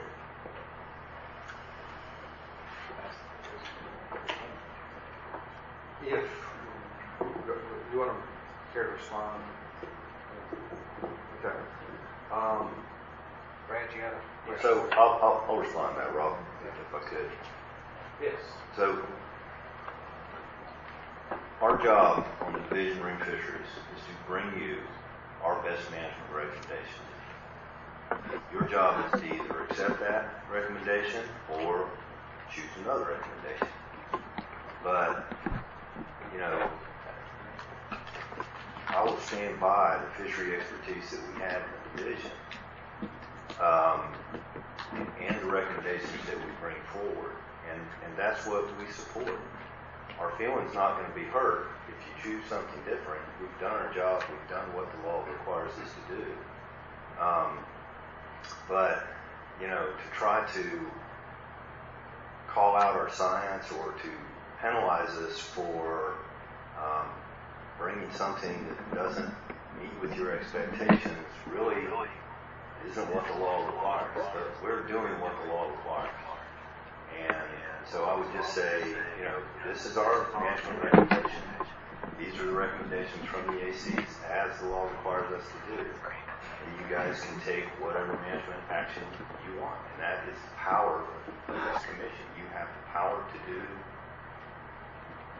management, season closures, whatever you would like to do. That's the adaptive management that's worked into this fishery management.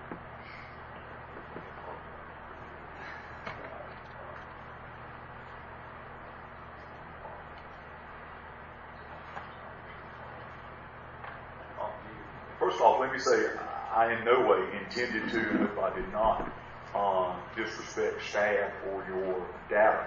And I appreciate you telling us exactly what the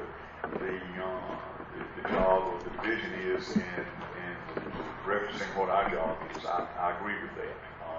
I wish we'd maybe read that every time we come to a meeting. Our options today, then, and I'll refer to it in, our options today are to do exactly what? Your options today would be to decide whether you want to recommend additional management options or not recommend additional management options. Let me throw in just my 2 cents. We're coming up on a revision in 2020, right? Where you're going to be starting to be looking at the data in 2019. Is that correct? That's correct. If we changed any management measures at this time, would that complicate your ability to get accurate data? It was something we would have to discuss more if additional management options or recommendations were put in place at this time. We would maybe consider delaying the review of the plan just to allow those management actions to take effect. But like I said, that's something we would have to discuss with the stock assessment scientists and other staff. I know it looks like that we are hitting towards the issues, but right now things seem to be following within the parameters. I'm personally satisfied with no measures at this point with the assessments and all that coming up. That's for this commission to decide. So, any other Brad, you have a Yeah, it's just a comment, I guess, for Steve, but it's showing a fairly consistent decline over the past 10 years on this fishery. And my question would be, would it be of any kind of benefit to at least stop the decline to try to level it out? And by no means, I don't have a clue. That would have to be a recommendation from the Yeah, so I think as Dan indicated, any management action that was taken, seasonal closures, whatever, would certainly have an impact. I mean, that's going to have an impact. It's whether or not that it's meeting the thresholds set under that fishery management plan for that. And so that's kind of, when we set that threshold, that target, that's kind of what we're shooting for. Whether or not, using landings as sort of a surrogate for better available data is often not the best thing, because it doesn't take into account reduction in effort, things like that. But yeah, I mean, any measure you take always will have some sort of impact. If there is a management measure taken today, and as Dan indicated, we might delay because we want to see what kind of impact that has. So if there was a season closure, then we'd say, okay, let's let that ride for a few years so we can see what kind of impact that's going to have, because otherwise that's going to impact the management measures that we develop in the next plan.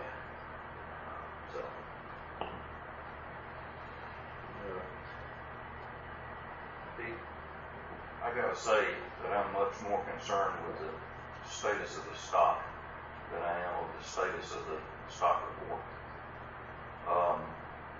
As your science advisor, I would recommend to you that we take some sort of significant measure to turn this motion around and get back towards a recovery of the stock, so we have some issues to argue about. Well, we need a motion on something. Excuse me, Mike, let's see that. There's something happening with something. Thank you, Mr. Chairman. I just want to point out, I've been listening to the discussion. This stock is not at its lowest point that we have seen. Looks like back in 94, 95, we were pretty well below where we're at now, according to the SSV graph here that I'm looking at. Then we had a good increase for about 10 years, and now we got about another 10-year decrease.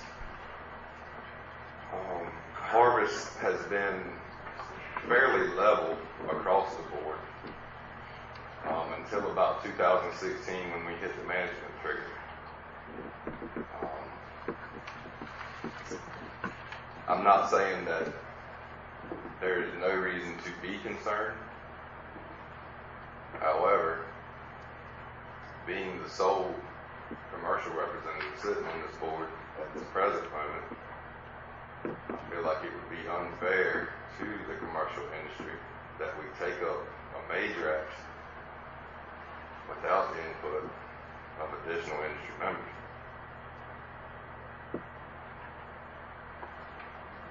I understand that there looks to be a problem with recruits. However, I'm uncomfortable that there's an assumption and not an actual number of recruits. I just wanted to put that out there, that we are not at the lowest point. And when we were at the lowest point, we saw a decent rebound over the time series. So, an effort to bring that to light.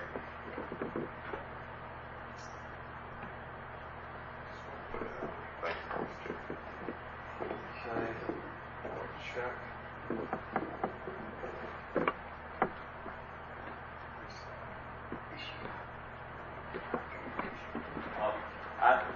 I agree with a lot of what Mike said, and I'll be happy to make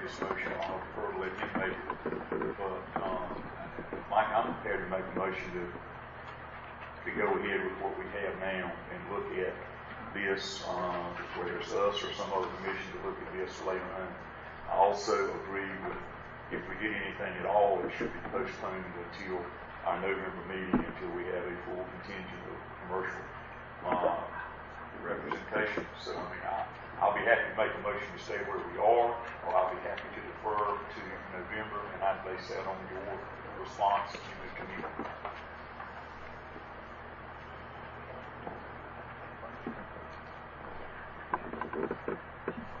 I'd be happy to hear your motion, Chuck, and then we can have more discussion with the second.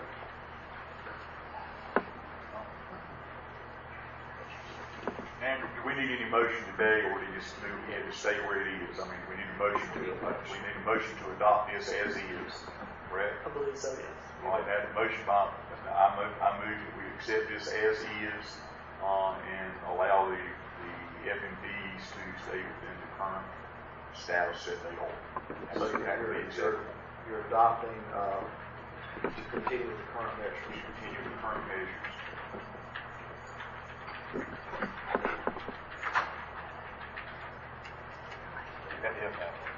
That's recommended by the division.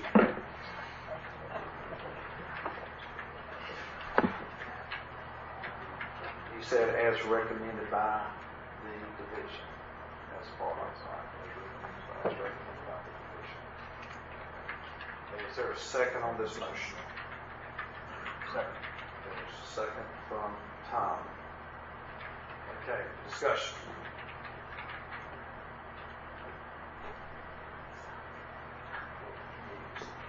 We've already had it. Okay. If there's no other discussion, let's have a hand vote on this motion. Chuck, as you made it, correct? Okay. All right. Okay. All in favor of Chuck's motions, raise your hand. All opposed? 2. Okay. 1, 2, 3, 4. 5 in favor, 2 against. Okay. So motion to 5 in favor, 2 against, 5 to 2. So we will continue on with our current management measures. Just a little note, I am concerned, but also I don't want to mess up the data that we have now and possibly delay further looking at the FMP. But I do have concerns. All right? Thank you. Thank y'all. For the new commissioners, I'm Ann Marquardt. I'm the Southern Flounder Care Lead. Good morning. For those of you who don't know me, Mike Leffler, Flounder Species Lead out of Elizabeth City. So basically what we're here for is just to provide you with an update with what's been going on with the Southern Flounder Amendment 2 plan. So where we're at, we've had 4 meetings to date so far this year. The most current meetings were May and July, where division staff presented the 2018 stock assessment to the advisory committee. During that process, there was lots of discussion with the AC relative to spawning stock biomass and some other issues with some data needs, particularly biological data, such as increased data on the sex distribution of the fish. We also had lots of discussion on what happens to these fish once they leave the estuaries, where they go in the ocean, how long they stay in the ocean, do any of those fish come back. At the July meeting, we presented the advisory committee with the research recommendations from Amendment 1. We had a thorough discussion on those research recommendations, on which ones have been satisfied, which ones are still ongoing. Some of the major ones that were discussed were the recreational pig fishery and to continue research into that particular fishery. The committee also indicated that there was a need to make recreational identification of species a high priority with Amendment 2. And again, there was additional discussion at this meeting on when and where flounder go to the ocean if any of those fish come back. To conclude that meeting, we presented the management strategies that have been implemented by the division through Amendment 1 and through the original FMP in 2005. During that, we discussed the size limit changes, gear restrictions, career limit changes, and seasonal and area closures that have been implemented. We also discussed other options such as quota allocations and those sorts at that particular meeting.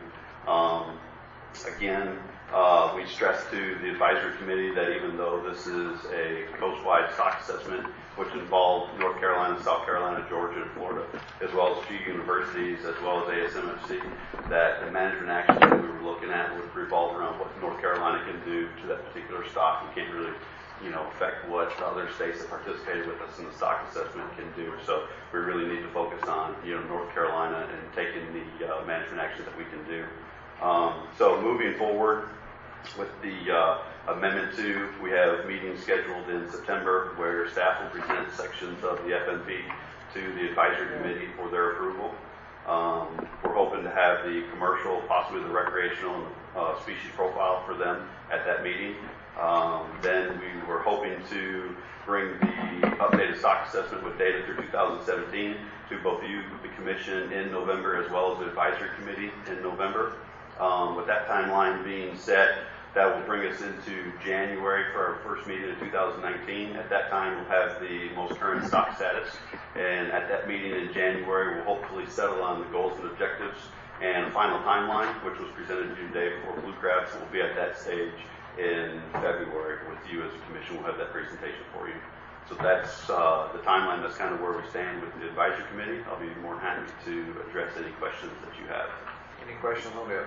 Just one quick comment. I'd like to thank you and staff for expediting this as much as possible. And then one simple question: in conversations with Chris Wilson, do you foresee the NOAA recreational trip?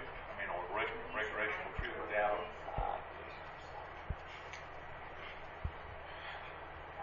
You can actually catch it.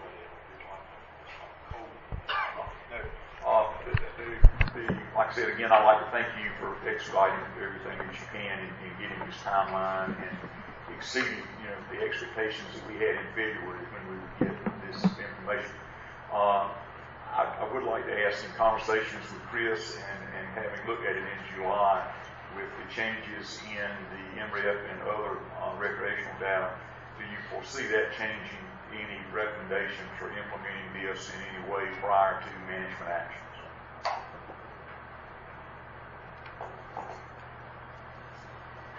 My God, I got them thinking. You certainly do, and there's really no way. Go ahead. Well, I just want to add, one of the reasons that we want to bring you this MRIP data in November is we're still trying to get our heads wrapped around it, along with the Southeast Data Science Center with NOAA. They're postponing several stock assessments because they're trying to figure out how this data is going to work. I think from a model perspective, the increased effort that's going to be shown in the new MRIP numbers is certainly going to increase biomass. That's going to, and so I think there'll be perhaps some back calculations that have to be done, because this data really, the way it's rolling out, and it's kind of outlined in that little flyer I gave you. They can backdate it, right? So they can say this is actually what the harvest was back 20 years ago. So, but we're still trying to get our head wrapped around it, and that's why Stephanie didn't want to bring that to you at this meeting. Well, that's good. And I think, from everything I gather from the federal folks I talked to and other scientists, this is something that should be able to be plugged in fairly quickly. And I don't think it'll, it may be a few percentage points one way or the other on harvest. So I just wanted to be sure that this was going to at least be mentioned, because I hate to do something and not include this and then have somebody who's just actively involved in lawsuits decide we needed to address it. Thank you. Yeah, we're certainly going to include those data points.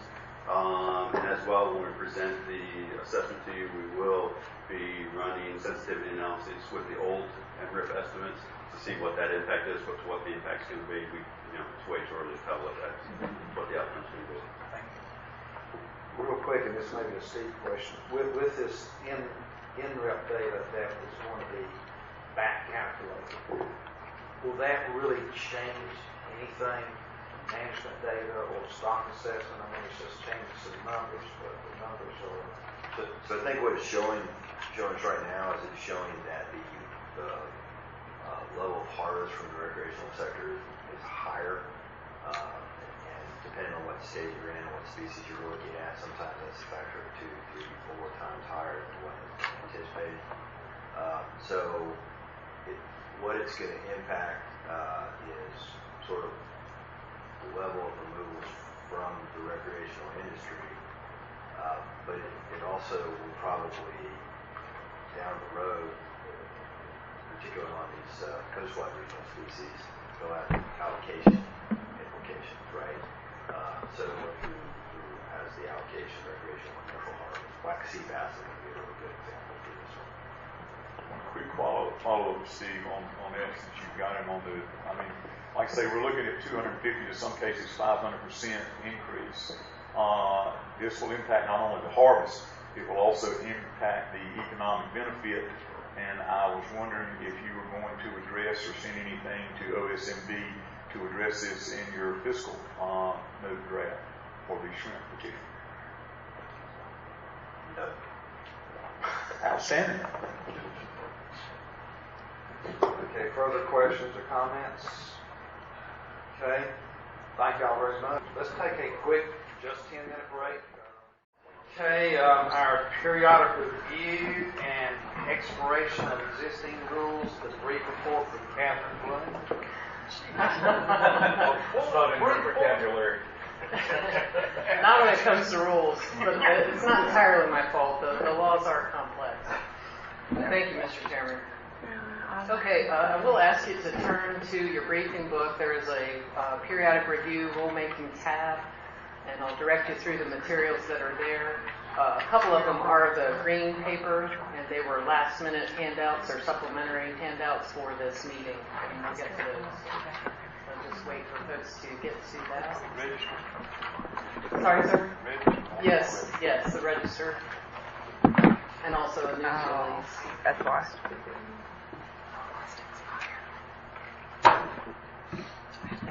So you'll first see a cover memo that's detailing all the contents of the briefing book. Everything that's been provided to you is in support of the general statute for the periodic review and expiration of existing rules. And we do have, of course, some newer commissioners here today. So I will hit a few highlights of what that is as we go through things here. The item behind the memo is a table, and that shows the schedule for the current rule cycle, the 2018-2019. And so you'll see, if you look at that table, that the Commission approved notice of text for readoption of 41 rules at your May meeting this year.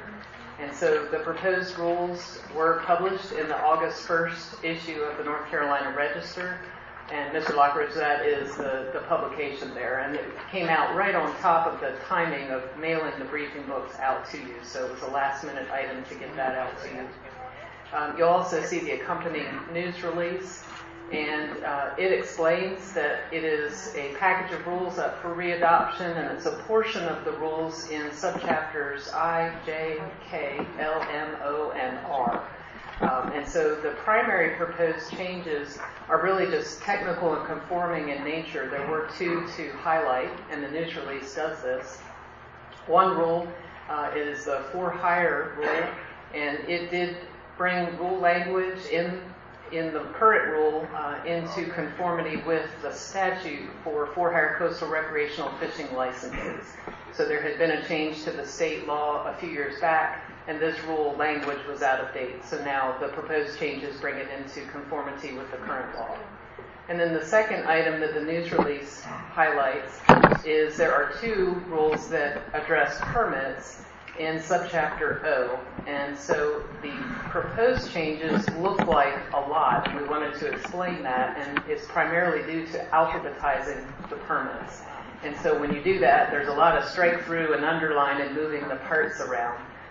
But within that, we did identify that there were two permits still included in the rule that are obsolete and have not been issued for over 10 years. And those are the Albemarle Sound Management Area for River Herring Dealer Permit, and the permit to waive the requirement to use turtle excluder devices in the Atlantic Ocean. And simply because those permit names include topics that are of interest to a lot of folks, we wanted to be very clear what we were doing in deleting those obsolete permits. We didn't want any questions, after the fact, so we highlighted those. The rest of the changes simply are technical and conforming, such as cross-references to other rules that had changed, and the cross-reference was out of date. And so the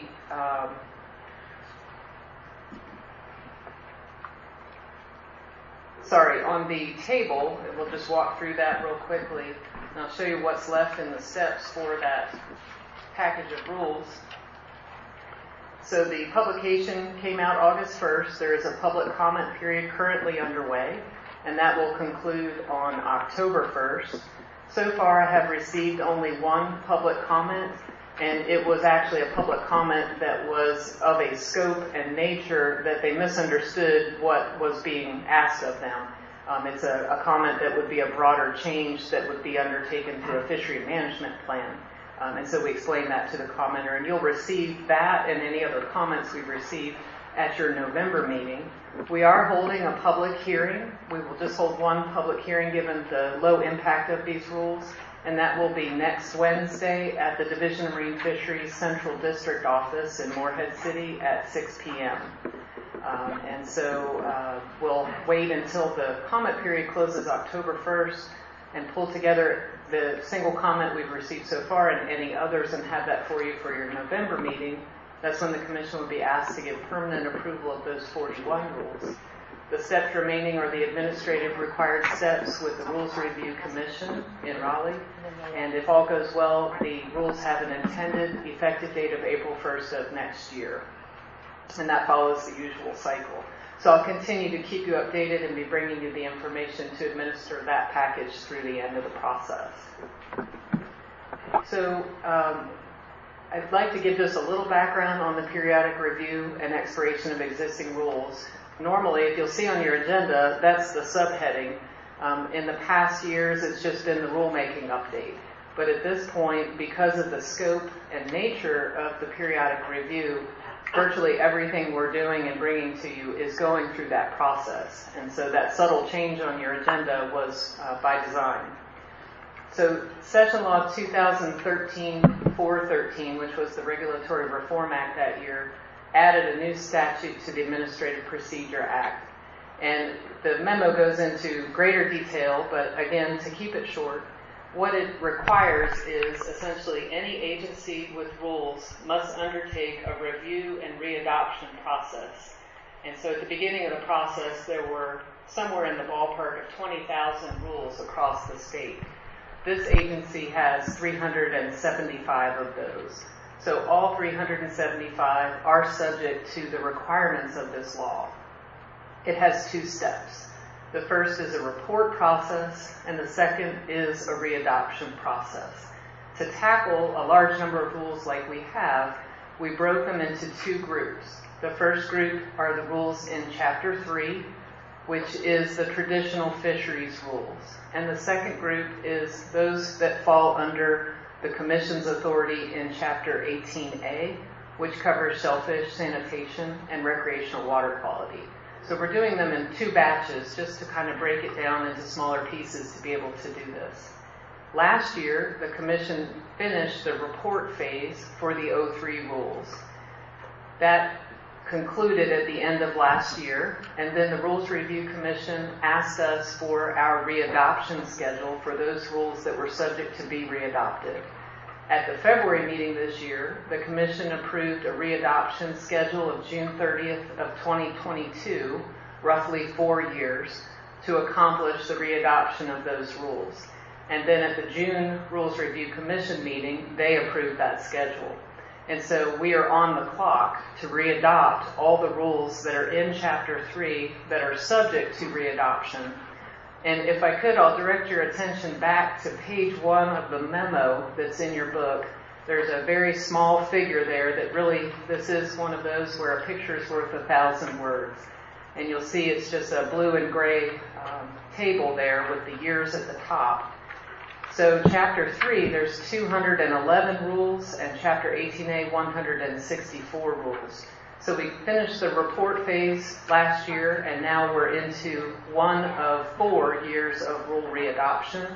And we'll follow the similar pattern for 18A. We're doing the report for 18A this year, and then next year we'll have to talk about a readoption schedule, which I would recommend follow the same type of sequence over a 4-year period. The 211 rules, not all of them were subject to readoption. Part of what the report includes is making a determination on each rule into one of 3 categories. Either the rule is necessary with substantive public interest, necessary without substantive public interest, or unnecessary. If the rules are unnecessary, they simply expire. They're removed from the North Carolina Administrative Code. In Chapter 3, the Commission had 3 such rules. So those are gone already after the conclusion of the report phase. There were 36 rules that the Commission determined to be necessary but without substantive public interest.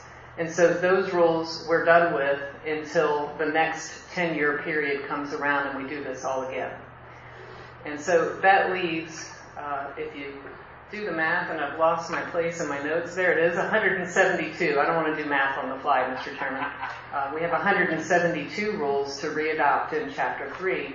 41 of them are underway. And so what we're doing right now is preparing the next batch, that second batch of roughly 40 to 50 rules to bring you next May to start the process again. And if we stay to our average, then we'll be able to complete all 172 rule readoptions before June 30th of 2022.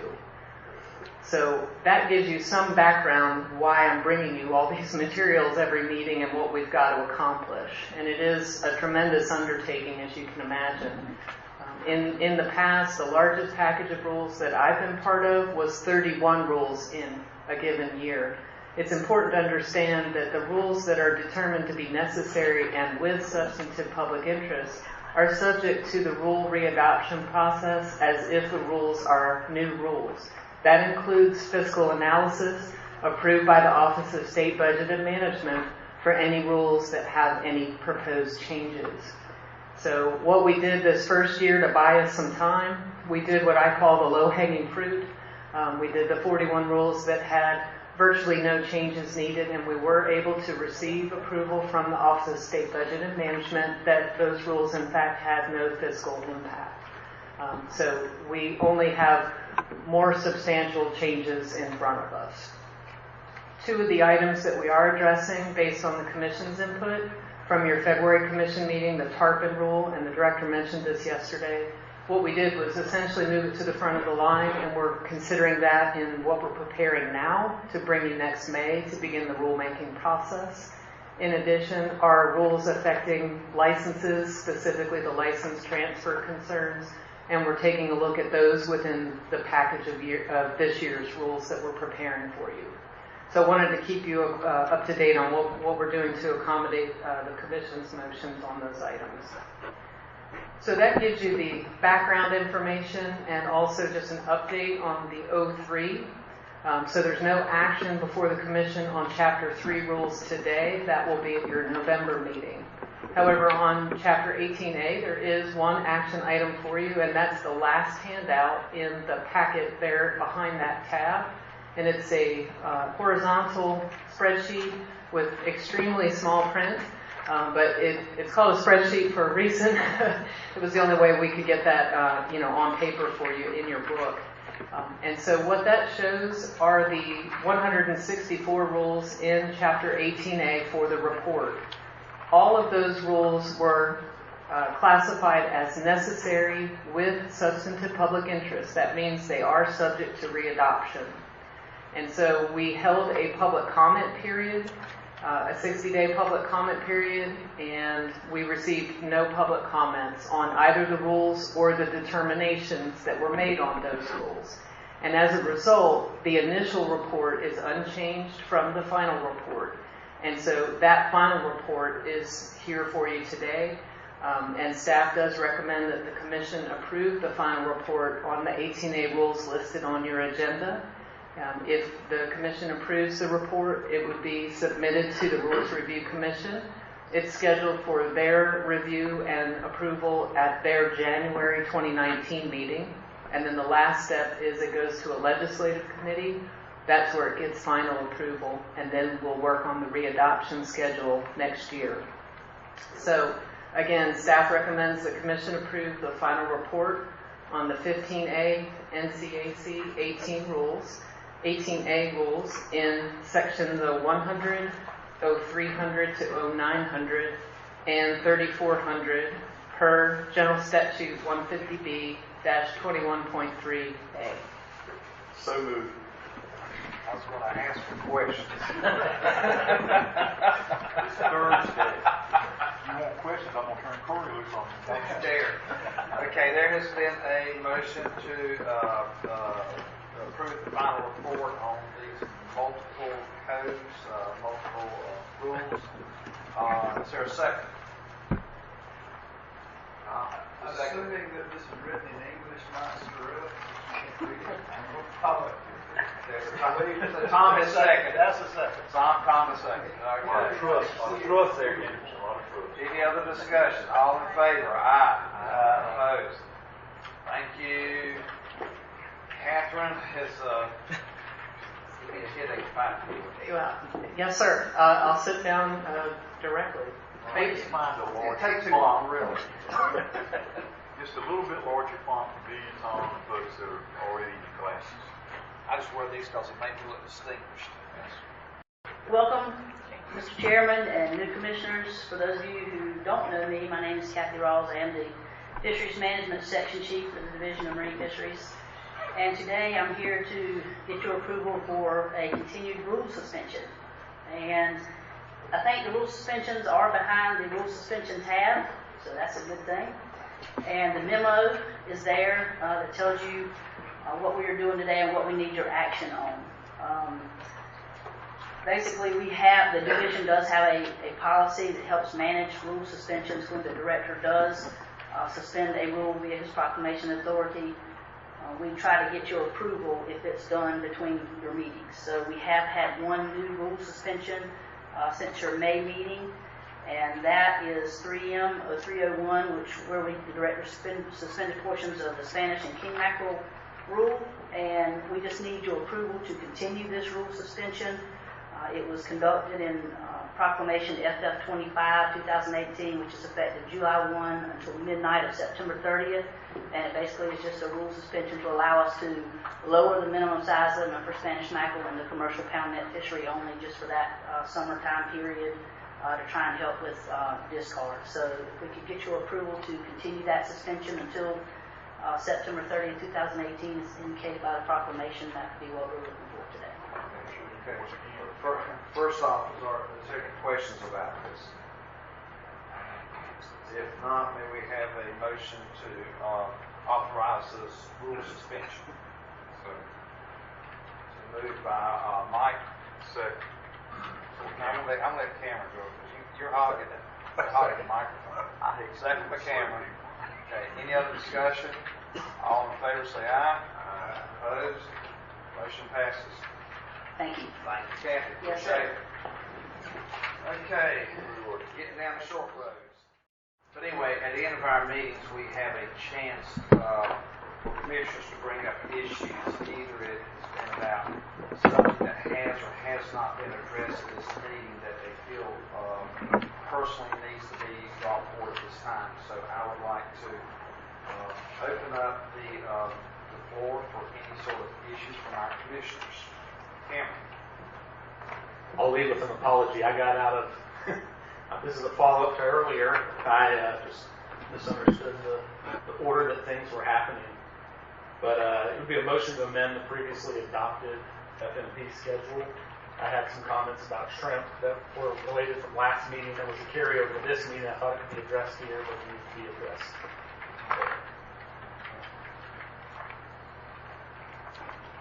What is your actual motion? So the motion would be to amend the previously adopted FMP schedule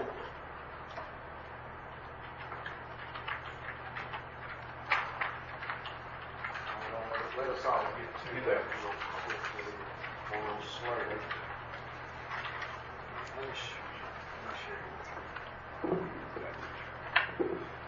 Okay, I'll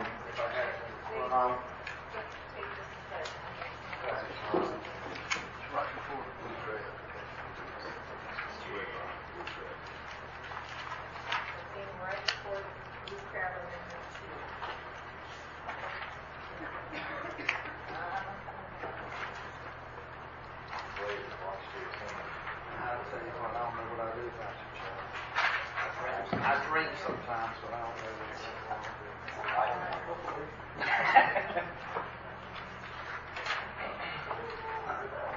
Everybody else got it?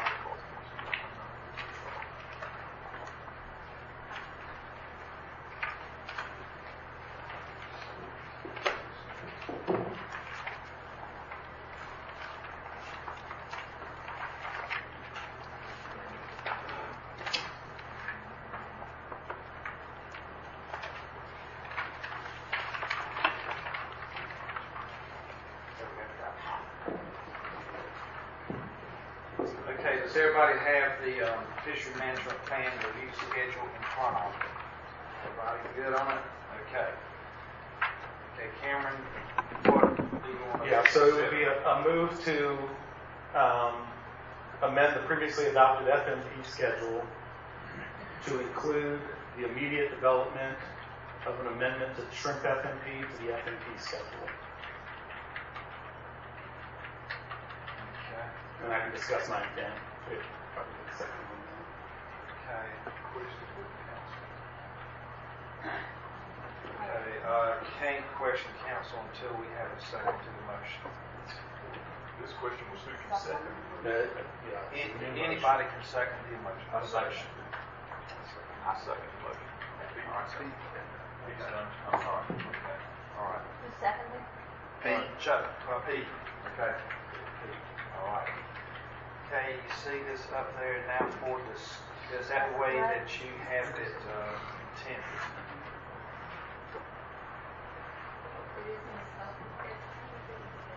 Is it a supplement? No. The shrimp FMP amendment. Yep. Amendment two.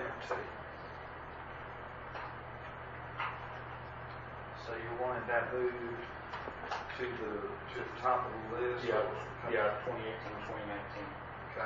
Okay, all right. Okay. So to expound, basically what happened is the motion that came out of the shrimp trough, the last motion that I made in the last meeting, the final part of it was begin development of amendment 2 to the shrimp fishery management plan. And that passed unanimously 8-0, but it was a timing issue and that we addressed those things in August. So we sent a letter to the secretary, but it was coming back now in August. So it's just to add that immediately. It's something we voted on previously, but it's a carryover just to do it procedurally in the right place. So my original intention was to bring that up now, but right. All right. Sometimes procedure is a little confusing. Okay, motion second. Any other discussion on this motion? Mr. Chairman. Okay. Hold on, let me get a seat first. So yeah, just a point of clarification, Mr. Chairman. So last night we heard commentary, I believe it's from North Carolina Wildlife Federation, that the plan be opened sort of to be able to receive the petition for the petition rules by the North Carolina Wildlife Federation. The plan would not have to be open because those would already be adopted rules. I mean, we would have bypassed all that AC and development and all that kind of stuff. So I just wanted to make that as a point of clarification. I mean, optimally, the plan should be data driven. So I would only ask that we have specific goals and objectives of what. And I have some goals and objectives. Does the goals and objectives need to be? You want that to be part of this motion, or we just discussed? I think it would be. I think it would be appropriate to give us direction. You know, main goals and objectives, whether or not it's in this motion or another motion. I don't know for council. Council, should that be in two separate motions or one? Let's do that in two separate motions. Okay. Okay, any other discussion on this motion? Yes, sir. And I don't have the benefit of being here at the last meeting, so I am looking at the schedule presented by the division, and my understanding is that with the prior actions of the commission as it was previously constituted, there is a matter that's undergoing review now relative to the shrimp, particularly the inshore shrimping and the inshore ban. And my understanding, and frankly just in terms of the wise use of everyone's time, is I thought we needed to let that process play out without the complications, and let's get this data from where we are. Let's see where that comes back, and then we see what we need to do. And I thought the timing that the staff had presented, which is why I made the motion, allowed for that, allowed us to process through the current matters and then deal with the shrimp plan. Commissioner Henderson, did you mention that we were studying or waiting on some kind of ban? My understanding is that they're going through rulemaking and waiting to process the rulemaking that is we heard from Wildlife Resources Commission earlier in the public hearing process. I'm not sure if I'm misunderstanding the use of the word ban and shrimping in the same discussion. I'm sorry. That's not inartful word possibly, but the matter that has been submitted to, that is, I guess, somewhere between departmental rulemaking and the Office of Budget Management. Are you referring to the petition for rulemaking by the Wildlife Federation? Yes. Okay. That really doesn't have anything to do with a ban. But it has to do with shrimp. And once we determine what the rules are going to be, then it would make sense to me to open up the shrimp management plan once those rules are established. And I thought that was the divisions and the departments. As Director Murphy said, that would not be a requirement. I mean, while they're somewhat connected, they're not. They're two different and separate pieces of the way this works. So the plan would not have to be open if the petition rules came before this commission. The commission sent them out for public comment, and it came back, and you guys voted to adopt those rules. Went to RRC, and all that happened. You would not have to open the plan. There would be rules at that point. That's the point I wanted to make. Any other discussion? I may be a little behind as well, but I'm just want to hear the intent behind opening the plan and why the motion was made. Yeah, you bet. So in the original motion, what happened was it was probably the best example of having industry buy-in and making good progress. The way that they worked together was incredible. And so at the end of that, I said, I hate to have something really good like this come out of this and then we don't continue it. This needs to be a model that we continue moving forward, and we don't need to just rest on our laurels. Hey, we did good. Let's continue that. So the idea of Amendment 2 and moving things forward is that we would continue doing the things that were originally laid out in that amendment. So that was why I think it was well received. Is, hey, we're on the right track. Let's continue this. All right. Yes, sir. So just another point of clarification. I mean, those things can still be continued without having a plan open up. I mean, we would certainly like to continue our bycatch reduction work, for example. We were looking at nursery area designations as well, and put that on the table when the petition was submitted. But for us, the bycatch work, we would love to have that to be ongoing, to look at the areas where our bycatch reduction testing did not show that significant reduction, because if it was, we had really good results in some areas and sort of not so good results in other areas, and we'd like to continue that. It's a funding dependent sort of thing, and our bycatch reduction program is one guy. So, a lot of that's just how much money we have to pursue that. I think we addressed one aspect of Amendment 1, but there's several aspects of Amendment 1 that I'd like to continue. That's why it's in Amendment 1, but it would be a continuation of Amendment 1. All right. Any other discussion? If not, all in favor of the motion, raise your hand. Opposed? Are you abstaining? I'll just abstain. I'm not really sure. I'm not. I feel like we're not being briefed on it. This may be a great idea, but you're catching me something I haven't known information. Exactly. All right. So it's 1, 2, 3, 4, 5 in favor, 1 against, and 1 abstention. Okay, and you had a follow-up with that. For council, what would be the format of the goals and objectives? How would we, or Steve, how would you like that laid out? What would be the...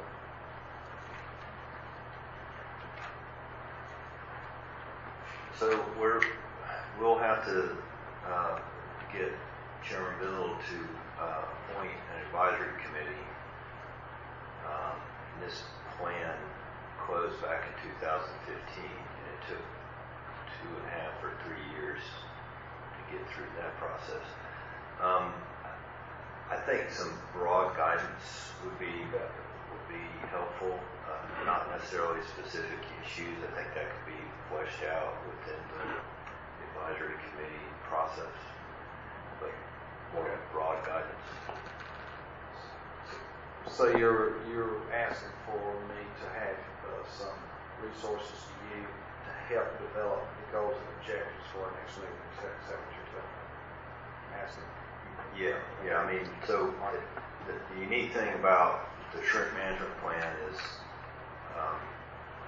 not a lot of it deals with shrimp. and so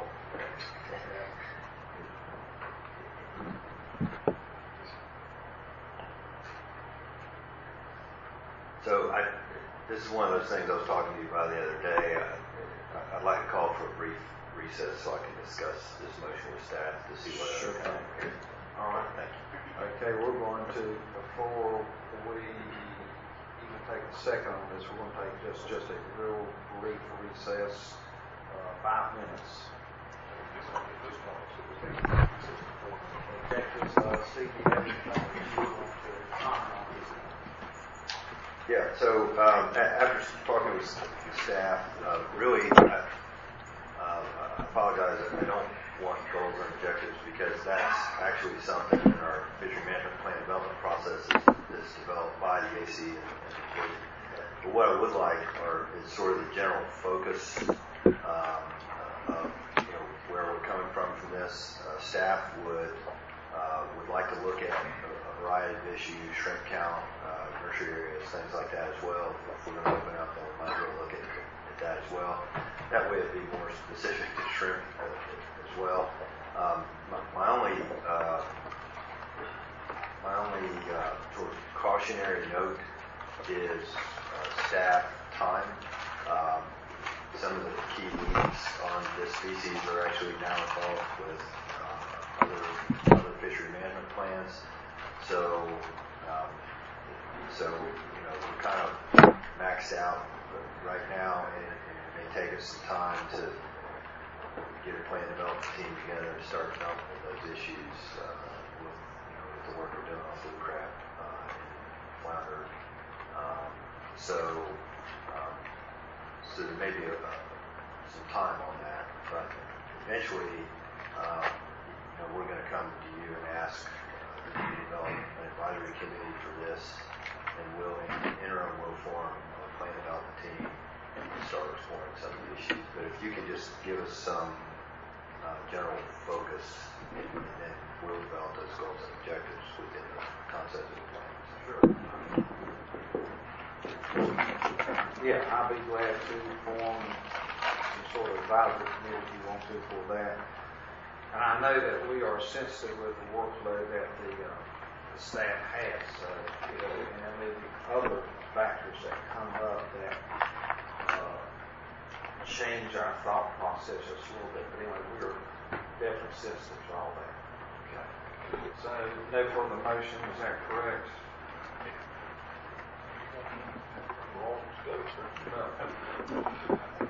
You don't need that as a motion, do you? Do you want the scope now, or do you want the scope? Well, so thank you, Raul. I said I really not the goals and objectives. We'll develop that. So, yeah, if you could make a motion on just kind of the general scope of where you want us to go with this, but sort of give us the the freedom to explore other options as well. So. Yeah. Well, it's yeah. Okay.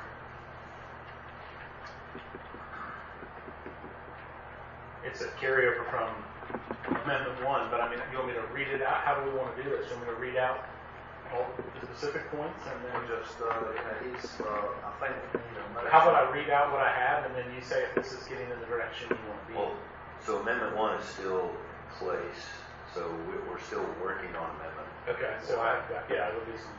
Yeah, so if there's any additional things you want to work at, I mean, Amendment 1, we're still looking, I just heard that Kevin's actually trying to pursue, additional funding for the bycatch reduction and continue that work. But that's, if it's in Amendment 1, then we're still able to do that in Amendment 1. So.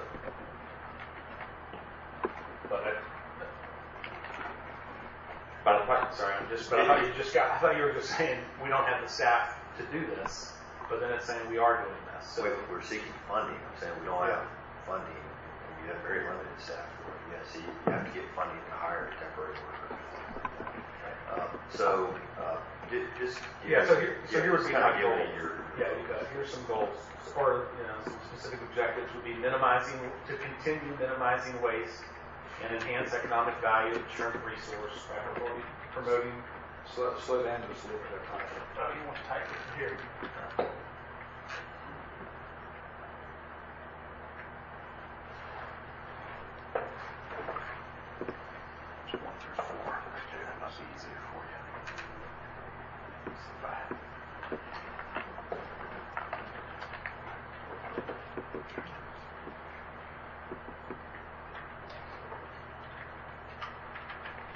See, this is what I emailed you previously.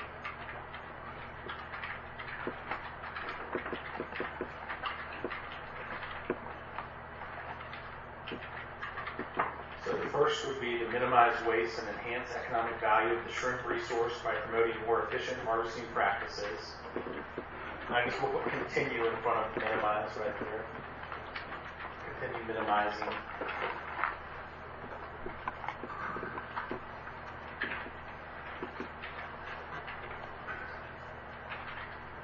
2.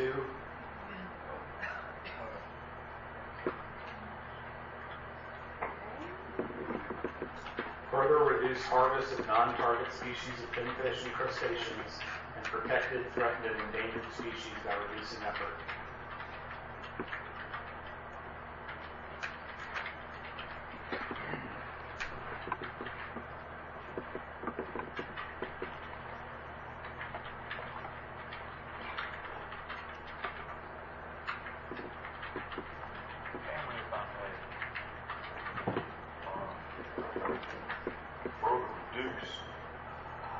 Suggest you say to further reduce mortality as opposed to harvest. If you're dealing with bycatch, I don't know if harvest is the correct word to use, but I'll leave that up to you. I'll leave that up to you to think that. So further reduce mortality, where it says further reduce harvest.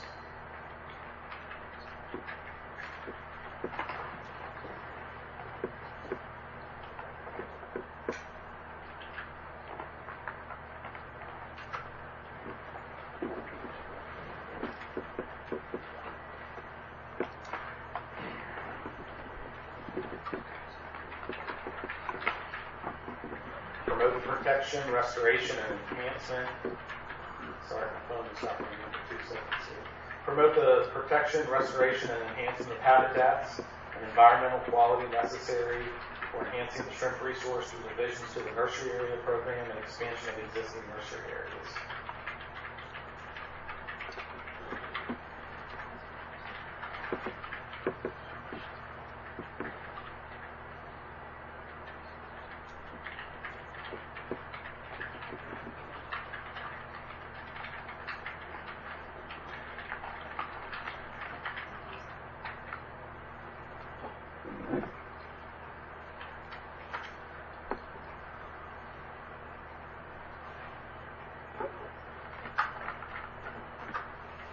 Encourage research and education to improve the understanding of the overall and cumulative impacts of shrimp trawl bycatch on shrimp population dynamics.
Cameron, does that capture your motion? Yeah. Okay, there's a motion on the floor. Is there a second? And can you pull it back up just a minute to the, I'm sorry. I'm looking at further reduce mortality of non-target species of pinfish and crustaceans by reducing effort. Pete, is there any way you could reword or anything that you think you want to leave it by reducing effort, or do you want to leave it by any means, or do you want to define it to reduction in effort, such as not include anything with trips, the way we measure, I guess?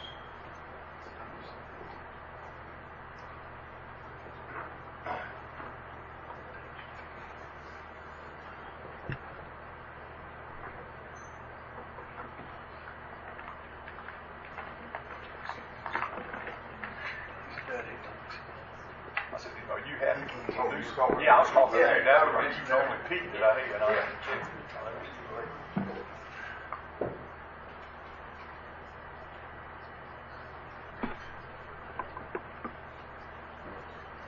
Cover a lot of things. That's fine. Cameron's happy with it.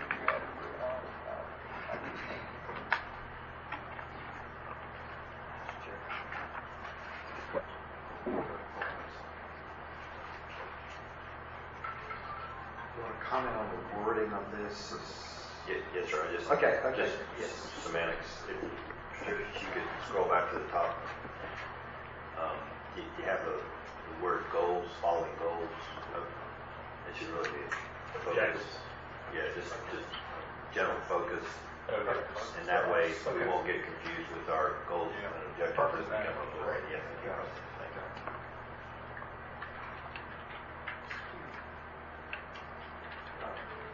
About the wording? Okay. Just a general comment. Patricia, if you could just scroll to the second bullet. And I think Chuck, right, that's good right there. I think Chuck was touching on this a little bit when he was talking to Pete about talking about the further reduction of mortality of non-target species of finfish and crustaceans and specific to reducing effort. I think the first part of that is a good, just in general, a good general thing for us to focus on in the revision of the plan, but the reducing effort kind of confines us, and we wouldn't, that's something that we just really want more general, want to be able to maybe look at some other ways to do that other than reducing effort.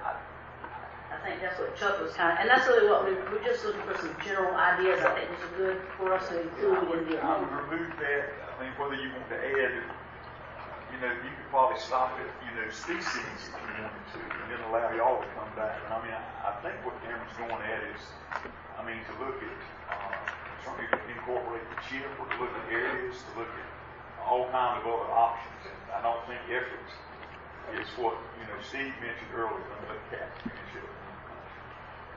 But you could have things in this like shrimp town. You could have all kinds of stuff. I think I would almost leave that open-ended and stop at species unless you have some other. I guess what we're trying to do is reduce mortality before it hits the dead. Yes. So that they're alive in the water. And I'm speaking for Cameron now. I just think you can stop at species and turn that over to staff. Could be wrong. I'm good with that wording. Yeah. And Cameron, are you good with that wording? Yeah, I'm good. Mr. Chairman, just as to wording, I might add, I think that same concept would make all the other bullet points the same. If you raise the issue you want to highlight rather than describing the solution. So the next bullet goes through the revisions. If the idea is we're saying here's what we want you to do without prescribing a solution, the last half of most of the bullet points is a prescriptive thing rather than saying here's what we want you to focus on. I would ask you to look at it would be maybe more palatable if we stopped all of them before we start prescribing the solution. I'd get back with Kathy on this and ask, I think your point, Cameron, and correct me if I'm wrong, is you wanted to be sure that we look at all of the data that we have in the chip and the SHAWs and everything else. But as long as staff is looking at that, I think his one bullet point would cover everything to turn over to Kathy. Did you hear that, Kathy? No, sir, I wasn't listening. I'm sorry. Tommy said this most honest woman I know. I don't get that at home. I love her. I actually get it, but I don't get it officially. As long as y'all know that, like I say, the chip needs to be, or Cameron can say, but I agree with Tom.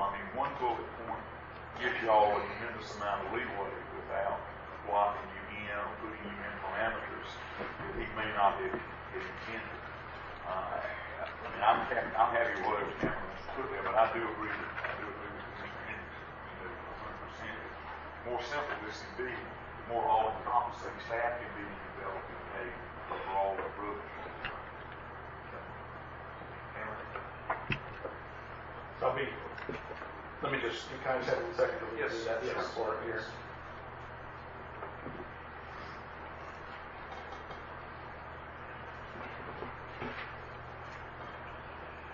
Do y'all feel like that gives you more ability to do your job well? If we take those second two off, does that give you?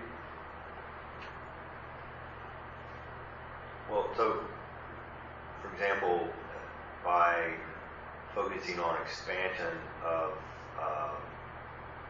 nursery areas are defined using specific criteria. So, not be able to expand existing nursery areas using the specific criteria that we have. We may be able to look at areas where our coastal habitat protection plan indicates are strategic habitat areas that may warrant protection. So I think just giving us as much flexibility as possible to sort of look at all of the That's kind of what we talked about. So what if on point 3 then we said promote the protection, restoration, enhancement of habitats and environmental quality, period, and take off the second half of that. Yeah, that's fine. Okay.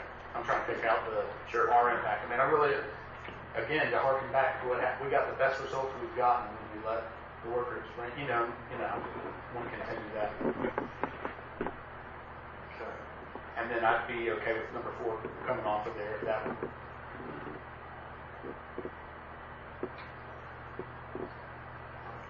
Let's take a look at the motion.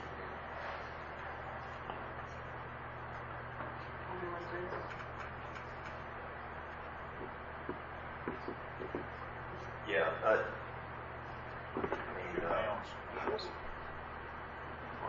the fourth bullet before you leave it's actually, we want to know that. And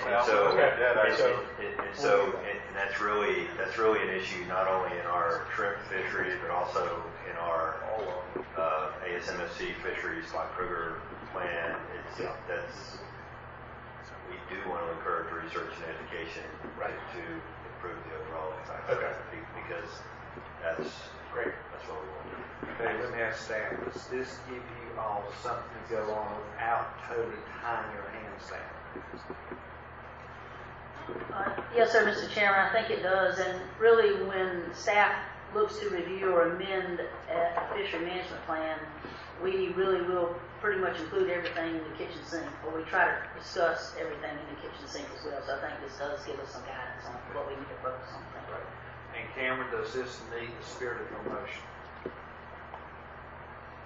Yes. Okay, great. Motion has been made. Looking for a second. Brad, Brad, second. Okay. All right. Any further discussion on this motion?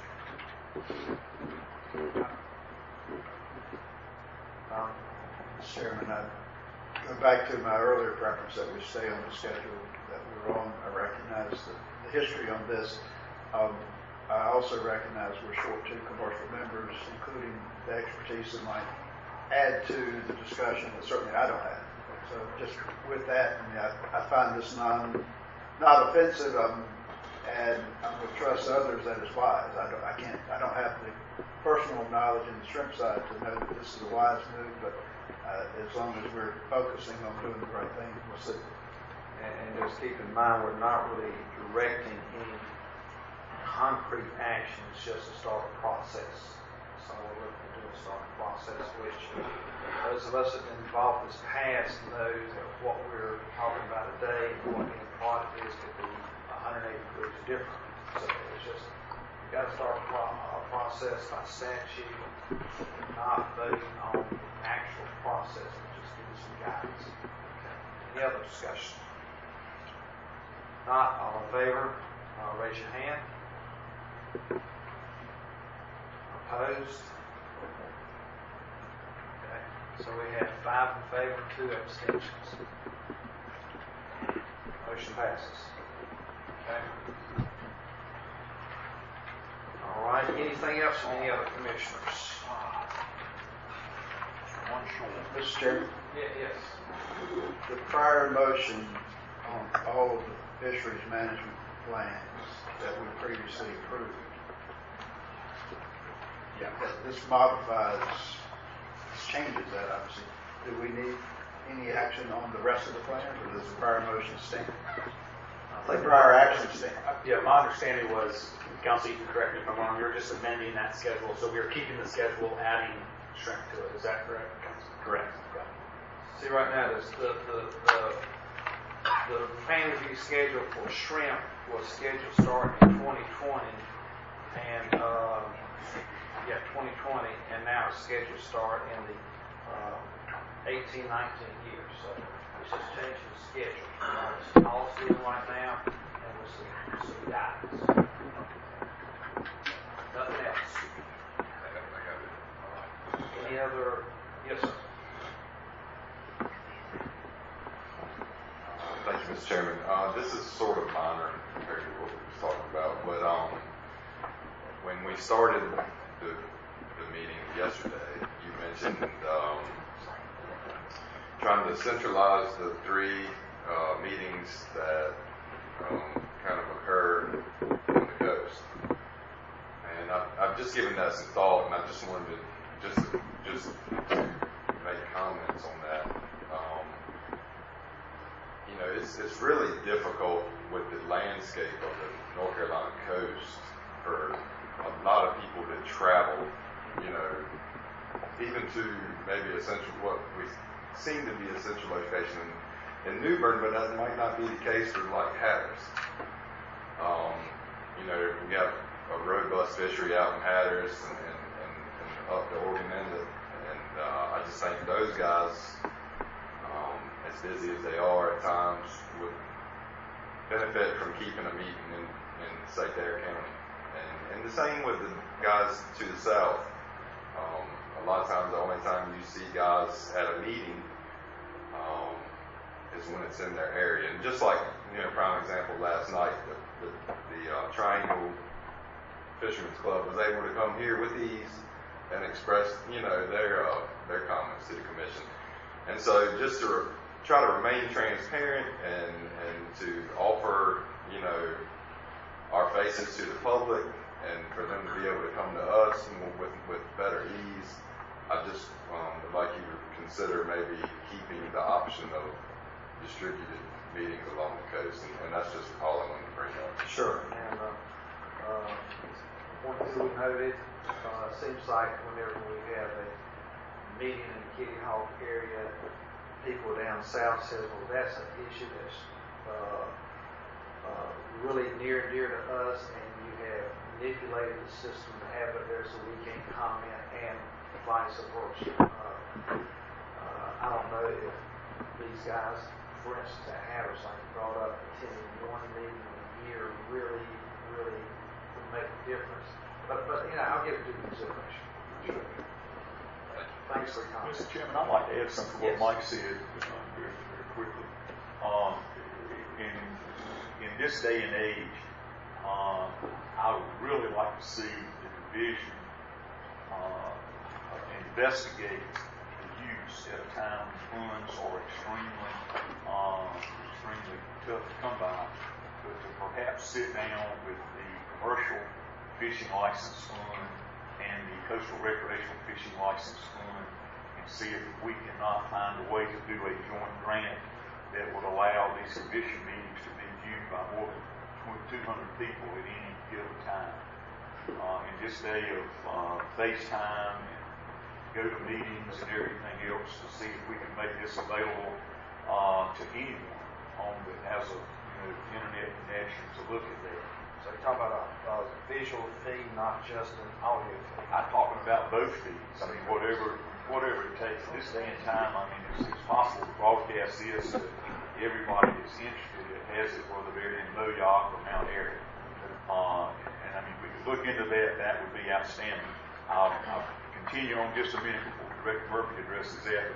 And Mike's stuff, I would remind him and the folks in Wilmington and the folks in Asheville that public comment in person is given the exact same weight or whatever as an email. I mean, we read all of these letters. I mean, we read all of this stuff. This is in our booklet.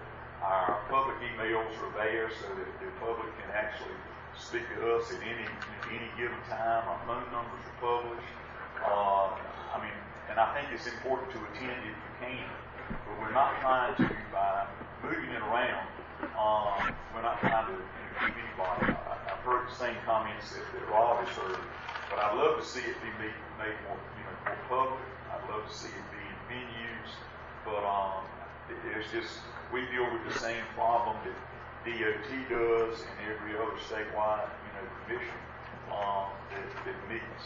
So I think we could address a lot of the issue with, I mean, Cameron, you participate on enough, and I know I do enough broadcast and everything else that, I mean, we have thousands and thousands of folks listening to what's going on, and you've got call-in information. I mean, if you had somebody that wanted to do 3 minutes of comment, you can actually call in and be on the waiting piece, and then it's a comment by John Doe in Wanchese or Cousin Bubba in Little Washington. comment. Let me get their comment first on that. Yeah, so my comment is, thank you, back to you. Monday? No, I'd like to get back to you at the November meeting and have a chance to. I think staff have looked at some of this in the past, various ways to do it. The support ends up being kind of a limiting factor on that because this is the commission, and we got Jennifer, Lindsay, and Patricia helping out, but they all have other jobs too. So if you approach this global cycle, well, I mean, just find a rough price or an estimate of what we're talking about. The technology is like. Yeah, no, I agree, and we've discussed a lot of technology issues with the department and how we sort of get better outreach. You know, maybe we could tweet these, but put $100,000 in it to keep both his and quarter details. Right. So, but we'll explore the different options, costs, pluses and minuses. Get back with you. Right. Yeah, thank you, Mr. Chairman. Just a quick follow-up comment, and I don't disagree with what Commissioner Lockridge just sort of brainstormed about, maybe because I sort of maybe forgot about the western part of the state and some of my thoughts, and I think that would be great to have more of the western part of the state's input and get them more involved. However, in the spirit of these meetings, you know, it is very genuine to be able to meet these people and shake their hands and hear them and see them. And in the spirit of other commissions and councils, they do the same thing. They move around to appeal to their base of constituents that they tend to regulate and tend to affect. So, yeah, I would like to not see tradition be led to the wayside to technology. Like I said, I'm a very personal person. I like to meet these people and know who they are, and just, you know, I think it just takes away from their opportunities to meet with all of us as a whole body. So, just like I said, your consideration. I was asking for your consideration initially, and I think Chuck blossomed a great idea. However, I'm not sure we're ready to act on something like that just yet until we're, you know, more informed about what we can do. So sure. Thank you. Absolutely. Okay. Any other issues from the commissioners? Well, this is just real quick follow-up for Steve or his staff to look at. Just in that, I know like the one model that I've seen used, I think at WRC meetings, is if they have to call a meeting, they'll host a meeting site at their office, even though if the commissioners are calling in, and that way the person is there on the phone, they can call in and make comment. I'm sure there's a way to, you know, for every, I might be cursing us right here because we get a whole lot more people to make public comment, but, you know, they go to one of the offices, one of the district offices, and then they can make comment. Just throwing that out there. You don't have to even reply, just know that. Well, no, we'll get back. I gotta fix the sewage leak first, but sewage leaks haven't affected us. Real problem. Yeah. But we'll, like I said, we'll explore all this and come back to you in November with some potential options and pluses and minuses on both.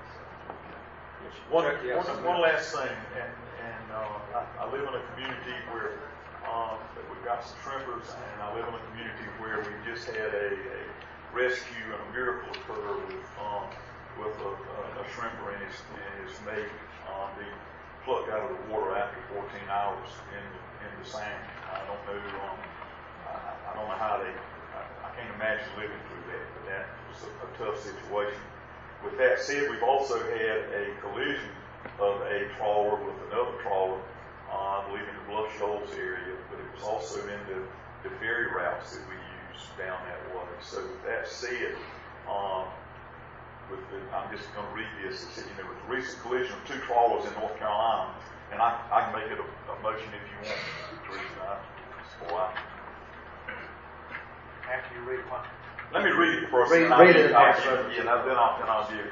I just say, with the recent collision of two trawlers in North Carolina waters and the increase of vessel traffic, I am concerned that all is not being done to prevent accidents on our waters.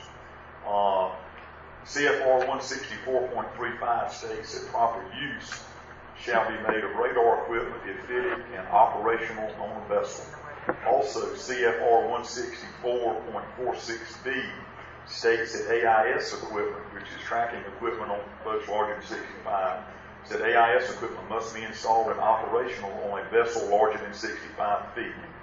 I would like to make a motion that the chair and the director write a joint letter to the appropriate Coast Guard personnel stating this concern and asking if they can be more diligent and active in ensuring such vessels are following these regulations. Okay.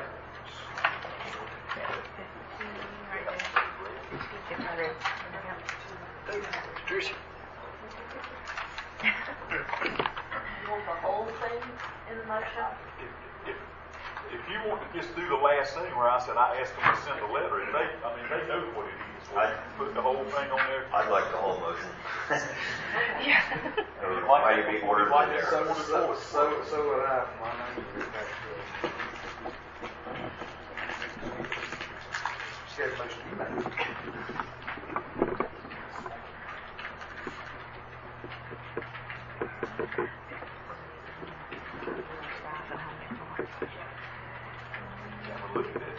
That's also water traversed by a huge amount of charter vessels going one way or the other, recreational vessels going one way or the other, and there's four ferry lanes.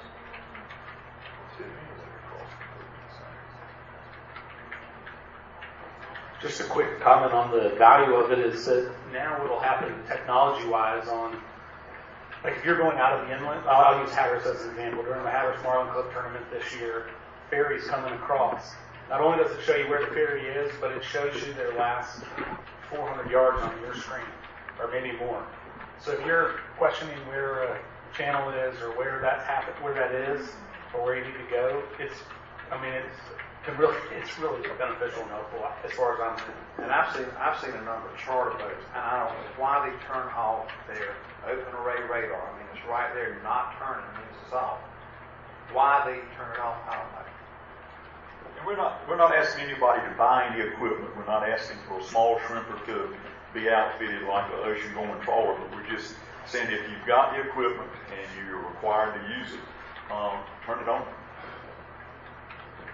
Yeah, so my question might be one for DEQ legal counsel, that whether or not it's within the purview of the division to request vessel safety that's under the Coast Guard, under the Code of Federal Regulations.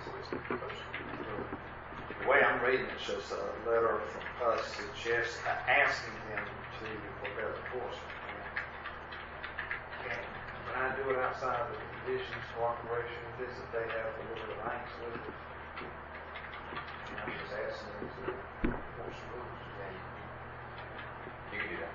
If y'all have some angst with it, I have no problem with asking them to further to be more diligent in enforcing these rules. It's a safety issue. Yeah, I'm not saying yes or no. I'm just saying I'd like to get our counsel to weigh in on that and email us some time to think about that. All right. Is there an honesty of I just been promoted to chairman, by the way. Still down.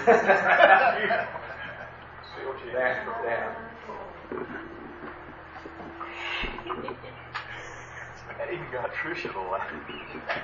Look at your director. You put a capital D on that. It's like IT would have a good spell check in there.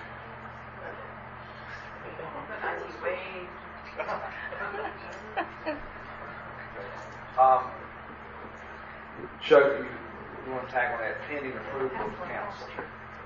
Yes, I agree. Pending approval of council. Or do you want pending approval of DNF council? Whatever you. I've already got my approval. Okay. Pending approval of DNF council, then it's appropriate.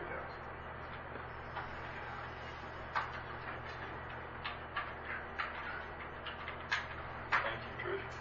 Thanks, intended to be. Scroll down a little bit. A little more. That's it, yes. All right, great. Motion made. Is there a second? Is there a second? Second by Brad. Y'all need to make second some of these motions that really don't think are that important, so your grandchildren will go back and see your name in the public register that you actually did something they like. Spend all the money when you make a motion. Okay, motion made, second, any discussion? All in favor, say aye. Aye. Opposed? The motion passes. Okay. All right. Any other issues from any of our commissioners? Cameron? You go ahead. Somebody over here? Oh, sorry. No. It's like at an auction where you move the wrong way.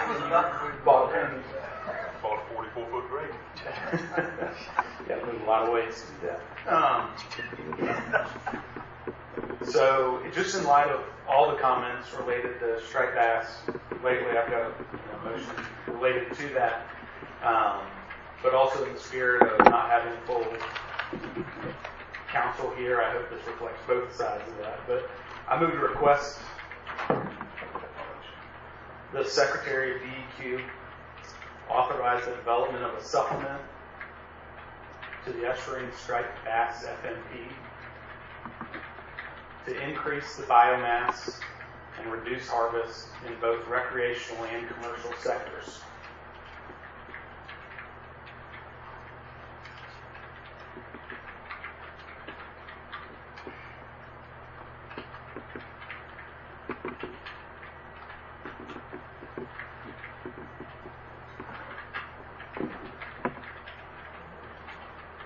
To increase biomass and Reduce harvest.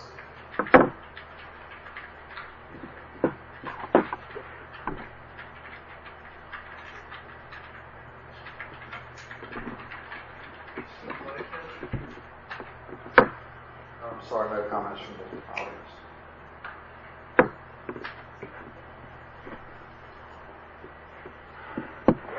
And direct the DMF to work with the WRC to develop conservation methods that complement each other.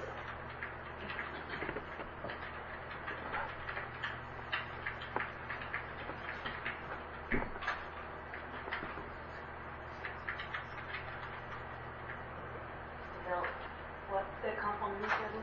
Conservation methods that complement each other.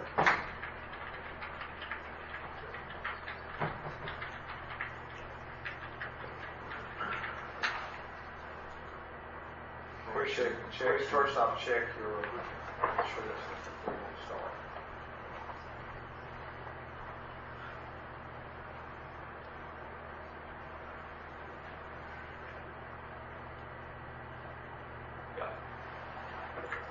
Is this statewide or area specific? I mean, I would say it's related to. Talking about the estuarine striped bass FMP, that's statewide. Statewide, yeah. Statewide. Okay, just a point of advice from somebody who's been stung before. Generally, when you send a request for supplement to the secretary, they're looking for a reason and they're looking for a solution. That they want to know, like if you want to reduce harvest or you want to stop catching stocked fish, if you want to increase the biomass by what, or Pete, you know more about it. Maybe you could have an, I'm just saying if that went to the secretary, I would have to say that it's probably got a 75 or 80% chance of just being not addressed at all. Well, okay. So just point of clarification, the purpose for the supplement is to basically ensure the long-term viability of the fishery. So Chuck is correct that guidance to where to work in. I mean, certainly we can, you know, get our data together, and I'm just for y'all's information. I've already talked, because anticipating this, I've already talked with North Myers, with WRC, and asked him if he would be okay sitting down at the table with this, and he is fine with that. So, but yeah, we're not asking you to solve the problem. We're just, what's the measure? What's the concern to ensure the long-term viability? If you could specify that. I'm not trying to be disrespectful of the motion. I'm just. Well, and then here's my concern is that if I give you specific directives right now, that's why I'm looking for you to partner with the WRC, because right now we have a huge variety of rules and regulations related to how these, depending on where you are. And so I would think that we would obtain some consistency when we work with them. Yeah.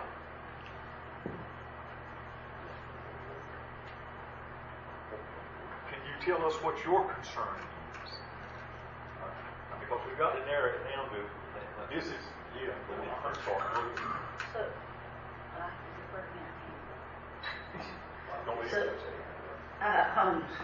Just in relative to the WRC, this is a joint fishery management plan with the Wildlife Resources Commission, and we do work with them.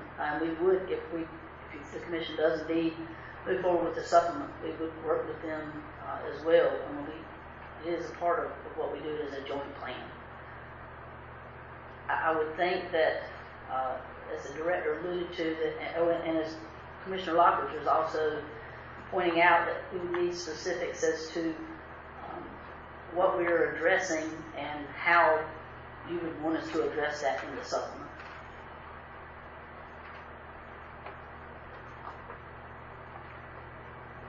Well, I would say we're addressing a couple issues. One is some troubling reports that just came out from within the DMF about what the stock of that species looks like and how we're supporting it. And the second half of that would be addressing the long-term sustainability of that fishery. Are we setting up for it to crash? Yeah. So I got basically point of order here. Point of order. Yeah. The motion doesn't have a second. We're having in-depth discussion about something that is not really on the floor. So if the chairman would consider it, thank you. Let me ask, because Rob was not here, you can go point of order if you want, but this is being approved by prior counsel, Philip Reynolds, to actually discuss this, because we're not completely under strict Robert's Rules of Orders. And I disagree with that, but that we've done this in the past. If we want to change it, I think that's fine. And to follow up to Cameron, I would say this is not really what. Point of order again. That was not an answer by the chairman at all. That was just an answer by another. That's fine. I'll pass that right on to the chair. Point of order is noted.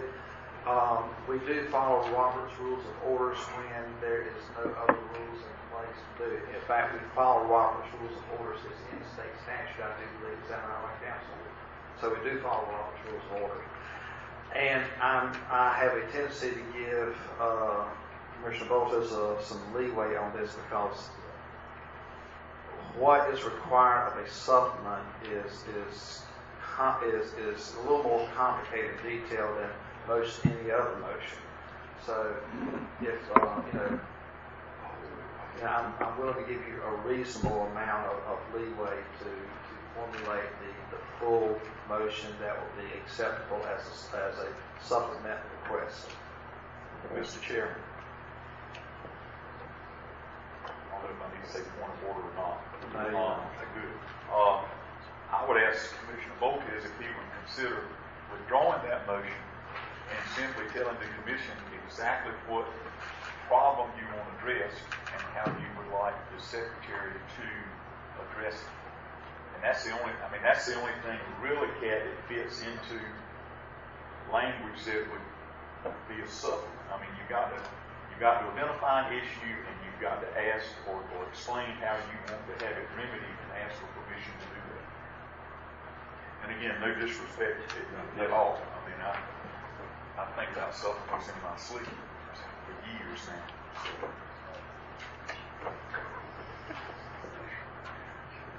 Mr. Cortez, what is your?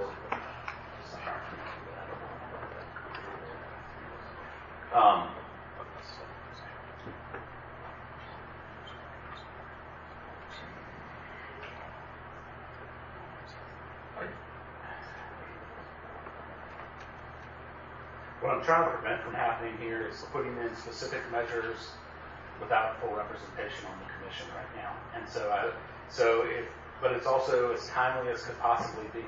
So it's a catch-22 in the context of it couldn't be more important because we're at a really difficult, we're at a critical state. But I also don't want to make action without having a full commission here. And so I've limited some of the specific directives in consideration of that. Yeah. So it sounds like, based on comment and conversations I've had with you, the concern is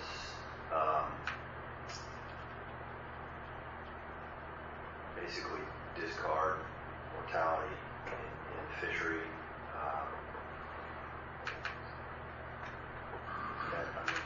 I think, over concerns with promising year classes and discard mortality. So something like I think that would give us the specifics. We would like to meet with WRC to address this. I'm not trying to tank this. I know.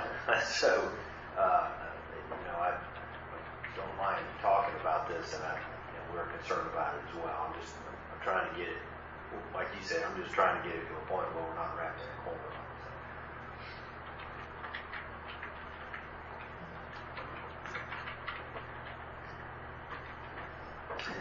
Make a motion.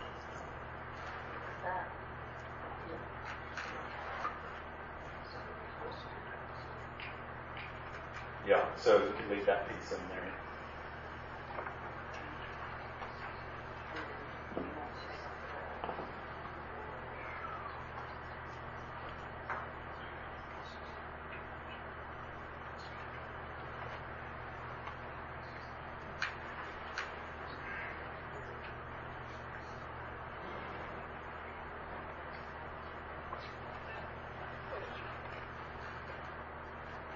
So if we stop at the highlight, if we move out the highlighted section and leave, do you need the directive to work with the WRC?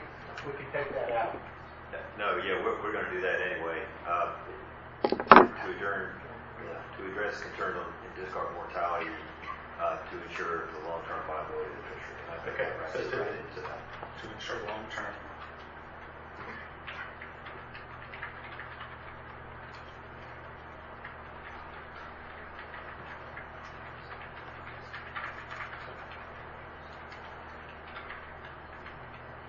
Take it off.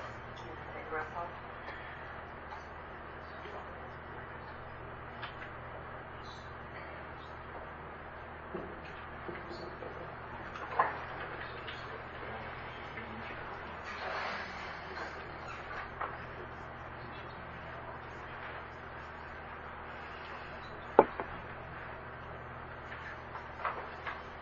And is over-harvest an issue that we could address in this as well? Discard mortality and over-harvest?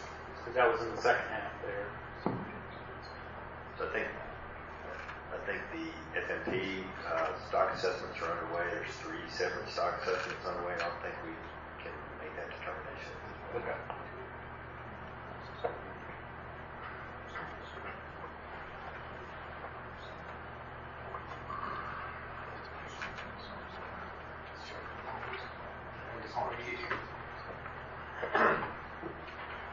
Is this your motion?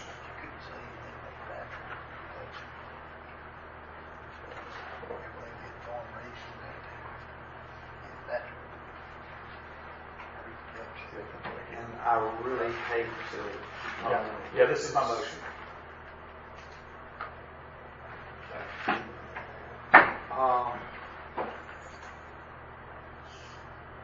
Okay, there is a motion there. Is there a second? Is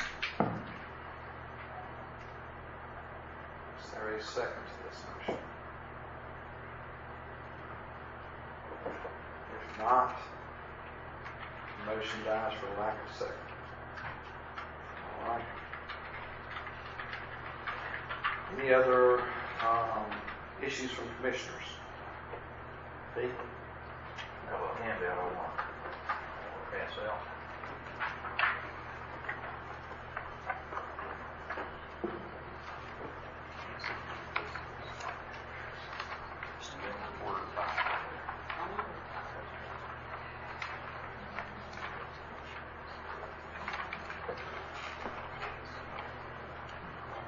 I think I made 10 copies.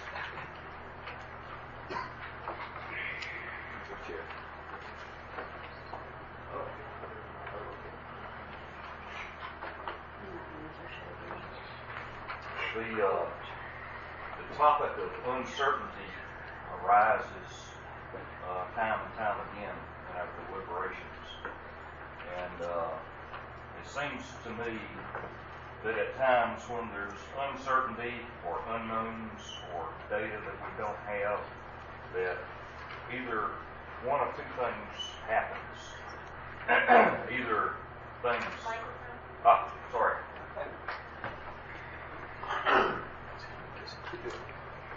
Either, start. Okay, I'll start over.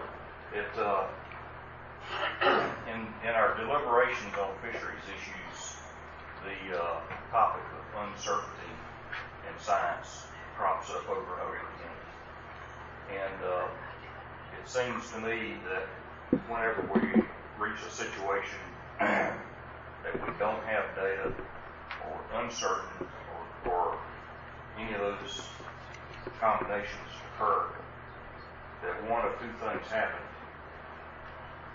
One is we retain status quo and keep doing what we're doing, and number two, we just stop for lack of information.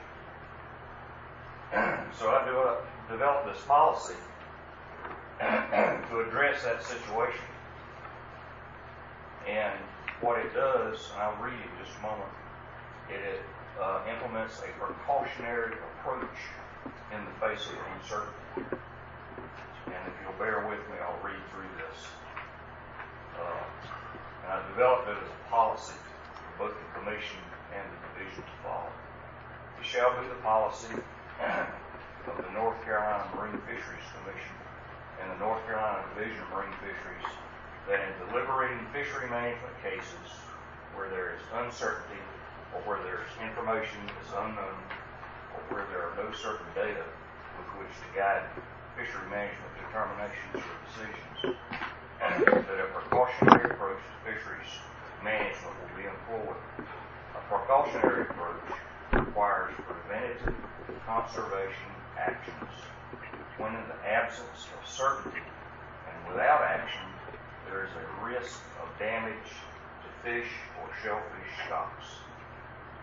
In cases in which there is disagreement on the need to implement conservation actions, the burden of proof that conservation actions are not warranted falls on those who seek inaction. Fishery management actions adopted under this policy, either interim or long-term, shall give highest priority to rewilding, conserving, and wisely managing fish and shellfish stocks until stock recovery is achieved or the case is otherwise resolved. This policy shall be stated and addressed in every fishery management plan prepared by the NCDMF. And I'd like to make a motion, Mr. Chairman, that we adopt this policy. Okay, there's been a motion for adoption of this policy. Is there a second? Is there a second? Chuck, second. Okay. Hold on a second.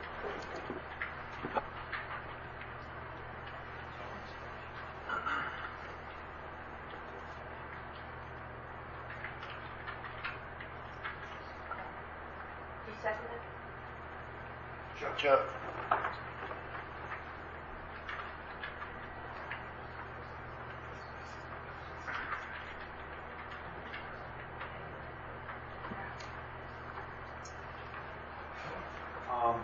Council says that we need to remove the North Carolina Division of Marine Fisheries out of keep commission in there. So is that change acceptable to you? Yes, it is. If he's sure that we cannot make policy for the division.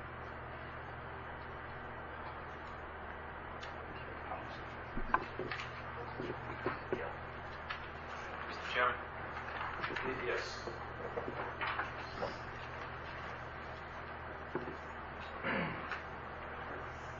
Yeah, I think there's an issue with the commission driving division policy or writing policy for division.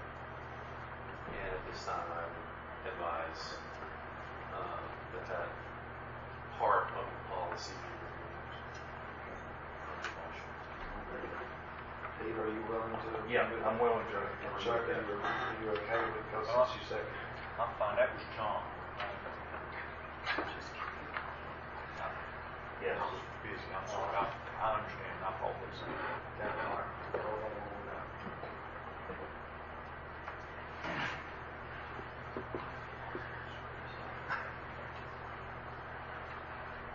Can we take it on there as well?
Council has requested that we table this motion to the next meeting. There may be some underlying issues that we need to make sure that we're clear on.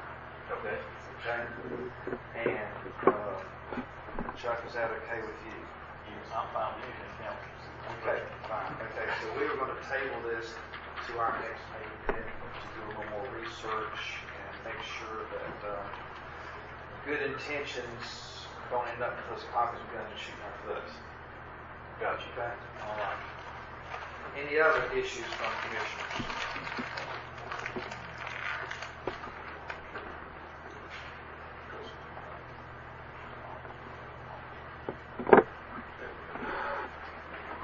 To Commissioner Focus, if your issue is with a specific problem, what I'm about to say would be close to what you want, I would certainly entertain you making another motion. Just simply see it, also I checked with council, I'm not going to refer last supplement that the secretary actually allowed us to move forward with, because that deals with other kind of information. But if you wanted to reduce harvest, or if you wanted to reduce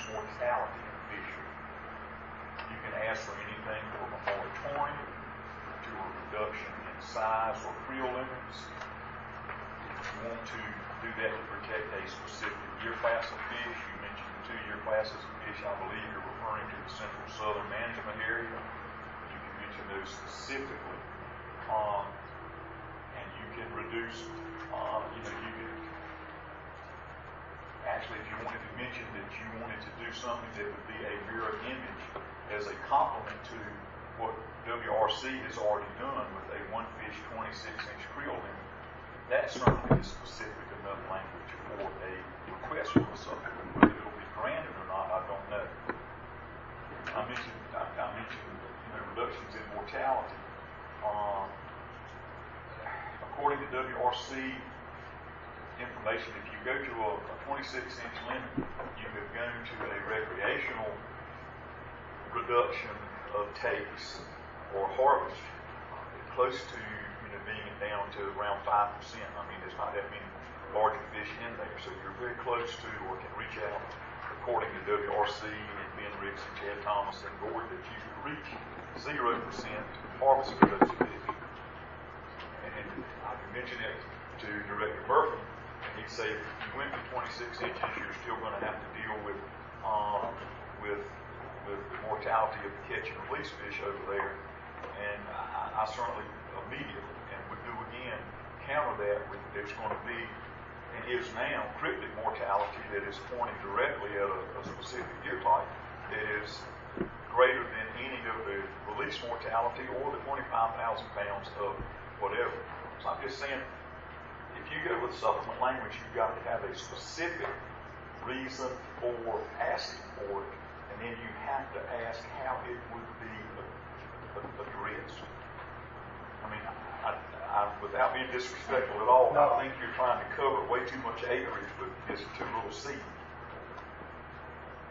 But if that's your issue, I mean, you could make a simple motion and say nothing, but you ask for a supplement, or you could ask the director, you ask Proclamation Authority to do a mirror image just on the recreational size and creel limit. I don't know if he would entertain it, but you could certainly do that. If he didn't entertain it, you could send that to the Secretary and see what the Secretary felt about that. So I'm just trying, I don't want you to go home sad and don't have anybody that didn't second your motion, lick all the red off your candy, but that's as simple as it can be.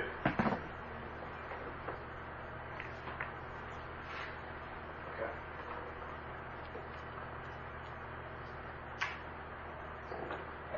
And one last thing. I mean, if you want to do this and wait until November, you'll have hopefully your other 2 members. And I don't think there is a huge impact on striped bass mortality. Probably you're going to have some fall impact. The majority of commercial impact, it's not cryptic, occurs in the spring fishery, primarily maybe centered around the large mesh fishery for shad. Kathy might be able to say, I mean, that basically is where most of the springtime mortality is most likely. So, but I don't know what else to say. I mean, I'd rather you delay it and do it properly and send a letter to it's going to go probably to the Secretary's office, and he's basically going to say no. Let him and see if he can correct me about the schedule if I'm off base. But if we request the Secretary to develop a supplement, to have the division to develop a supplement on anything, first off, the Secretary's got to say this is a good thing and tell the division to do it. The division's going to do it and bring it to us at our next meeting, hopefully, to take a look at it, and if it's what we can get behind, we say, okay, send it out for public comment. We send it out for public comment, and then it's going to come back to us to vote on with comments. Am I pretty much right on that? So I think it's exempt from some of those things because it would be a supplement. So if it were accepted, it would just be management measures implemented and approved by the Commission. So we would not have to send it out for public comment? No, it would be exempt from those parts of 1 and 2.1. All right. Right, so if we ask the secretary at the next meeting, to direct division to develop a supplement, and if it was brought to us at the following meeting, we could vote on it at that time. Correct. Okay. And which would be ahead of the season that this could have the most benefit on. Because we're looking at November, February meeting. Yeah. Okay. That may be. And maybe I could make a request that, I hope you hear the spirit of my lack of action is lack of full representation on the commission. And so if we do, a request I maybe make of you is that if we do call a meeting to address that letter that we were going to send once we had a full, you said you were considering that we would have schedule an additional meeting earlier in there. Is that still on the? I'm not sure what the early meeting was about. Well, we were going to, for the letter about related to summer flounder, you said we would have to all get together. But well, I mean, I don't know when we're going to get the needed information to address that. Right. And if there is a need to do a earlier meeting, we can do it. We can have, 4 or 5 commissioners to request, or I can do it myself. Right. So, but anyway, let's see. Yeah, point of clarification, my bad. Your commission FMP guidelines do require a 30-day public comment period. Right. So